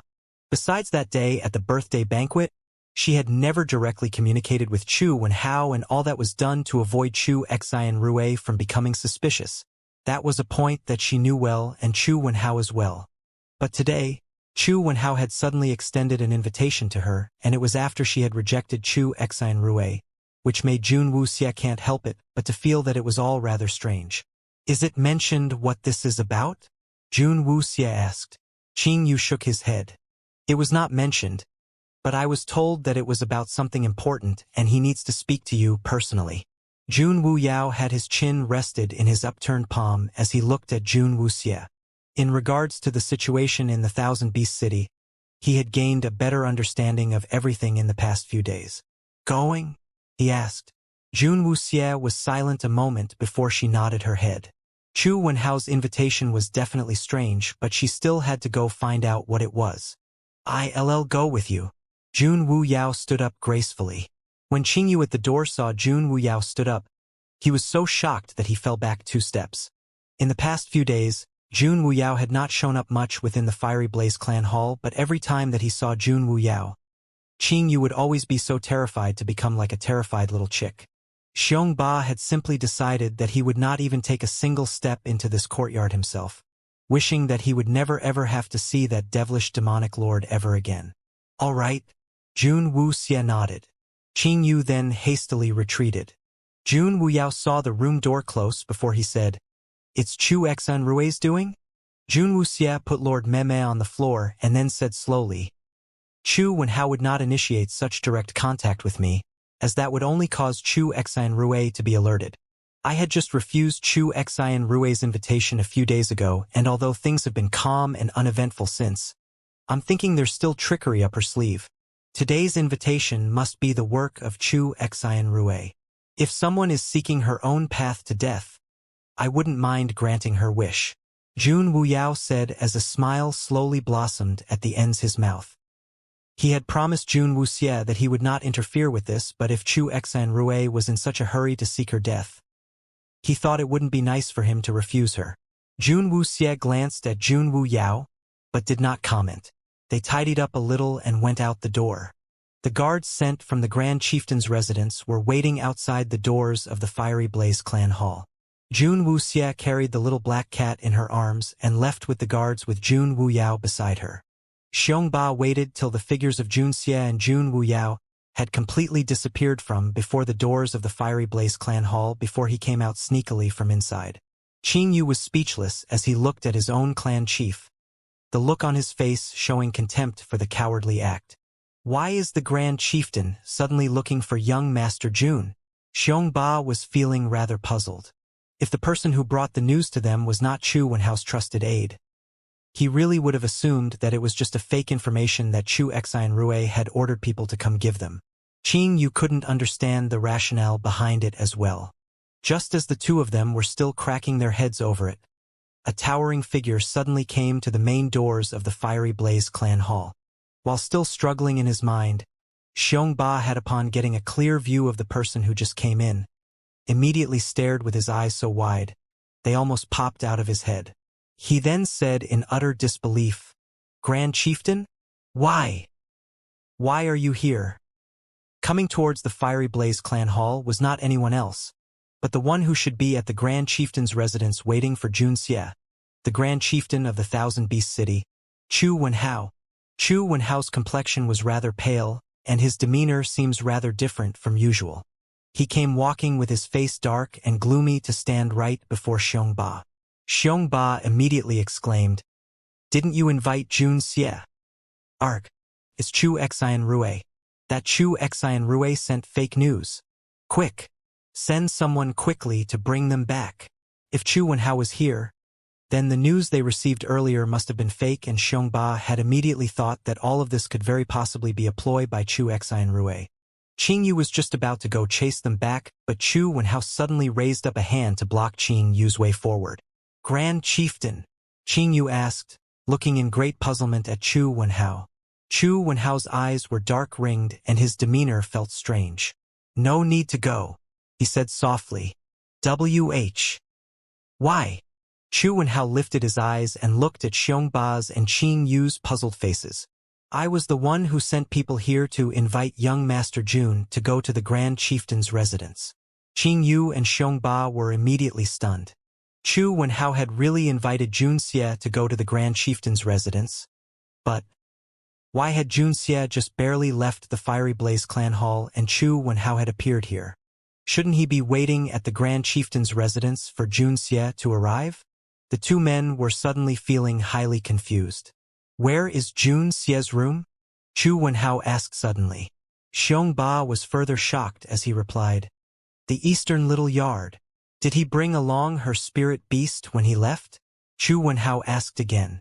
Xiongba scratched his head and said, "Only the little black cat. For the other two spirit beasts, I don't often see her bring them out. This is strange. Why does it feel like something is wrong with the Grand Chieftain today?" Chu Wenhao did not say another word, but just walked off on his own towards the inside of the Fiery Blaze clan hall.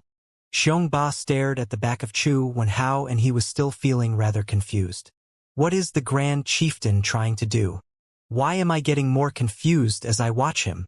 Qing Yu was still evaluating the situation, and when his eyes fell upon the back of Chu Wenhao, the blood completely drained out of his face in an instant. An ominous premonition rose up in Qing Yu's heart as he asked with his lips trembling, "Didn't the Grand Chieftain ask just now whether young Master Jun brought his spirit beasts out?" "That's right," Xiongba replied nonchalantly, but suddenly noticed that Qing Yu's face had taken on a deathly pallor. "What happened to you?" Qing Yu raised a trembling finger and pointed it at Chu Wenhao's back as he said in a hoarse voice, "Do you see what that is?" Xiongba looked at where Qing Yu was pointing at, and he suddenly spotted a silvery white flute that was stuck at Chu Wenhao's hip. Throughout the entire Thousand Beast City, nobody would fail to recognize that flute. It was just an instant, but Xiongba's face turned just as pale. In the Thousand Beast City, no one would not know what that flute really was. That was the flute that determined the might of the Thousand Beast City. And that was what brought unparalleled glory to the Thousand Beast City. The spirit-taming bone flute. Why would the Grand Chieftain bring the spirit-taming bone flute out? Xiongba was still highly flustered, dogged by the feeling that something bad was about to happen. The temperature quickly left Qing Yu's body, which caused him to shiver slightly. Leading young Master Jun away, and bringing the spirit-taming bone flute to go towards young Master Jun's room.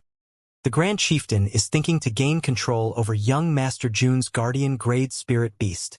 Inside the room, Lord Meme was lying prone upon the bed. It stuck out its little hoof to nudge at the sacrificial blood rabbit continuously, attempting to dislodge the scheming rabbit who had invaded the space upon the bed. The sacrificial blood rabbit dug its front paws stubbornly into the blanket, seemingly as if it would rather die than submit to the tyranny. Before Jun Wuxie had left, she had knocked it into the heads of the two dumb beasts, warning them if they were to stir up any trouble, When she came back, they could forget about getting anything to eat. Under the allure of food, the two dumb beasts were a lot more settled down and they did not dare to create any big damage on the surface. But these little instances of friction between the two of them happened continuously. Lord Mehmed's little hoof had already left a series of tiny hoof marks on the sacrificial blood rabbit's big ears, and it continued on happily, almost like it was going to purr with delight. The sacrificial blood rabbit was still young, and only when its fur changed color would it be possible for it to battle Lord Mehmed. But now, the scheming rabbit could only allow itself to have its whole face covered in hoof marks. While the dumb sheep happily tried to nudge the scheming rabbit off the bed, it shifted its body to try to occupy more space for itself, driving the scheming rabbit so mad it really felt like leaping over and driving its pair of rabbit teeth into that insanely annoying hoof. Just as the two dumb beasts were nudging and pushing at each other, the tightly shut door was suddenly pushed open by someone.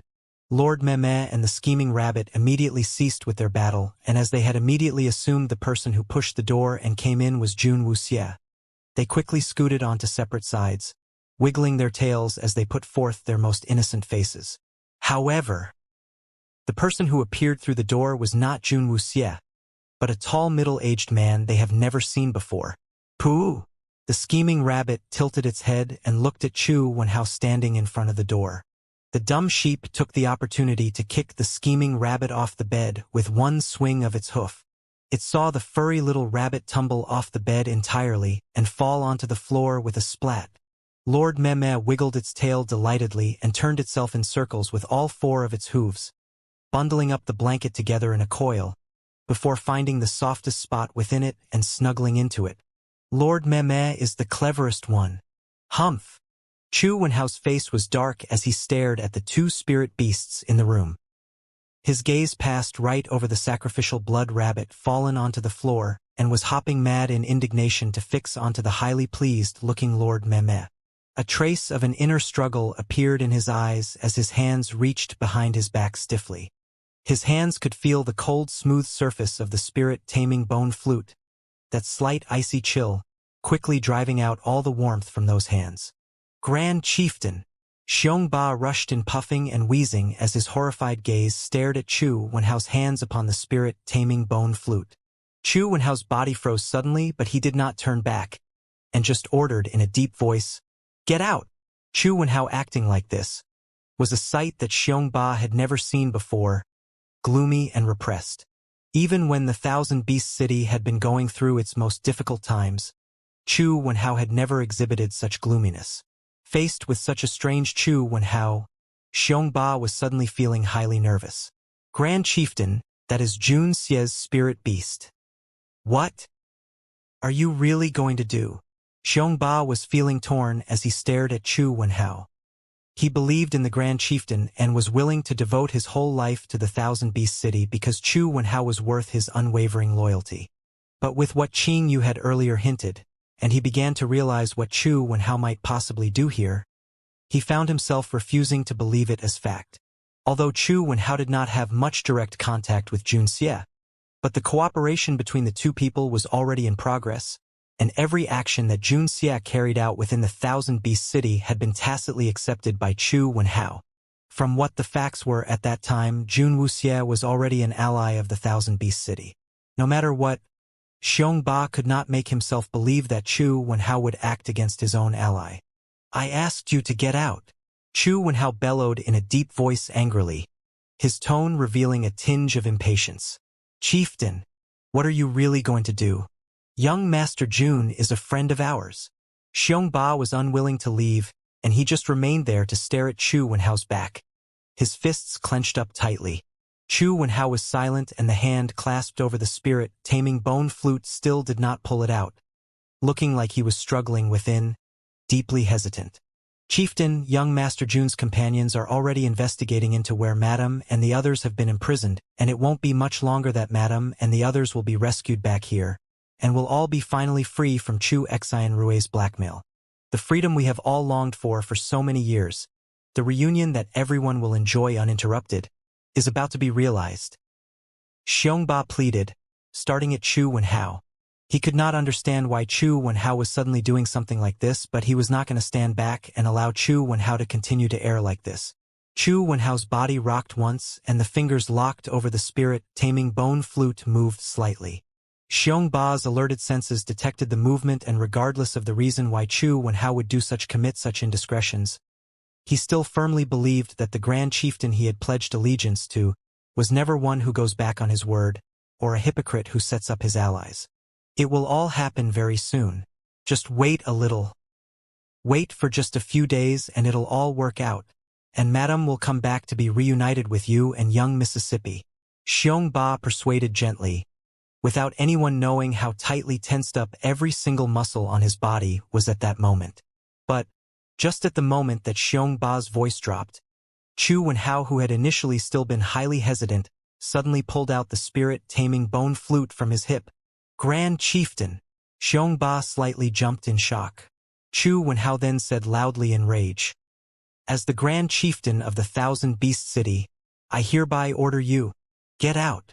Chu Wenhao did not turn around, unwilling to, and not daring to at the same time.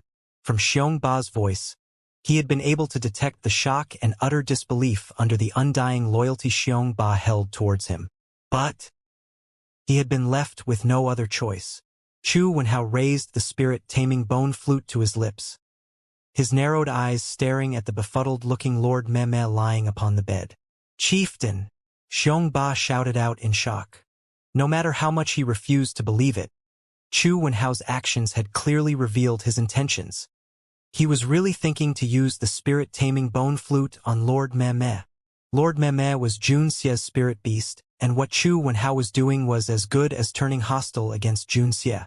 The mellifluous sound of the flute suddenly rose from within the room, the free and highly natural notes unlike the sound made by any other flutes. Sounding so surreal, it did not seem that it was possible to have been produced from any instrument. The melodious sound was heard within one's ears, but it felt like it came from the soul, every note tugging at the spirit, to dance in tandem to its tune. With flute melody, to tame the thousand beasts. In the instant the flute played, Lord Meme, who had been lying upon the bed, suddenly gave out a wail of agony. Its 4 hooves curled in, and its entire body began to twitch incessantly, fallen onto the bed. Its pair of round limpid eyes were shut in pain as a heart-wrenching wail spilled out from its mouth. The spirit-taming bone flute made use of its melody to twist and warp spirits, draining spirit beasts of their will, to make all spirit beasts under the heavens, forcefully subjugate them against their will, to bow and submit themselves to the holder of the spirit-taming bone flute. To activate the power of the spirit-taming bone flute, Chu Wenhao needed to employ his own spirit power. Forcibly twisting the spirit beast's will was not that tough a task, but when the target was such an immensely powerful guardian-grade spirit beast, then to the manipulator it would pose to become a highly dangerous endeavor. Although Chu Wenhao was able to use the spirit-taming bone flute as a medium to twist and manipulate the spirit beast's thoughts, but the more powerful the spirit beast was, the stronger the willpower and spiritual consciousness would be, resulting in the amount of spirit power that would be required to influence its mind to increase. And even after successfully manipulating the spirit beast, the slightest carelessness would have the beast turning back on him instead. Looking back on the many decades since the founding of the Thousand Beast City, throughout the many generations of Grand Chieftains who held the spirit-taming bone flute, less than few have dared to antagonize a guardian-grade spirit beast. They would rather expend more time to gain control over several high-grade spirit beasts than go head-on to face a guardian-grade spirit beast. Because once a guardian-grade spirit beast resisted to its death, it would also bring indelible damage to the manipulators as well. "Grand Chieftain, you can't do this," Xiong Ba called out as he looked at Lord Meme wailing in agony upon the bed, his heart immediately leaping into his throat, and he really felt like jumping on Chu Wenhao at that instant to stop him from carrying on any further. But just as he was about to move closer, 2 other figures suddenly appeared on both his left and right sides. They were not just anybody but the other 2 clan chiefs besides him and Lin Ke. In the Thousand Beast City, besides Lin Ke, who had already aligned himself with Chu Xian Rui, the other clan chiefs held the same thoughts as Xiong Ba and were fiercely loyal to Chu Wenhao. In order to save the Thousand Beast City, they had stood on the same line with Xiong Ba, and Xiong Ba had never thought that the day would come that he would be grabbed and held down by them. As Xiongba swung his head to look outside from out of the corners of his eyes, he was shocked to see that Qing Yu had already been captured by the deputy clan chiefs of the other two clans as well, unable to move an inch just like him. Xiongba, do not try to meddle with this any further. The Grand Chieftain. To do this, he would naturally have his reasons. One of the clan chiefs said to Xiongba, the expression on his face highly pained. Damn it! Let me go. Chieftain, you cannot do that to Jun Xie's spirit beast. We are allies. Jun Xie is a friend that we specially invited here to help us. However dense he was, he realized that Chu Wenhao came here well prepared, having made the clan chiefs and their deputies from the other two clans to restrict the movements of him and Qingyu. The mellifluous sounds of the flute in the room did not stop, and meshed within the sounds of the flute was Lord Meme's pitiful wails and Xiongba's heart-rending shouts. Qingyu and Xiongba wanted to put a stop to all of this, but they were held down by both their arms and legs, and even gagged, where they could only look on helplessly as Lord Meme's struggles between its wails slowly grew less and less frequent. Chu Wenhao's forehead was already dripping with sweat as his face turned from red to white. From the time he became the Grand Chieftain of the Thousand Beast City, this was the first time he was faced against a guardian-grade spirit beast, and the level of danger and pressure he was facing could not be imagined by just anyone. The sacrificial blood rabbit stood on the floor completely stunned as it stared at Lord Meme, who had always kicked it with those little hooves currently wailing in pain. It was still very young and it did not understand what was happening, but it knew that Lord Meme was in agony. It leapt up onto the bed. It had completely forgotten all about the constant bullying from Lord Meme. It stretched out its tiny paw and stroked Lord Meme's body continuously, wanting Lord Meme to feel better. From its mouth, worried little breaths could be heard, like it was feeling very worried about Lord Meme's condition. Xiongba was fighting with all his might to break free from his captors, but it was no use. Lord Meme's response was getting weaker and weaker, and the stones at Chu Wenhao's feet was covered with a layer of sweat. His clothes were soaked with his perspiration, and it was continuing to drip onto the floor. Finally, Lord Meme fell into a faint on the bed, not moving an inch.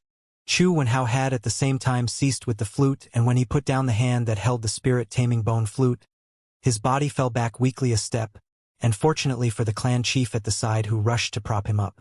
Chu Wenhao pushed the man away from him and stood panting as he stared towards the bed. Bring it with us, Chu Wenhao said. One of the clan chiefs immediately walked to the bedside, thinking to carry the comatose Lord Meme from the bed. Xiongba fell back onto the floor as he stared at Chu Wenhao in despair. He could not believe that the Grand Chieftain he had always respected the most would use the spirit-taming bone flute to take Jun Xie's spirit beast away from the youth. Qing Yu had even shut his eyes from the deep pain he was feeling in his heart, unwilling to watch any more of it. Chu Wenhao did not dare to look away, and did not dare look in the direction of Xiongba. He could just vividly imagine the kind of disappointment showing in Xiongba's eyes. He drew in a deep breath and forced himself to steel his heart. The clan chief who had come to the side of the bed carried up Lord Meme, who was lying upon the bed, and the sacrificial blood rabbit who had laid beside Lord Meme stared anxiously with its naively ignorant pair of eyes as the man picked Lord Meme up, hopping a couple of times, wanting to follow them. The clan chief was seemingly at a loss for a moment as he looked at the big-eared rabbit, with several scars across its body before he turned hesitantly to look at Chu Wenhao. Grand Chieftain, this big-eared rabbit. No need to bring that, Chu Wenhao said coldly. The clan chief had no choice but to brush the big-eared rabbit away. Being pushed away on the bed, the sacrificial blood rabbit quickly leapt right back up and hopped several times, wanting to continue to hop to Lord Meme's side. The clan chief was getting rather impatient, and it raised a foot to kick the sacrificial blood rabbit away. The tiny sacrificial blood rabbit fell heavily onto the ground, and it gave out a low groan. The clan chief carried Lord Meme in his arms and immediately turned to leave, with Chu Wenhao drawing in another deep breath before turning to leave as well. But at the moment Chu Wenhao had just stepped out through the room's door, from behind him, a powerful wave of spirit beastral energy aura suddenly surged. A sudden scream sounded out from behind him, and he turned around in puzzlement. where he immediately saw the clan chief who had been carrying Lord Mehmeh had fallen to the ground. A blood-red rabbit was bent over his neck, its mouth still biting on a chunk of well-bloodied neck bone. The pair of blood-red eyes were staring directly at Chu when Hao and the sacrificial blood rabbit, which was now bathed in blood, stepped on the thick sticky pool of freshly flowed blood. As it spat out the neck bone it had just torn out from the man's throat. It then picked the comatose Lord Mehmeh off the dead corpse, as its sharp gaze remained fixed upon Chu Wenhao. Chu Wenhao stared at the blood-red rabbit in astoundment, and 3 words suddenly rose clearly within his mind: sacrificial blood rabbit. As the Grand Chieftain of the Thousand Beast City, how could Chu Wenhao not know about this guardian grade spirit that only existed in their legends? He had previously heard from Qingyu that Junxie had saved a severely injured big-eared rabbit from the spirit beast arena, but he had not paid much attention to it, and he had not given the big-eared rabbit much thought when he saw it in the room earlier. But what was right before his eyes at that moment was not the entirely helpless big-eared rabbit, but a spirit beast with the power of the guardian grade. Sacrificial blood rabbit. At that moment, everyone there were stunned into unmoving statues. None of them would ever have thought that the unremarkable-looking big-eared rabbit would actually, with 2 shakes of a rabbit's tail, suddenly transform into the spirit beast that drove fear into people's hearts, the sacrificial blood rabbit. In Junxie's possession were actually 2 guardian-grade spirit beasts. How could that even be possible? The appearance of the sacrificial blood rabbit had torn everyone's consciousness to shreds. Just how rare and precious was a guardian-grade spirit beast was to them, and throughout the entire lives of most people, one might not even be able to meet one. But Junxie actually had 2 of them here. It was impossible. The sacrificial blood rabbit's aura had already encompassed the entire room, and its gaze no longer showed ignorance or panic, but were filled with malicious murder and enmity. It was a spirit beast whose powers awoke from fresh blood itself, and its innate sense for bloodthirsty slaughter could never be erased. The deep red blood eyes stared at Chu Wenhao, which sent a spine-tingling chill to rise up through Chu Wenhao from the soles of his feet when he found his entire being caught within an intense murderous aura. Within the Grand Chieftain's residence, Jun Wuxie and Jun Wuyao was led by the servants within the residence to come to the main hall, seated within their chairs. The servant had merely told them that the Grand Chieftain still had some business to attend to and asked Junxie and Jun Wuyao to wait in the main hall for a while before he departed. Jun Wuxie sat within the chair, as a tiny sliver of suspicion rose in her heart. Chu Wenhao's invitation to her had been deemed to have arrived rather suddenly, and now that she was here, he had given the excuse that he was still busy to avoid seeing them, and that was a point that gave the suspicion in Jun Wuxie's heart more clarity. Go check and see if Chu Wenhao is within the residence. Jun Wuxie mumbled in a soft voice, and within the main hall, hidden in the shadowy corners, Yi Sha and Yi Mei immediately disappeared without a trace. Jun Wuyao rested his chin in one hand and looked at Jun Wuxie's face from the side. What are you suspecting? Jun Wuxie replied, There's a problem with Chu Wenhao. Jun Wuyao raised an eyebrow. Even if he wanted to see me, he wouldn't have sent people to come to the Fiery Blaze clan hall to invite me over so blatantly, and when I come here, he is suddenly trying to avoid seeing me. Doesn't that just seem to be highly suspicious? Jun Wuxie replied indifferently, her gaze looking at the several servants outside the main hall. The expressions on those people were rather strange, as if they were trying very hard to maintain a facade of calm. But in their eyes, it was obvious to see that they were hiding an intense unease. Something must have happened here, Jun Wuxie concluded, her eyes narrowing as she spoke. She had noticed earlier that the servant who led them in had seemed to be rather tensed up, and his gaze had been rather shifty, unable to look at her in the eyes. What could it be? Would little Xie like to take a guess? Jun Wuyao asked with a smile. In regards to the reactions of those people, he had not noticed them in the least, as they were all not worth him giving his attention to. I am still not sure at the moment. I need to wait for the news from Yi Sha and Yi Mei. Jun Wuxie answered. Very soon, Yi Sha and Yi Mei rushed back silently. They remained hidden within the shadows and said in a low voice, Reporting to young Miss, I have searched through the Grand Chieftain's residence with Yi Mei and have found no sign of Chu Wenhao. Even Chu Ling Yu does not seem to be within the residence. Jun Wu Xie's brows creased up together and she suddenly shot to her feet, immediately walking straight out of the Grand Chieftain's residence. Jun Wu Yao's brow arched up and got up to follow behind her. The servants standing guard outside had, upon seeing that Jun Xie was going to leave, immediately blocked Jun Xie's way forward in a flustered panic. Young Master Jun, the Grand Chieftain will be coming very soon, and I beg for young Master Jun to wait for a moment more, and the Grand Chieftain will be coming right away. A servant said hurriedly, his head lowered respectfully. Jun Wuxie stared chillingly at that man and said, "Scram!" The servant was so terrified that he fell, his knees hitting the ground with a loud thud as he pleaded in a panic, "Young Master Jun, wait In an instant, a curtain of blood blossomed right before Jun Wuxie's eyes, as the several servants blocking her way in front of her suddenly had all their heads sliced off in the blink of an eye. The garish blood sprayed into the air, and at the moment they were just about to fall, Jun Wuxie was suddenly in Jun Wu Yao's embrace, and with a light tap of his feet, they sailed up into the air.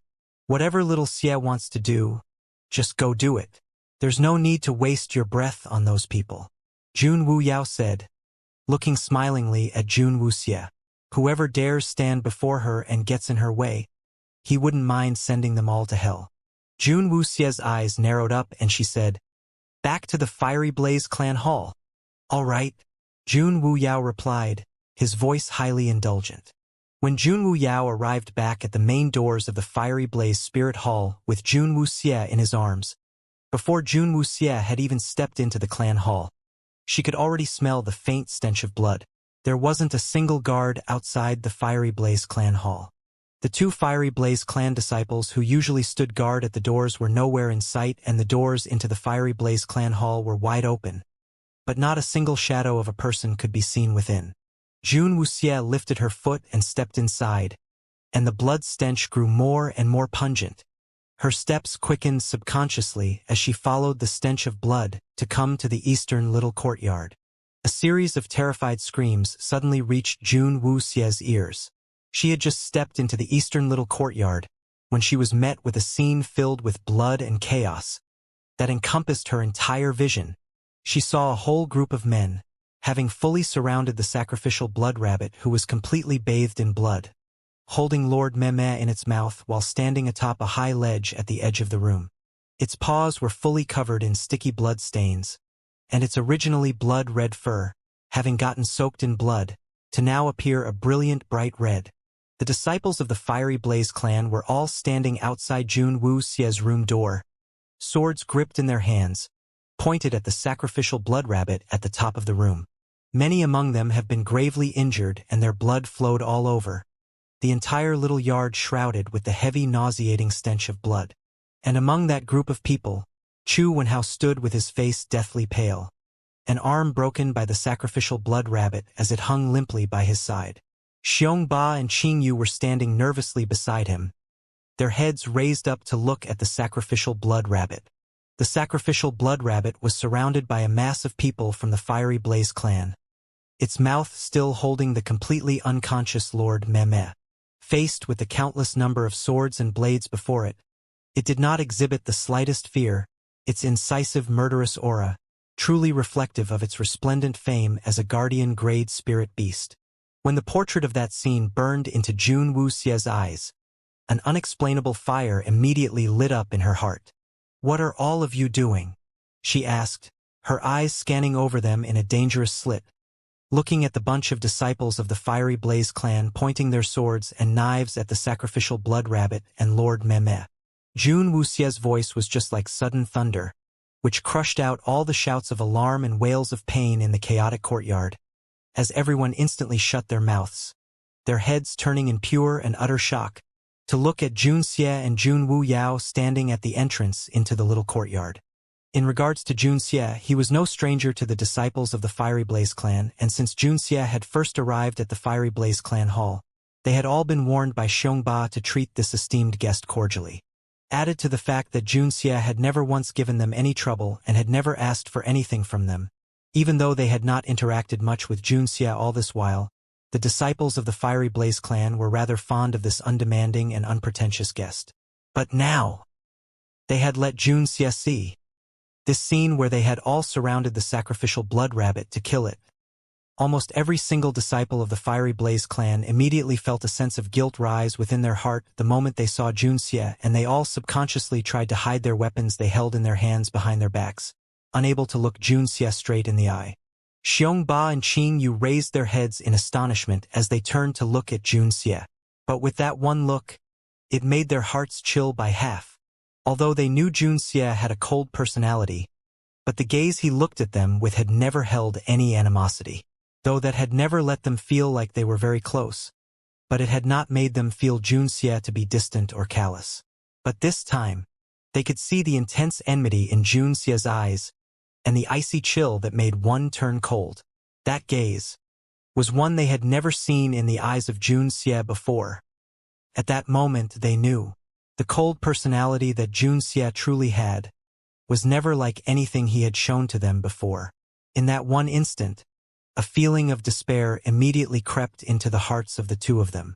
They were almost certain, from the moment Jun Xie stepped into the Fiery Blaze clan hall that day, all the harmonious relationship they had with Jun Xie before had been completely and irrecoverably severed. Jun Xie. You should let me explain. Xiong Ba's voice was trembling as he opened his mouth to speak to Jun Xie, but Jun Wuxie turned to glare at him coldly instead, and her gaze then went past Xiong Ba to look at Chu Wenhao. In the instant that Chu Wenhao saw Jun Xie, his heart jumped, highly startled.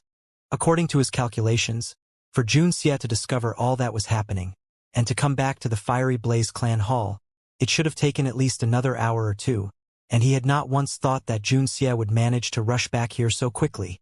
That pair of eyes that send chills into people made the already thoroughly exhausted Chu Wenhao feel even more drained.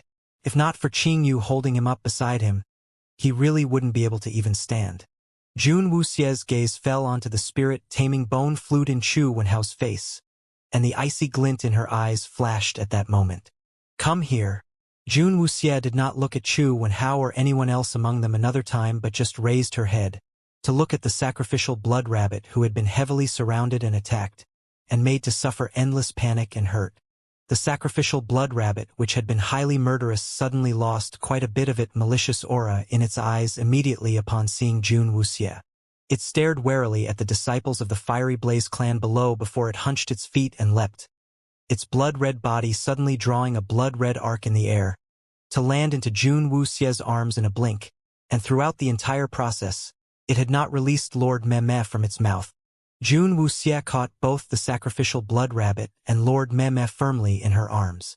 Jun Wuyao at the side raised an eyebrow and snapped his fingers once. Yi Sha and Yi Mei immediately appeared behind the two of them in an instant. Leave them to Yi Sha and Yi Mei first, Jun Wuyao said, looking at Jun Wuxie. From deep within that pair of clear and cold eyes, he had been able to detect the rage and murder that she was trying very hard to hold down at that moment. Jun Wuxie did not move, as she had felt several wounds on the sacrificial blood rabbit that had split open. The wounds that the sacrificial blood rabbit had sustained before it awoken had not yet fully healed. Although it had awakened, but its guardian-grade spirit beast state had yet to completely stabilize, and it could not be considered to be a fully matured and true sacrificial blood rabbit. Hence, the speed of its healing was relatively slower. It had, in order to protect Lord Meme, split up several of the wounds that had not fully healed, and the blood that covered all over its fur was not all just from the enemy, but some of it had been its own mixed together within. Pooh! The sacrificial blood rabbit put Lord Meme it held in its mouth within Jun Wuxie's arms, and it raised its tiny head to look anxiously at Jun Wuxie. Jun Wuxie's clear gaze slowly fell upon the sacrificial blood rabbit. Looking into that pair of blood-red eyes, she saw great fear and helplessness as the sacrificial blood rabbit continuously used the tip of its nose to nudge Lord Meme deeper into Jun Wuxie's embrace. Lord Meme, however, looked as if it had fallen into a dead faint and did not give the slightest reaction. Jun Wuxie did not speak a single word, but the air surrounding her turned to feel extremely strange, which made people not dare to take a single step forward in approach. Xiong Ba stared at Jun Xie, who suddenly felt strangely unfamiliar to him, and he subconsciously gulped. Jun Xie. Let me explain. This matter isn't like what you are thinking. When Xiongba spoke, he felt his hands began to tremble. Jun Xie at that moment made him feel great fear. Speak. Jun Wuxie slowly raised her head, her eyes now replaced with a composed calm. But for some unknown reason, Xiongba and all the other people there were feeling more flustered by that. Jun Xie was obviously looking cold and calm, just like the youth had all this time, but he was however making all of them feel a chill creep right into their bones. Xiongba was struggling to find the words as he opened his mouth, but he did not know what to say at all. In this matter, no matter how you said it, they were in the wrong. Although they had a reason that gave them no choice but to do this. But what did all of that have to do with Junxie? Junxie had initially come to the Thousand Beast City to help them all, but what had they done instead? In order to save one of their own people, they chose to sacrifice Junxie's spirit beast, even to the extent that they even reneged on their earlier agreement, betraying that trust and abandoning righteousness. The words were at the tip of his tongue, but Xiongba found them all stuck around his neck, and he could not make himself say them. All those words, he could not speak, and did not dare to say. At the end of it all, they were the ones who let down Junxie. Jun Wuxie stared coldly at Xiongba, and Jun Wuyao at her side did not take his eyes off the side of Jun Wuxie's face at all, seemingly looking like if Jun Wuxie were to so much as just lift an eyebrow, he would immediately wash the entire Fiery Blaze clan hall with blood. Xiongba could not say anything, and Qingyu was too ashamed to even open his mouth. To the two of them, what they did here was just too despicable for words. Chu Wenhao looked at Jun Wuxie and suddenly walked out from among the crowd of people. Before the eyes of everyone, he fell with a loud thud to his knees before Jun Xie, completely disregarding the excruciating pain in his arm, as he looked pleadingly at Jun Xie. Young Master Jun, I know you are someone no ordinary person can compare with. Today's incident all started from me. I know that I do not deserve to even ask for your forgiveness, but I have no other choice but to still beg you. Can you hand that spirit beast of yours to me? Chu Xian Rue. Chu Xian Rue captured Lingyu. She threatened me to use the spirit-taming bone flute to steal your spirit beast from you. And if I do not do as she says, she will kill Lingyu. Young Master Jun, I am aware that a person as despicable as me, as a person who betrayed your trust and went back on his word, is not even qualified to discuss terms with you. But I only have Lingyu as my only daughter, and she is innocent. I beg you, hand your spirit beast to me and let me save my daughter. As long as Lingyu is able to return safely, this life of mine will be yours to take or sever as you wish. The Grand Chieftain of the Thousand Beast City knelt right before Jun Xie, wailing and pleading. He had betrayed Jun Xie's trust and abandoned righteousness. And he had also repaid kindness with deceit, not because he was vicious and malevolent, but because the only thing his entire world revolved around under the heavens, his daughter, was being held in the hands of others, and he had had no other choice but to submit to them, forced to commit a deed so dirty that even he found himself to be nauseating. He had only his daughter left. He can give up on everything else. As long as it can bring his daughter back safely, there was nothing he wouldn't be unwilling to do. Chu Wenhao wept as he begged. There was nothing else he could depend on. His face was deathly pale, his eye bloodshot, looking not a single bit as steady and refined as Jun Wuxie had seen on that day outside the heavenly cloud chambers. Strands of hair around his temple had come loose and hung down loosely, making him look more worn and wretched. His always straightened back now bent over, all for his daughter. Jun Wuxie stared coldly at the sorry-looking figure of Chu Wenhao, and not a ripple of emotion showed within her eyes. I beg you, help me. As long as you are willing to help, you can have whatever you want. My own life, everything that I own, I can hand them all to you. Chu Wenhao cried out aloud, his hand covering his face. He knew after all that he had done today, he would never be able to gain the forgiveness of Jun Xie. But for Chu Lingyu, he could not give up on fighting for this one last sliver of hope. Chu Wenhao's crying plea did not receive a reply from Jun Xie. Chu Wenhao knelt there in helplessness, in hopeless abandonment. Xiongba clenched up his fists, and his face creased up in a frown. Forlorn sadness and fierce struggle filled his eyes, but he could not make himself speak. From now onwards, I sever all ties with the Thousand Beast City, and whether you die or leave is no concern of mine. Jun Wuxie said coldly. Her voice had just dropped, and she immediately turned to leave while carrying Lord Meme and the sacrificial blood rabbit in her arms, unwilling to see any more of the courtyard that was filled with betrayal. She might not have ever seen Xiong Ba and the others as her own companions, but even though that was the case, she had still given to them a certain level of trust. But after today, that had been completely obliterated. Jun Wuyao's gaze turned slightly, sweeping a quick glance over the crowd of people from the Fiery Blaze clan, and he stepped away to follow behind Jun Wuxie's steps. When he reached her side, he looked at the side of Jun Wuxie's face with that cold expression, and he asked, Little Xie's personality is becoming softer and softer? If he had not earlier promised Jun Wuxie that he would not stick his hand into the affairs in the Thousand Beast City, that whole courtyard full of people earlier would all already be dead by now. Jun Wuxie replied coldly, They have nothing to do with me? What's there to talk about? The only relationship she had with the Thousand Beast City had only been for them to work together with her, and now that Chu Wenhao had reneged on that agreement, that layer of relationship no longer existed. Jun Wuyao looked at Jun Wuxie, and an eyebrow arched up on his face, but he did not say anything more. The two of them departed side by side, leaving Chu Wenhao only their cold and chilly backs to gaze after. Chu Wenhao watched Jun Xie's back and in a flustered panic, he could not help but yell, Young Master Jun, you cannot. Jun Wuxie's steps halted. She did not turn back, but only spoke in a highly icy tone. There is nothing here to tell me I cannot. Upon saying that, she walked away, without stopping in the slightest. Chu Wenhao fell forlornly onto the ground. Every ounce of his strength drained out of him. But in the next instant, his eyes suddenly exploded with a gaze. Looking highly insane and twisted, he suddenly stood up and charged right towards Jun Xie. Grand Chieftain! Xiong Ba's heart jumped in shock. He had never thought that Chu Wenhao had already lost his mind to such an extent that he would even think of attacking Jun Xie.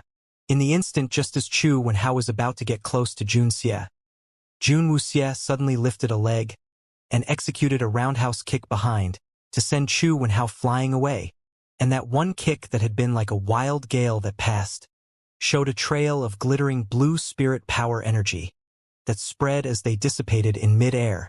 Chu Wenhao cried out as he slammed against the wall, falling limply to the ground in a heap, continuing to groan in pain.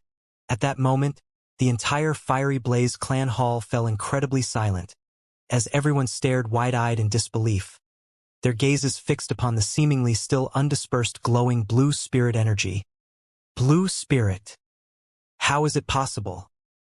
The person who had released that blue spirit energy was actually a thin youth who looked to be 14 or 15. That was just too unbelievable.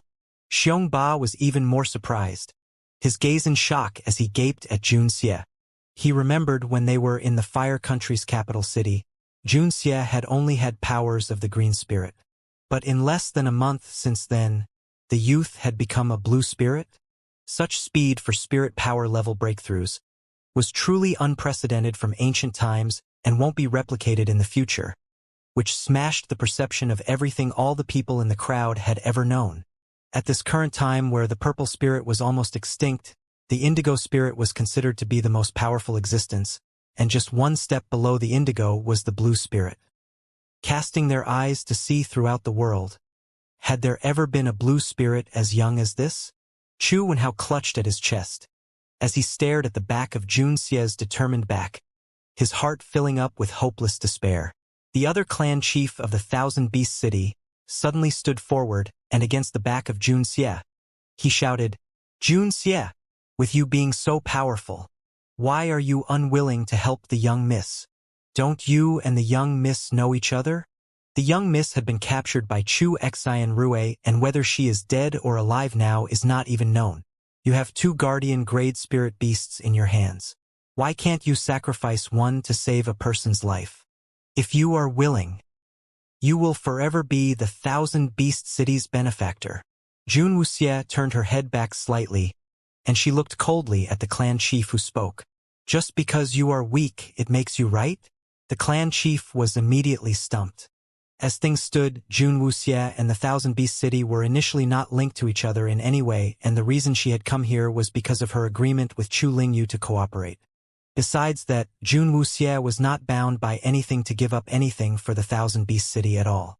This was obviously a matter that concerned only the people of the Thousand Beast City themselves, but they were asking her to give up her things to resolve it. If this was made known to people outside, they would only be despised and laughed at by the world. She couldn't be bothered to waste her breath with those people anymore, and Jun Wuxie lifted her foot to walk out of the Fiery Blaze clan hall. And throughout her entire life, she would never set foot within this place ever again. The figures of Jun Xie and Jun Wu Yao disappeared at the main doors of the Fiery Blaze clan hall. Chu Wenhao struggled to stand up, refusing the help offered by the clan chief. Grand Chieftain. Xiong Ba looked at the haggard-looking Chu Wenhao. In regards to this matter, he had objected to it from the beginning, but... Grand Chieftain, you have really done wrong, Qing Yu said as he gave an extremely heavy sigh. Although Jun Xie had not exploded in rage this time, but from the look in the youth's eyes, Qing Yu had understood that their relationship as cooperating partners had broken up. The youth they had personally invited here to save the Thousand Beast City from its crisis had been pushed away from them with their own hands. Qing Yu would never be able to forget that cold, chilling gaze he had seen from Jun Xie. Chu Wenhao's face was deathly white, not saying a single word. He stepped falteringly towards the outside of the doors, his hand gripping the spirit-taming bone flute tightly. Xiong Ba and the others only felt helplessness in their hearts. They did not know anymore just who in the world would be able to save them from this muck, after they had broken this last sliver of hope they had, with their very own hands. Chu Wenhao left the Fiery Blaze clan hall and walked on his own to the heavenly cloud chambers. That one kick from Jun Xie before he left had struck him right in the breast, which hurt his internal organs with the impact. He was feeling an agonizing pain as if fire was baking his insides, but he could afford to give the slightest attention to it, but just plodded heavily along with every single step towards the heavenly cloud chambers as he dragged his heavy hand up to pound on the tightly locked doors. The main doors of the heavenly cloud chambers were slowly opened. Shin Qi stood behind the doors and loomed at the flustered and anxious Chu Wenhao. Chu Wenhao did not even give Shin Qi a single glance and just pushed past him, bracing himself to remain upright as he strode towards the inside of the heavenly cloud chambers. Chu Xianrui was lying down sideways upon the long lounge as the favored men carefully served her. Chu Wenhao came rushing up, and just as he stepped onto the top floor, his weakened body made his legs give way and he fell onto the ground in a wretched heap. He struggled to his feet and labored with every step, shifting himself slowly to come before Chu Xianrui. The matter I asked you to do, has it been done? Chu Xianrui's eyebrow arched up as she looked at Chu Wenhao, her lips curling up into a cruel smile. Chu Wenhao's eyes were malevolent as he glared at Chu Xianrui, looking like he wanted to tear her to shreds, his heart filled with heaven-damning hatred. Chu Xianrui looked straight into his hate-filled eyes and she laughed lightly. There's no need for you to glare so fiercely at me. I'm doing all this for the sake of the Thousand Beast City's future.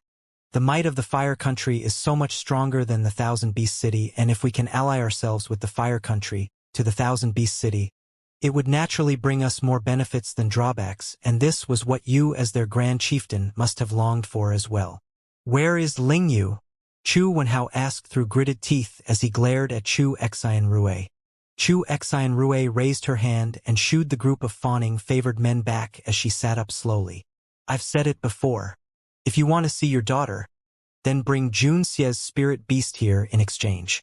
Chu Wenhao suddenly gripped the spirit-taming bone flute that symbolized the pinnacle of authority and power in the Thousand Beast City and threw it at Chu Xianrui's feet. Chu Xianrui's eyebrow lifted up as she looked at Chu Wenhao. I've already used the spirit-taming bone flute to control Jun Xie's spirit beast. Where is Lingyu? Chu Wenhao roared, his body shaking from fear.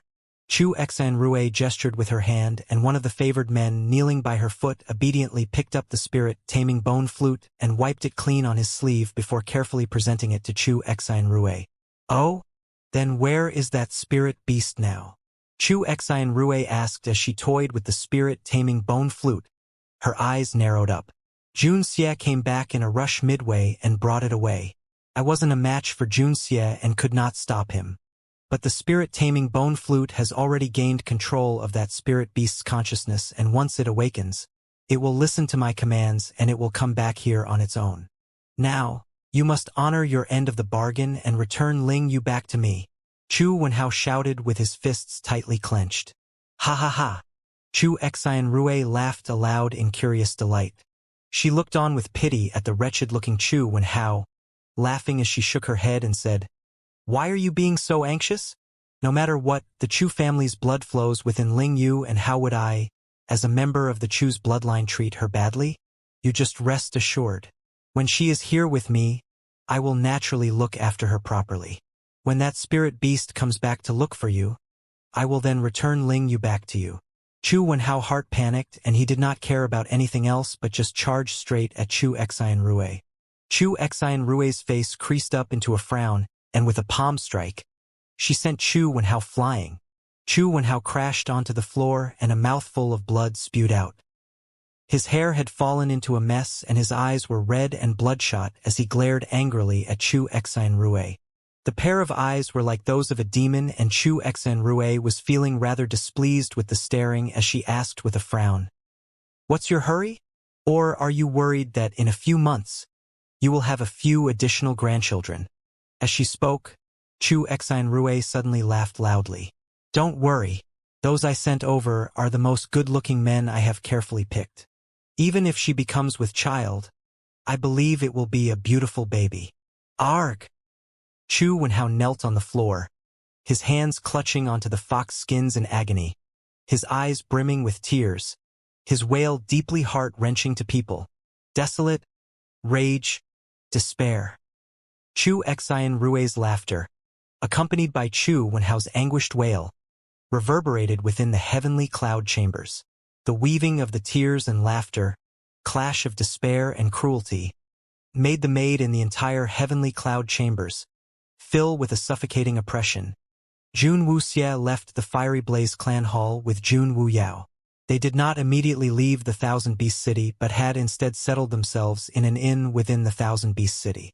Jun Wuxie put the sacrificial blood rabbit and Lord Meme on the bed.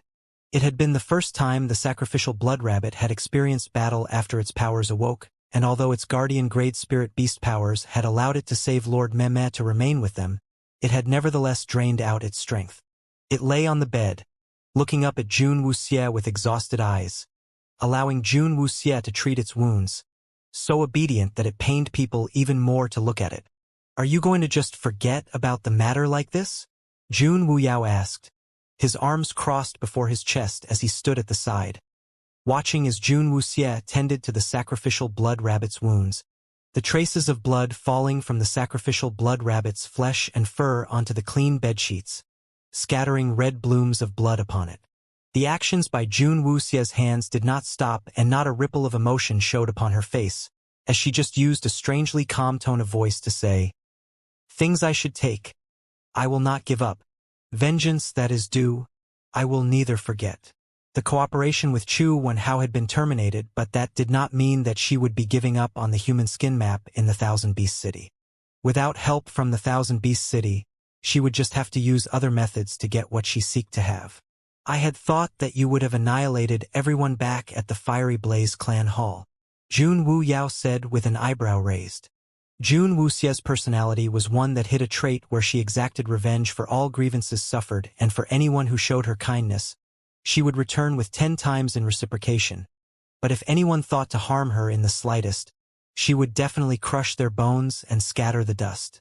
But this time, Jun Wuxie had only just given Chu Wenhao one kick, and did not take any other actions in revenge. From what Jun Wuyao could see, that wasn't any kind of revenge to him. To Jun Wuyao, even if she didn't beat him into having his soul scattered, he should at least be killed to end up without a place to bury him. As Jun Wuxie sewed up the sacrificial blood rabbit's wounds, she said, Chu Wenhao is merely a pawn, and even if I want to settle the scores, I will not take it out on a mere pawn. Whoever is responsible for all this will be the one to bear the consequences. The reason Chu Wenhao would suddenly turn to become like this was all due to Chu Xianrui's instructions. Although Chu Wenhao wasn't really seen to be an extraordinarily brilliant or wise grand chieftain, he was at least considered to be dutiful and fair. Seek vengeance upon the source and for debts at the head. A single Chu Wenhao would not be adequate to appease Jun Wuxie's rage. The one who had harbored designs on Lord Meme was Chu Xianrui. Oh? Then what do you intend to do? Jun Wuyao asked as he looked at Jun Wuxie. Although she was seemingly calm on the surface, but he had already detected her rage from the tone of voice she was speaking with. What Lord Meme and the sacrificial blood rabbit had suffered today had completely infuriated Jun Wuxie. Jun Wuxie's gaze turned to the side and looked at the unconscious Lord Meme on the bed. From the moment she returned till now, Lord Meme had been in a state of unconsciousness throughout, and when Jun Wuxie saw the spirit-taming bone flute in Chu Wenhao's hand, she already knew what they had done to Lord Meme. Immediately realizing clearly what Chu Xianrui seeked with her hidden hand in it. When someone so eagerly seeks death, I will naturally grant it to her. Jun Wuxie said, her eyes narrowing up. Old debts and new scores. Chu Xianrui, you wait and see. In the next few days after, Jun Wuxie seemed like she had completely evaporated from within the Thousand Beast City. The men that Chu Xianrui sent out within the city to seek for any signs of Jun Xie did not come back with any news. Having initially thought that her plan would continue to play out but suddenly finding the most important link broken, it had inevitably made Chu Xianrui rather anxious. Not knowing. Within an inn in the Thousand Beast City, Jun Wuxie was seated within a guest room, checking on Lord Meme's condition. Jun Wuyao sat by the window, looking outside the window to stare at the bustling crowd on the street, his jet-black eyes tinged with a strange look. A series of knocks sounded on the door and Jun Wuyao got up, walking over to open the door. Several guards from the Thousand Beast City stood outside with stern faces. Jun Wuyao looked at the guards with an eyebrow slightly raised as a finger resting upon the door wiggled and several black shadows soundlessly slipped inside the foreheads of the guards, quickly vanishing under their skin. The bodies of the guards suddenly stiffened and their eyes turned dark and lackluster, but they had all seemingly quickly recovered with a shock as they swung their gazes past Jun Wuyao and Jun Wuxie within the room, their eyes not pausing in the slightest as they turned, as if they had not noticed the existence of those two people, quickly turning their bodies away to leave. There's nobody in this room. Continue searching, the lead guard said carelessly, quickly proceeding to the next room to investigate. Jun Wuyao closed the door, already highly familiar with what he just did. That was already the third batch of guards who had come in search of them in the past few days, but all of them had without exception cleanly forgotten what they had seen there. The black shadows that had entered their brains made them disregard Jun Wuyao and Jun Wuxie's existence, and even when Jun Wuxie was standing before them, the guards had all acted like they had not seen them at all. From the first day that Jun Wuxie and walked into this inn, everyone within the inn had received Jun Wuyao's brainwashing, and would unconsciously turn a blind eye to them. Still no improvement? Jun Wuyao asked as he closed the room door, leaning lazily against the door, as he looked at Jun Wuxie sitting by the bed. Jun Wuxie shook her head, her hands resting lightly upon Lord Meme's body. Lord Meme had been unconscious for many days. Ever since the day it was attacked by the spirit-taming bone flute, it had remained in this deep sleep. Xiongba once mentioned that spirit beasts who were attacked by the spirit-taming bone flute would regain their consciousness half a day later and become a puppet of the holder of the spirit-taming bone flute. But, Jun Wuxie said, biting on her lip, Lord Meme had not shown any signs of awakening at all and had remained looking like it was asleep, lying peacefully upon the bed. No matter how Jun Wuxie called out to it, she could not elicit the slightest response from it. The sacrificial blood rabbit's body was still covered in bandages, and in the period that Lord Meme had been unconscious, it had not kicked a fuss nor made a noise, only worriedly leaning itself against Lord Meme as it laid on the bed, using its own body temperature to warm the comatose Lord Meme. The two dumb beasts who had always been fighting incessantly with each other had actually deemed the other to be a partner they could depend on with their lives. Junwu Yao came to stand beside Junwu Xie and reached out a hand to smoothen out the creases between Junwu Xie's brows. He carried Junwu Xie up in his arms and sat down by the bed himself, putting Junwu Xie on his lap before saying in a gentle voice, "It might be true that the spirit-taming bone flute is able to manipulate the consciousness of a spirit beast, but a guardian-grade spirit beast's consciousness is much stronger than that of common spirit beasts. Moreover, if there is an impregnable belief in its heart, even when it has fallen under the control of the spirit-taming bone flute, it would not submit itself willingly and on its own volition." Jun Wu Yao's gaze fixed upon the tiny body of Lord Meme. Towards spirit beasts, he did not hold much interest. Even when Lord Meme and the sacrificial blood rabbit were guardian-grade spirit beasts, they had not drawn the slightest interest from him. But from what Yi Mei told him, Jun Wu Yao knew one thing. When they had been below the Heaven's End cliff, one such spirit beast had at the most critical moment saved Jun Wu Xie's life. "It is struggling." "What?" Jun Wu Xie asked as she raised her head slightly. Jun Wu Yao said with a smile, "It must have known that its consciousness had been warped, but the belief its spirit holds has not been obliterated, and its spirit is resisting against the power of the spirit-taming bone flute, unwilling to become a puppet under the control of others. Hence, it had forcibly put itself into a state of unconsciousness, unwilling to awaken, only to become a mindless puppet strung. The consciousness of a guardian-grade spirit beast is extremely strong, and they possess enough awareness to formulate their own thoughts, and are capable of knowing what they really want. Lord Meme's coma was done on its own volition, as it was not willing to regain consciousness and be in a position where it would be forced to betray Jun Wu Xie, betray its own belief, and instead chosen to seal its own consciousness. Jun Wu Xie's lips stiffened as she stared at Lord Meme. This was one who in the beginning had secretly doggedly followed behind her tail, a dumb sheep only seeking to satisfy its desire for fresher greens, but at the most critical junctures, it would always show its stubborn streak and steely determination. It had been like this at the bottom of the Heaven's End cliff, and it was the same case now. A wincing ache tugged deep in Jun Wu Xie's heart, that sharp pain clearing up her mind of fogginess. She had not treated Lord Meme that well all this time, but the dumb and gluttonous beast had been protecting her through its own ways. "You will recover from this. I promise." Jun Wu Xie stretched out her hand and carried Lord Meme into her arms. She had not really given Lord Meme and the sacrificial blood rabbit that much care and concern in the past, but these two simple-minded spirit beasts had made her icy-chilled heart feel this most pure form of trust and loyalty. "I am your feedstress.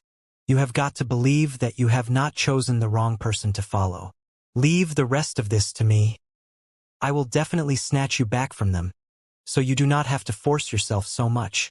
Jun Wu Xie stroked Lord Meme's wool gently as she said in a gentle voice. Having the spirit resist against an invasive power was a highly dangerous condition, as if it went on for extended periods. Lord Meme's nerves in its brain might be severely damaged, and it might never be able to regain consciousness again. Lord Meme and the sacrificial blood rabbit had their parts well, and the rest would be carried on by her. "I will not let down the trust you two have in me. I am your mistress, and I will prove this through my own hands," Jun Wu Xie's eyes said as her eyes glinted with determination. The unconscious Lord Meme seemed to have been able to sense Jun Wu Xie's emotions when its body moved slightly in Jun Wu Xie's arms. Jun Wu Yao rested his chin on Jun Wu Xie's shoulder. The little one was intending to awaken Lord Meme to not have it continue to struggle and submit itself to the manipulation of the spirit-taming bone flute. In just moments, Lord Meme finally opened its eyes. But the pair of big limpid eyes did not show its usual neediness, as it immediately jumped out from Jun Wu Xie's arms without a moment's hesitation and leaped out of the open window at the side. "Pooh!" The sacrificial blood rabbit stared as the figure of Lord Meme grew distant, and it was anxious to go after it, but found itself held tightly within Jun Wu Xie's arms. "It will come back. I will personally bring Lord Meme back," Jun Wu Xie crooned soothingly in a soft voice, her lowered eyes brewing with an unbridled glint of massacre. Just as Wu Xian Rue was feeling perplexed by Jun Xie's disappearance, Lord Meme suddenly charged into the heavenly cloud chambers. That tiny little figure was filled with incredible power as it sent the guards standing outside the heavenly cloud chambers into hell immediately, treading over blood as it stepped into the heavenly cloud chambers, while Chu Xian Rue's surprised gaze saw it walking over to a corner of the long lounge chair, to plop down and rest, its tiny hooves leaving behind red blossoms of blood upon the snow-white fox skins, a bright and garish shade of red. This is... Shun Qi came in after hearing the news, as he stared at Lord Meme whose eyes were closed in rest as it laid upon the floor, a bemused expression showing upon his face. A trace of a smile had bloomed upon Chu Xian Rue's face as she picked up the spirit-taming bone flute, which had been left on the side of the long lounge chair, and held it in her hand. The moment the spirit-taming bone flute had been picked up, Lord Meme's eyes had opened up slightly a tiny slit, to glance once at Chu Xian Rue, before it shut its eyes again to rest. It's Jun Xie's spirit beast. Chu Xian Rue's heart was filled with delight. Lin Ke had previously described to her what Jun Xie's spirit beast had looked like, and from Lord Meme's appearance and its reaction to the spirit-taming bone flute, that should be right. Hadn't Jun Xie disappeared for a long time already? Why would the spirit beast suddenly appear? Shun Qi asked with a frown forming on his face. Chu Xian Rue replied nonchalantly as she said, "The spirit-taming bone flute had never failed before. When Chu Wenhao used the spirit-taming bone flute, Jun Xie had come crashing into the scene. Jun Xie must have known that he would not be able to take back his own spirit beast and had immediately taken the spirit beast away from here. But a pity it was for naught. Even if he had escaped to the ends of the earth, any spirit beast that the spirit-taming bone flute had gained control over would use any means it could to come seek the spirit-taming bone flute. Hence, even if Jun Xie had left the Thousand Beast City, this spirit beast will still find its own way back here in the end." The past days of frustration and perplexity evaporated into nothing in just mere moments, as Chu Xian Rue's face shone with a wide, gleeful smile. The past few days where Jun Xie had disappeared must have been the youth's last and final struggles, but the spirit beast had finally still ended up within her hands. Since the spirit beast has now come here, that means that your request had been fulfilled. Are you going to honor your end of the agreement, to return Chu Lingyu to Chu Wenhao? Shun Qi asked with an eyebrow raised. In recent days, Chu Wenhao had been in an extremely wretched state, and he would come to the heavenly cloud chambers almost every day, pleading for Chu Xian Rue to let him see his daughter. But pitifully, his begging pleas was cruelly rejected every single time, and the many days of endless fretting and frantic worry had not allowed Chu Wenhao to let his injured body find the rest it sorely needed, and when he had just barely made it to the doors of the Grand Chieftain's residence this morning, he had collapsed where he had to be carried back inside by people. Chu Xian Rue gave a cold laugh and said, "When did I ever make any kind of a deal with Chu Wenhao? Why do I not remember it?" Shun Qi was slightly taken aback, and the corners of his lips curled up into a highly sinister and malicious smile. "You are truly merciless and cruel." Chu Xian Rue was completely unbothered as she said, "I am not being cruel, but it's just that Chu Wenhao is just too naive. I had never intended to return Chu Lingyu to him right from the start. If I let him see the state that showed the kind of utter humiliation that Chu Lingyu was put through and returned his daughter to him after that, wouldn't he immediately fight me with everything he has?" "What? Don't tell me you're afraid of him?" Shun Qi said with a laugh. "What a joke, that I would be afraid of trash like that? The spirit-taming bone flute can only be used by the Grand Chieftain of the Thousand Beast City, and the spirit beast is controlled by him. Although it will move and advance according to the tune of the spirit-taming bone flute, but if Chu Wenhao dies, then the control the spirit-taming bone flute holds over the spirit beast will disappear as well, and it will no longer be under our control." "Oh? Then from what you're saying, you do not really need the spirit beast to obey your orders?" Shun Qi asked as he looked at Lord Meme who was lying on the floor with its eyes closed.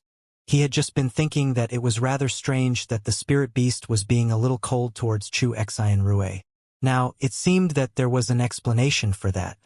The reason why Lord Meme would suddenly appear here was only due to the spirit-taming bone flute, but the person who was really able to use the spirit-taming bone flute was Chu Wenhao, and the only person that would be able to make the spirit beast adhere to orders was just Chu Wenhao alone. But Chu Wenhao had thrown the spirit-taming bone flute to Chu Xian Rui on the very first day, which showed that he was unwilling to do anything further than that. Although guardian-grade spirit beasts are rare, but if they would not submit themselves to use as I wish, why should I force the issue? I only wanted the spirit beast to use it to coerce Junxie to accept my suggestion, and as long as it remains here in my hands, Junxie will be sure to turn up once again. As long as I am able to make him submit and allow me to mobilize the might of the Fire Country to accomplish my goals, that would be enough. Chu Xian Rui said with a laugh, pretending to have unconsciously knocked the spirit-taming bone flute a few times upon the side of the lounge chair, the crisp knocks sounding clearly within heavenly cloud chambers. As the sound rang out repetitively, Lord Meme opened its eyes as if it was slightly put off by the sounds. Chu Xian Rui instead found it rather amusing and repeatedly used that to try to agitate Lord Meme. Xin Qi observed Chu Xian Rui's wicked sense of humor and said, I'm afraid you do not seem to mean what you said. With a guardian-grade spirit beast right before your eyes? Are you really completely unmoved? Chu Xian Rui stopped her hand's actions and turned to look at Xin Qi. How could she not be tempted? If not for the fact that the spirit-taming bone flute could only be used by the Grand Chieftain of the Thousand Beast City, she would already have snatched it away. It was because she had no way of making the spirit beast obey her orders that she had said those pompous words of indifference. What's most important is the Fire Country, and all other things are not as critical. Chu Xian Rui said, her eyes narrowing up. She had suddenly lost the interest in teasing Lord Meme with what Xin Qi had said, and she put the spirit-taming bone flute aside. Without the disturbance, Lord Meme was finally able to close its eyes again to rest. About this spirit beast, Chu Wenhao would find out about it very soon, and he will surely kick up another big fuss about it. Xin Qi reasoned. Chu Xian Rui replied, what's there to worry about? You just have to cut off a finger from that slut and send it straight to Chu Wenhao and tell him to be good and obedient. If he dares to kick up a fuss, then it will not be as simple as giving him a few additional grandkids. I can jolly well make mincemeat out of his daughter, and if he really wishes for that to happen, he is welcome to stir things up. Xin Qi gave a low chuckle.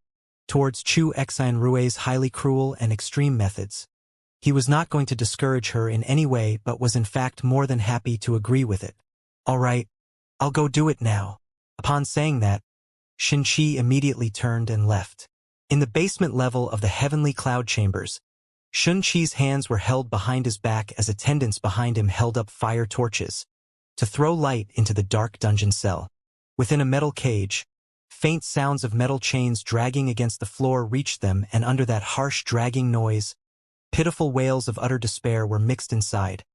A wail squeezed right from deep inside the soul, extremely horrifying to hear. Xin Qi's steps stopped in front of a metal door, and the door was slowly opened. The inside of the cell was very dim, and the muffled wails came from within the dim darkness. Several men in various states of undress at the moment that the door was opened, hugged a clump of their clothes and walked out from the cell. They saw Xin Qi and they immediately nodded their heads reverently, their eyes tinged with fearful respect. Xin Qi cast a glance at them, and the sides of his mouth lifted in a cruel smirk. The taste of the young miss of the Thousand Beast City should be rather good, right? In the Thousand Beast City, two youths clad in dark cloaks infiltrated into the city under the darkness of the night. Their movements were nimble as they avoided detection from the city's guards, silently slipping into the Fiery Blaze Clan Hall.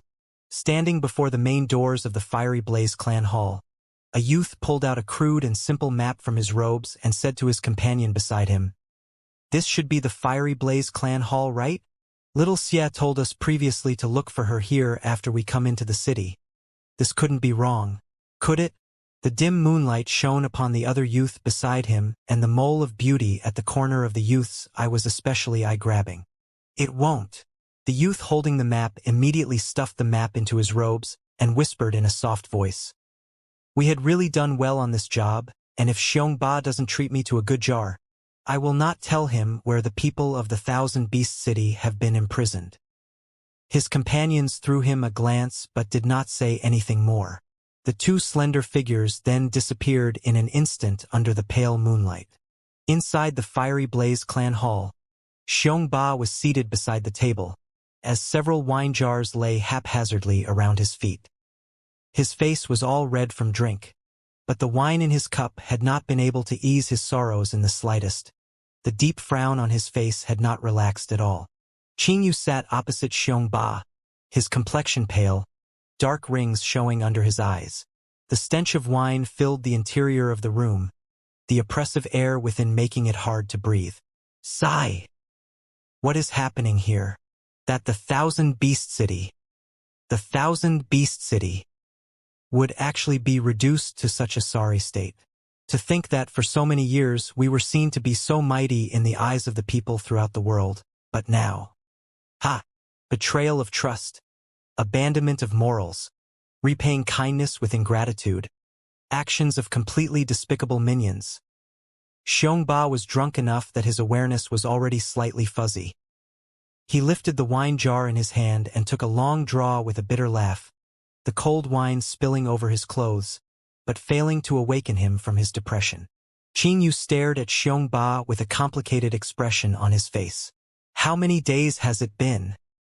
Ever since Junxie left, the entire Fiery Blaze clan from top to bottom had seemingly fallen into great misfortune. From the disciples all the way up to Xiongba, they had all seemingly collapsed and fallen into ruin, unable to pick themselves up. The things that had happened in the Fiery Blaze clan hall that day had been like a pair of blood-stained hands, shredding apart the pride and fierce loyalty of the Fiery Blaze clan, throwing them all into the deep abyss of having betrayed and abandoned an ally. Qingyu, how many years have I been the clan chief of the Fiery Blaze clan? Xiongba asked, his head lowered, and he asked in a fuzzy voice as his forehead rested upon the edge of the wine jar. I can't remember clearly, Qingyu replied. I can't remember either. All I remember is that our old chief, when he was dragged before the Grand Chieftain's residence by Chu Xian Rui, just before he was executed, he said, "Rather be broken than bent." Our old chief had such strong backbone, and I am just trash instead.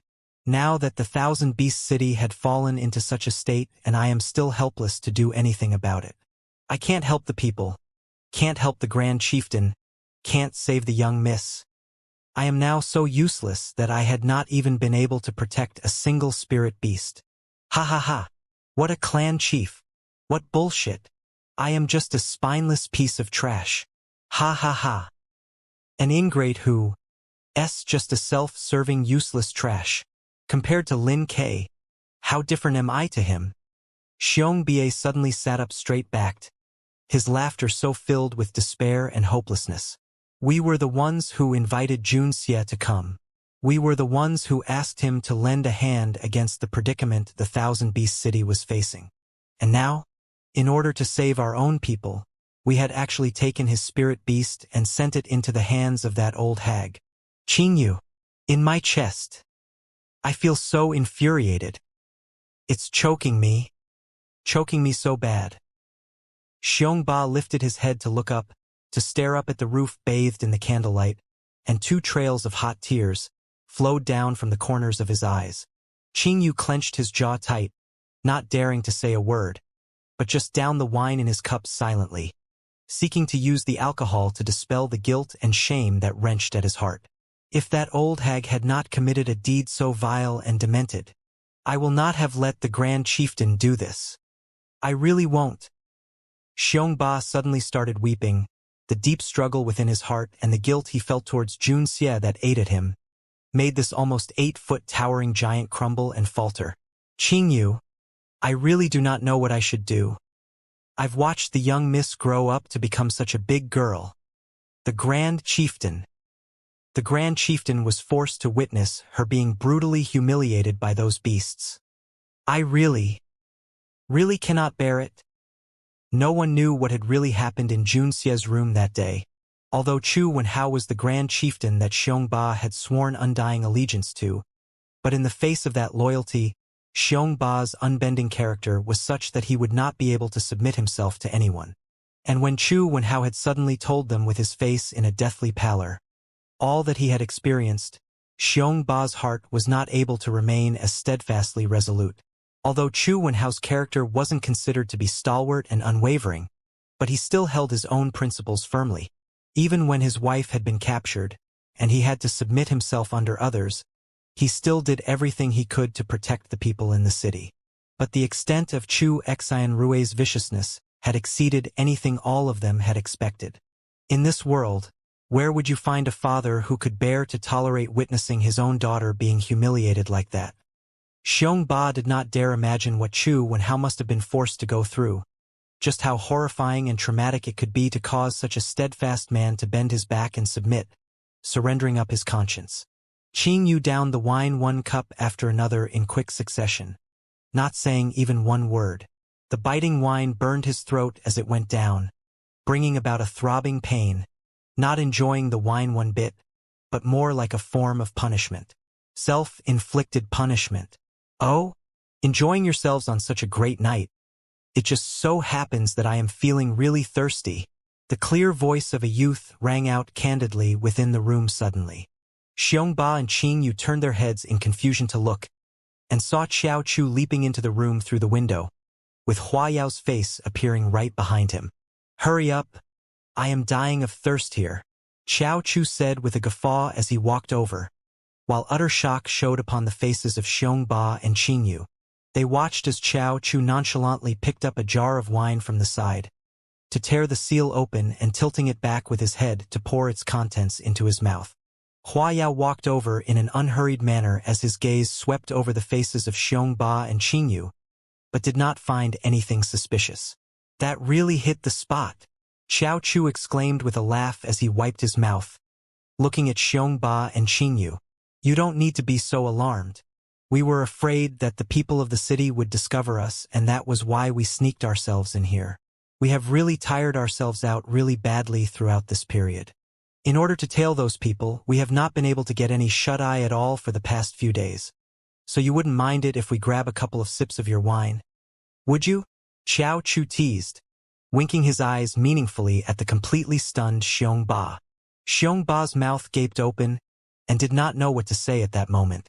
Junxia had stationed Qiao Chu and her other companions outside the city previously in order to find out the location where Chu Xianrui had imprisoned the people of the Thousand Beast City. And with Qiao Chu appearing here now, that would mean that they have already determined the exact location. Your Fiery Blaze clan hall isn't really that large a place. But why is it that, after looking an entire round through the place, I still do not see little Xie? Where have you guys hidden him? Have someone bring him here quickly, as we have traveled both day and night just to bring the news here," Qiao Chu said as he moistened his parched throat with another swig of the jar, a faint red flush creeping up onto his face, his eyes shining with anxiety and joyous delight. The words little Xie struck at Xiongba's mind like a mighty bolt, and the tipsiness that filled him immediately dissipated without a trace at that instant, all color quickly draining out from his face completely. Xiongba's strange reaction was noticed by Hua Yao and Qiao Chu slowly retracted the wide smile on his face, as he asked cautiously, "What's wrong? Don't tell me something has happened." Xiongba clenched his fists up tight, unable to look at Qiao Chu straight in his eye. Qing Yu's lips trembled slightly and opened his mouth slightly. From Qiao Chu's words earlier, it had held within them a message in no uncertain terms. They had already found the place their people had been imprisoned. Although Qiao Chu and Hua Yao were still highly energetic, but judging from their dust-filled clothes and the mess their hair was in, it was not hard to see that they had not gotten any rest through the period. As they had just said, in order to track down the whereabouts of the imprisoned people of the Thousand Beast City. They really had not even been able to shut their eyes at all for the past few days and nights, but they had still rushed all the way here to the Fiery Blaze clan hall in the first instance just to deliver the news into their hands. Xiongba and Qing Yu could not even meet the eyes of Qiao Chu and Hua Yao, as the clear eyes of the two youths would just reflect the deep shame the two men were feeling at that moment. "Can't you just say something? What exactly happened?" Qiao Chu asked in confusion as he looked at Xiongba and Qing Yu, who were avoiding his gaze, and a sense of unease rose within his heart. The hand holding the wine jar slowly lowered. "Young Master Qiao, we have let all of you down.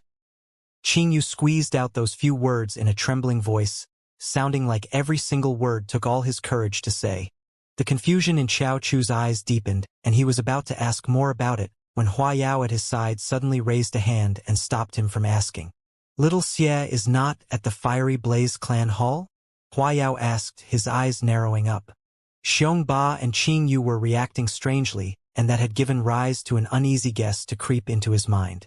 Qing Yu nodded his head solemnly. Where is little Xie now?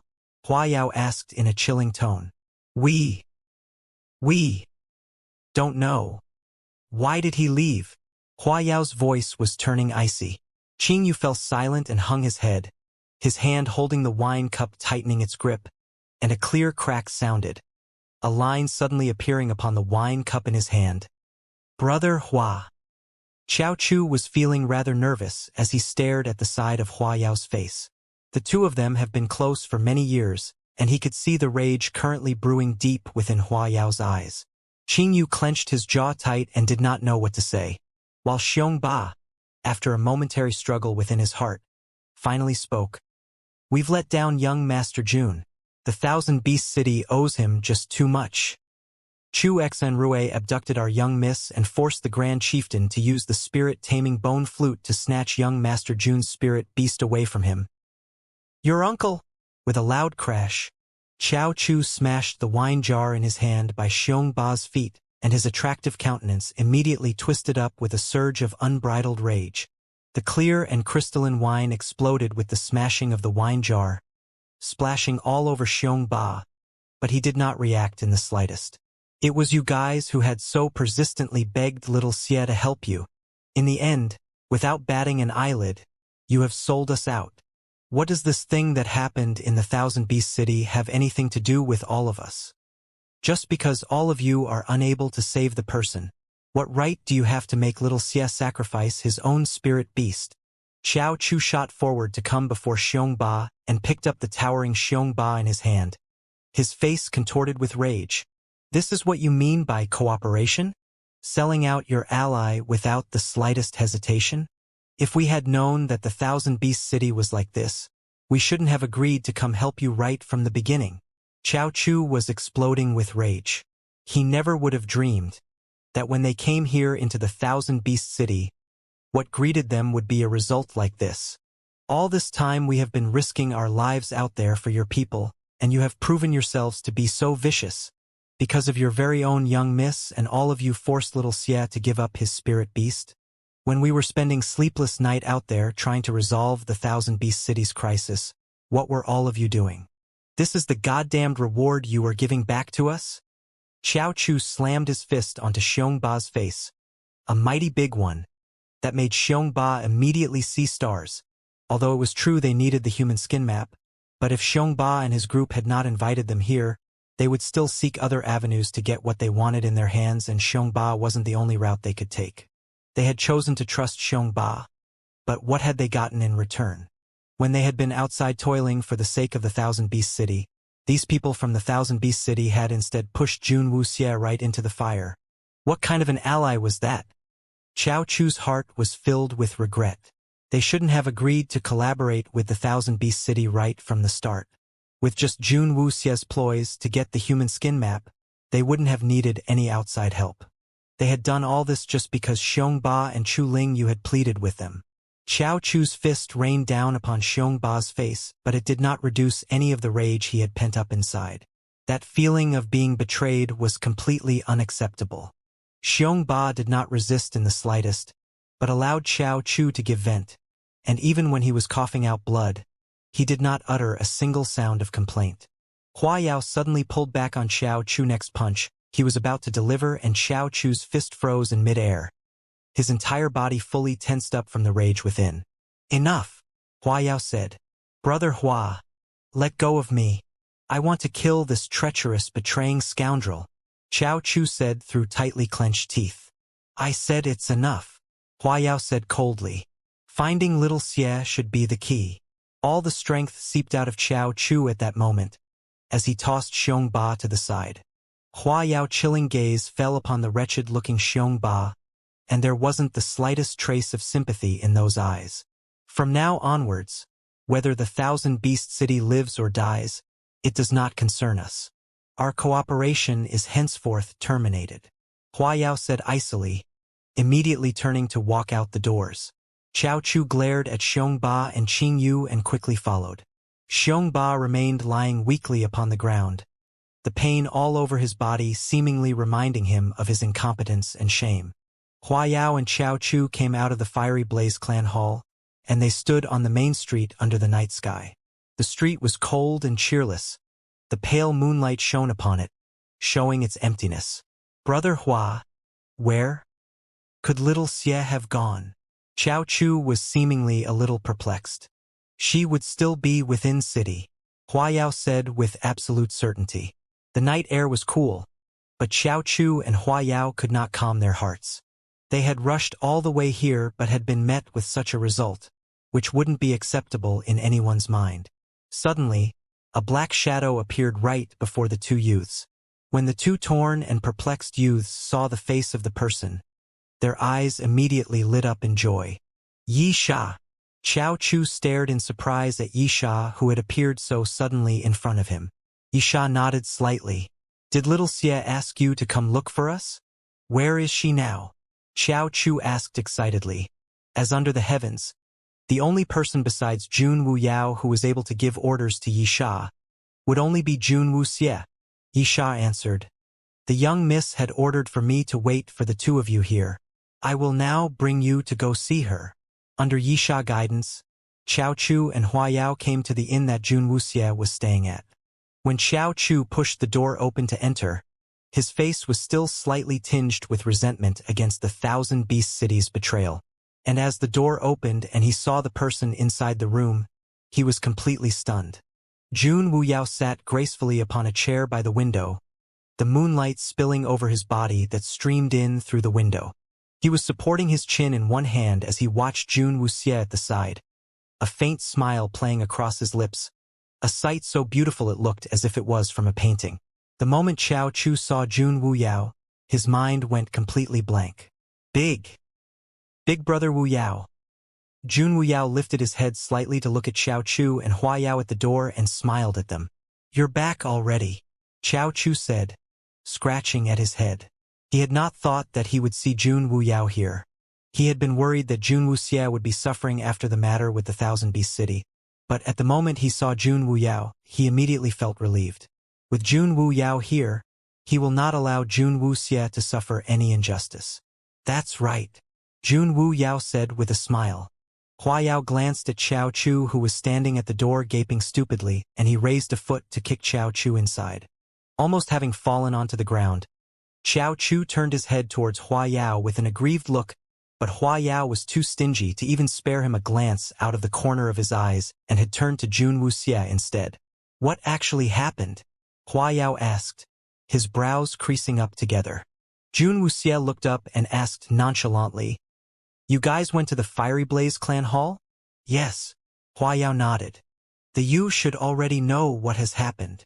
Jun Wu Xie had not gone to the Fiery Blaze clan hall again since that day, but she still remembered what she said to Xiao Chu and the others previously. Once Xiao Chu and the others found out the exact location that those people have been imprisoned, they were to immediately make their way to the Fiery Blaze clan hall to tell her the news. Hence Jun Wu Xie had asked Yi Sha to keep a lookout at the Fiery Blaze clan hall, and once he saw Xiao Chu and Hua Yao coming out from the Fiery Blaze clan hall, he had led them straight here. The expression on Xiao Chu's face when he had pushed the door in to enter had already given Jun Wu Xie enough hints to the information. To have been able to make Xiao Chu so resentful, Xiong Ba and his people must have already revealed to him all that had happened previously. The Thousand Beast City are an absolute disgrace. If we had known earlier, we shouldn't have agreed to their request in the first place and leave them to meet their own demise. When Xiao Chu recalled what he had heard earlier, the ball of fiery rage within immediately reignited to burn strongly. Jun Wu Xie had never been one who liked to meddle into the affairs of others. Although her personality was rather cold, but she would never initiate any provocation against others. As long as people do not poke at her inverted scale, she seldom struck viciously. This matter regarding the Thousand Beast City had been initiated by Xiong Ba and the others themselves, and now that they were bitten by their betrayal, Not even a saint could be expected to tolerate such two-faced treachery. Jun Wuxie looked calmly at the seething Qiao Chu, whose eyes had turned calm. Hua Yao's gaze swept across the room, and he was silent a moment before he asked, "Where is Lord Meme?" Hua Yao's words caused Qiao Chu to be taken aback in surprise. When they were at the Fiery Blaze clan hall, Xiongba had said that Chu Xian Rui had her eye on Jun Wuxie's spirit beast, but they had thought that with Jun Wuxie's resourcefulness, she would never let that happen. But now that they did not see any signs of Lord Meme within the room, Qiao Chu's heart dropped with a thud. Jun Wuxie raised her head to look at the bright moon outside the window, her voice calm as she said, "In Chu Xian Rui's hands." Qiao Chu's eyes widened in shock, his face filled with incredulity, unable to believe his own ears. Jun Wuxie was calm as she looked at Qiao Chu's shocked expression. "Damn it! We will now just go and torment that old witch to death," Qiao Chu said, rubbing his fists, all ready to stir up a big storm.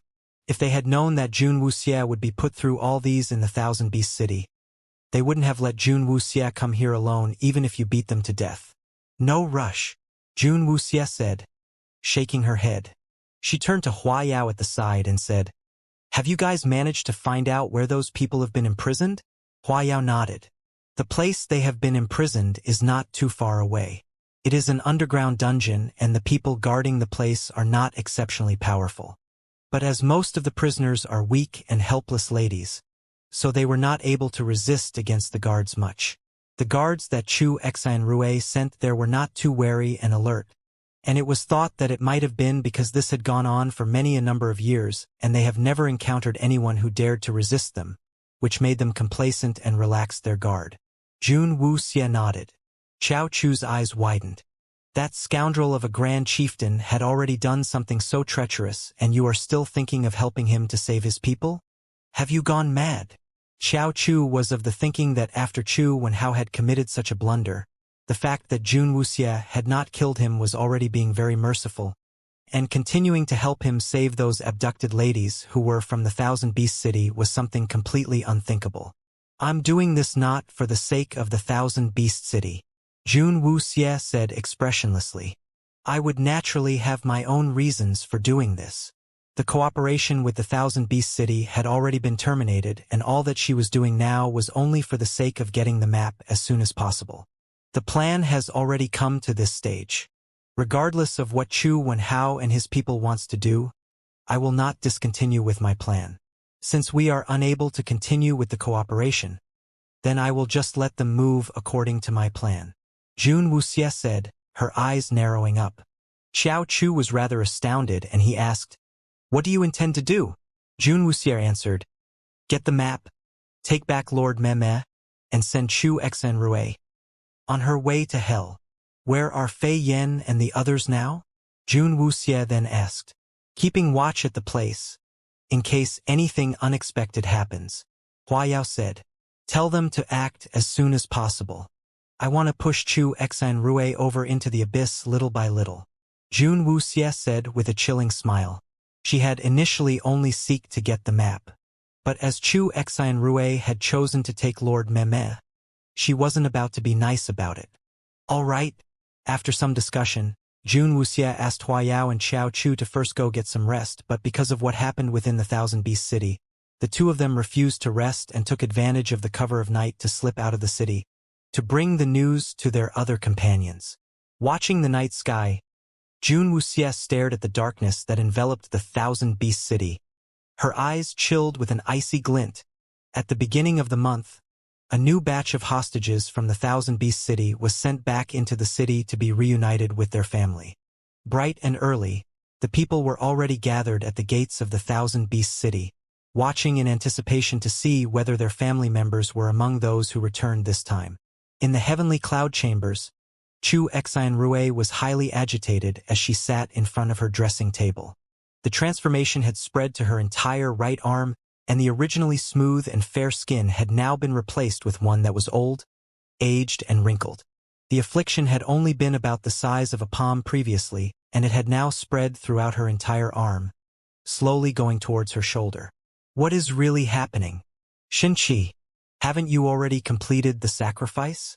Why do I not feel anything at all?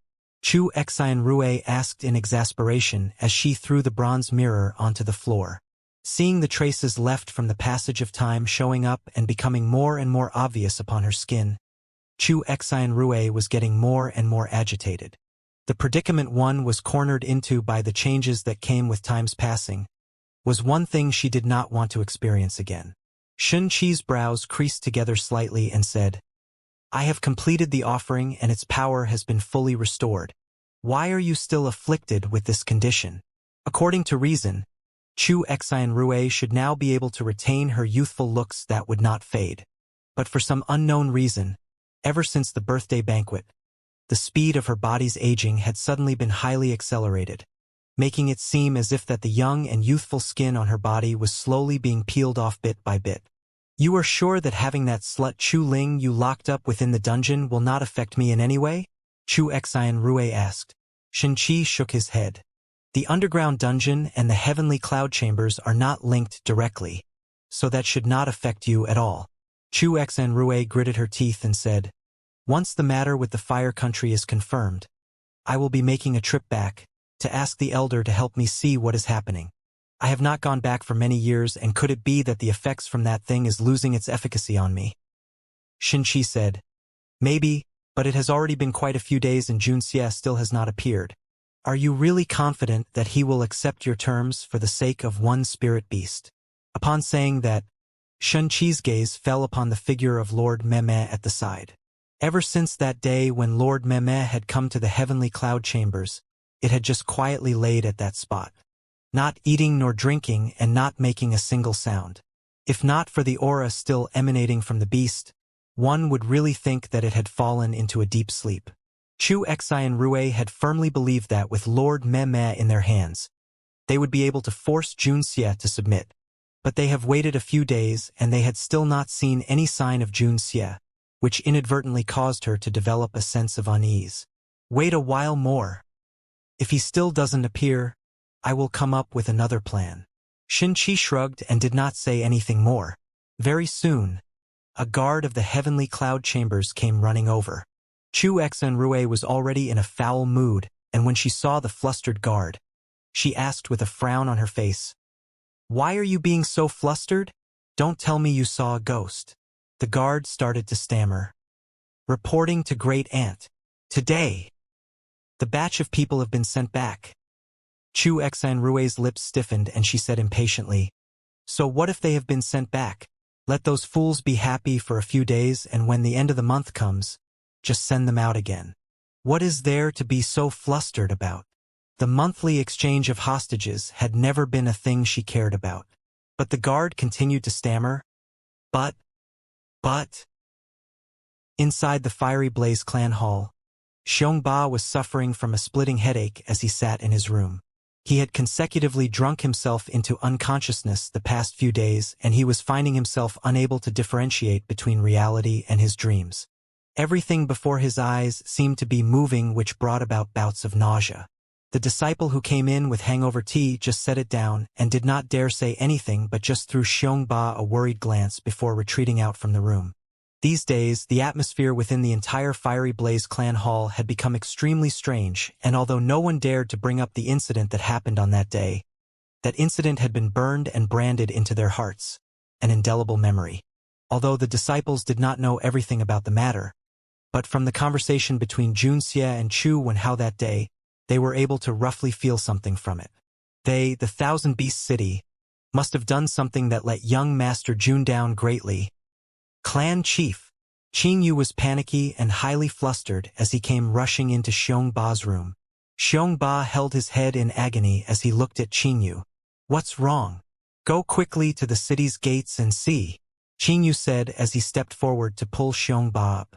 Xiongba was still feeling rather woozy, and when Qing Yu dragged him to his feet, his steps were rather unsteady.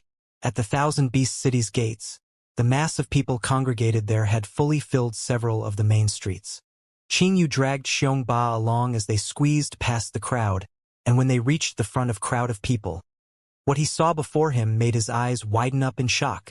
Outside the city's gates, thousands of womenfolk were gathered there. their eyes brimming with tears, their figures thinned and frail-looking, as they held their hands together nervously before their chests.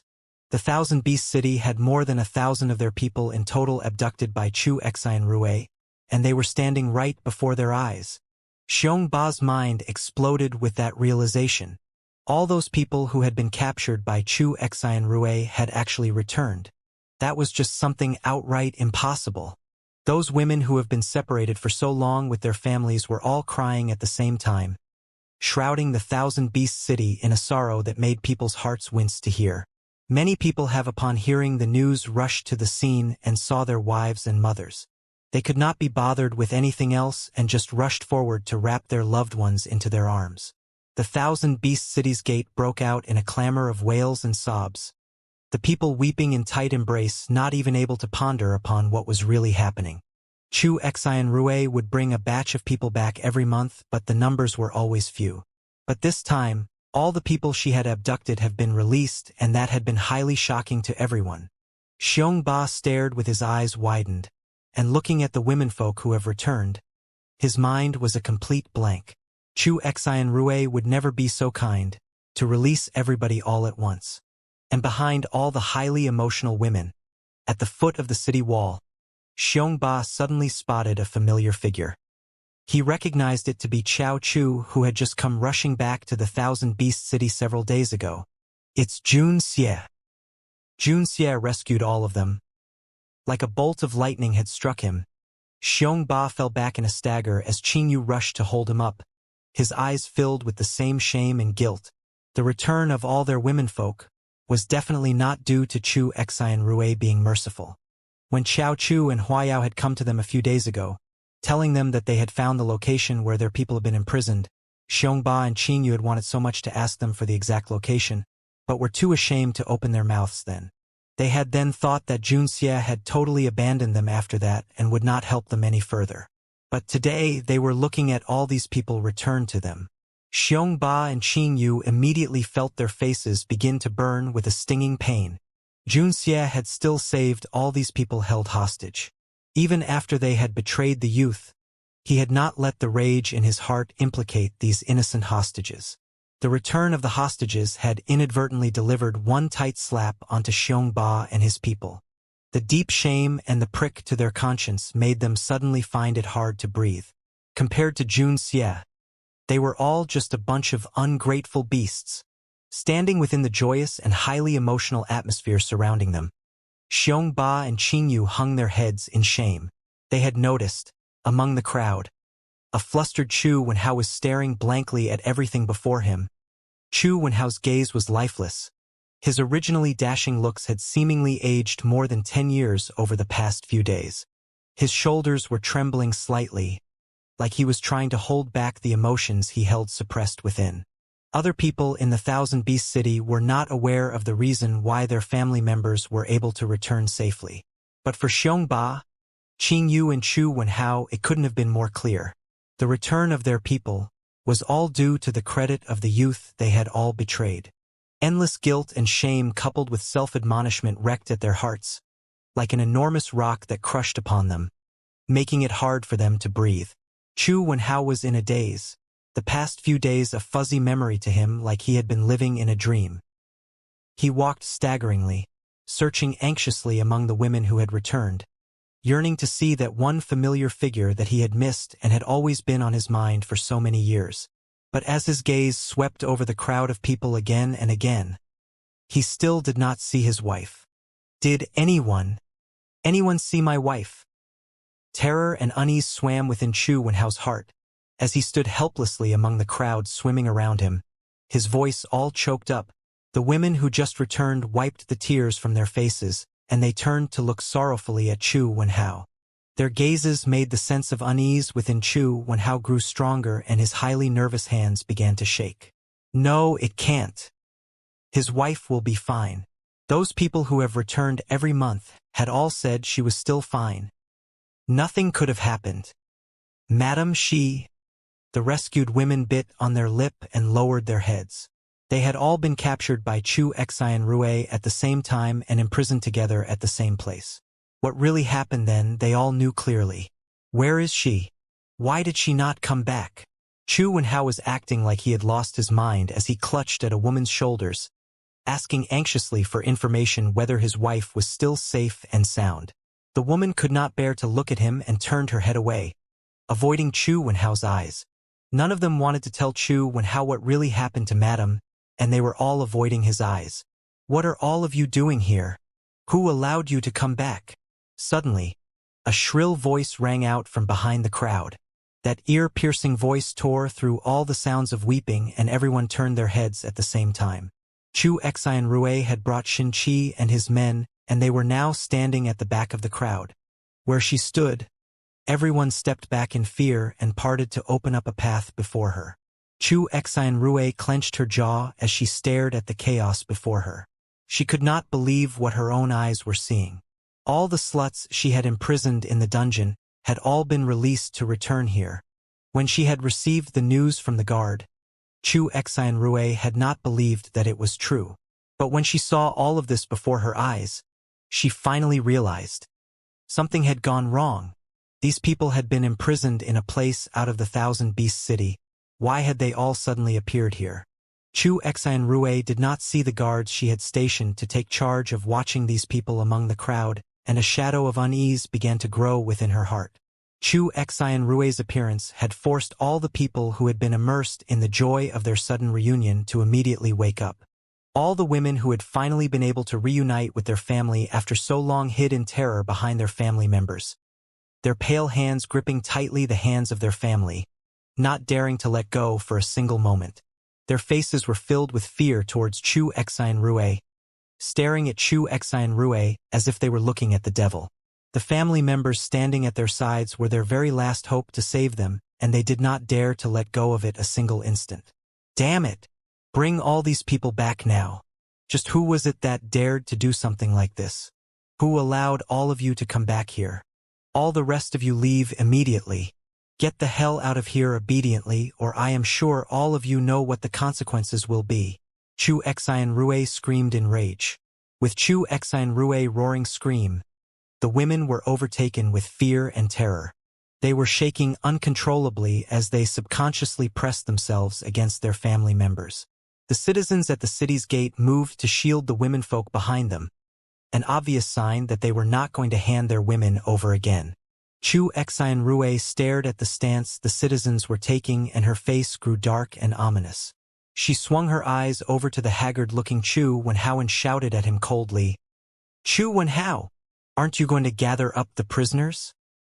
Don't you want to see your daughter and wife anymore?" Chu Wenhao's mind was suddenly shaken as he looked up in realization. He walked to go in front of Chu Xianrui looking highly panicked and flustered and asked, "Where is my wife? Where is she? Why do I not see her? Everyone else came back. Why isn't she here?" Chu Xianrui sneered coldly and said, "I would naturally take extra good care of the Thousand Beast cities, madam, and if you still want to see your wife, then get the guards to capture all the women." With the bargaining she held in her hand, Chu Xianrui wasn't about to give it up. Before she gains control of the Fire Country through Junxia, the people of the Thousand Beast City must remain within her control. Chu Wenhao turned his head around looking dazed as he looked at the citizens of the Thousand Beast City. On those faces, he saw the grief and struggle within the people themselves. He saw the backbone that the people of the Thousand Beast City had lost slowly being recovered. Those people who had been deeply fearful of Chu Xianrui no longer acted as cowardly as they did before. Their eyes filled with steely determination as they pushed their womenfolk behind them, their chests puffed up, showing their defiance. Chu Wenhao's gaze swung from the faces of the people onto the terrified women behind them. Those women were also the citizens of the Thousand Beast City, but they had been captured by Chu Xianrui many years ago, to be imprisoned within a dungeon where they did not see the light of day. Having not been exposed to the sun for long periods, their skin had taken on an extraordinary pale sheen. Their eyes were wide with horror as they stared unblinkingly at Chu Wenhao, their grand chieftain, as their eyes pleaded soundlessly. Chu Wenhao felt as if something had stuck in his throat as he looked at the countless pairs of eyes filled with despair, and he found that he could not make himself give the order. "Chu Wenhao, do you really want your family broken apart? Chu Xianrui saw that Chu Wenhao was still not moving after so long, and she screamed out impatiently. Chu Wenhao's entire body was shaken awake once more as unbearable images flashed through his mind, surging with a ferocity that was like a needle that was stabbed into his consciousness. Grand Chieftain. She is lying. She is lying. The madam is long gone. One of the women suddenly screamed out from among the crowd. The voice tore through the air and reached Chu Wenhao's ears, which hit him so hard he staggered back several steps, as the blood completely drained out from his face. What nonsense are you spouting? Guards, have that slut executed right now. Chu Xianrui's eyes suddenly flashed with nervousness, and she screamed out in exasperation. Xinqi, who was standing right behind her, immediately stepped forward, wanting to silence the woman who had spoken up. But Chu Wenhao suddenly stood before Xinqi, blocking his way forward. He lifted his head and looked at Chu Xianrui, his eyes wide with rage. Where is my wife? Chu Xianrui was startled, and she fought to suppress the frantic panic that threatened to rise in her heart as she said in mock displeasure, Chu Wenhao, who do you think you are talking to? Where is my wife? Chu Wenhao roared, his eyes red and bloodshot. Chu Xianrui cursed under her breath and said, Your wife is still alive and I have her imprisoned separately. Do not listen to the nonsense that slut is spouting.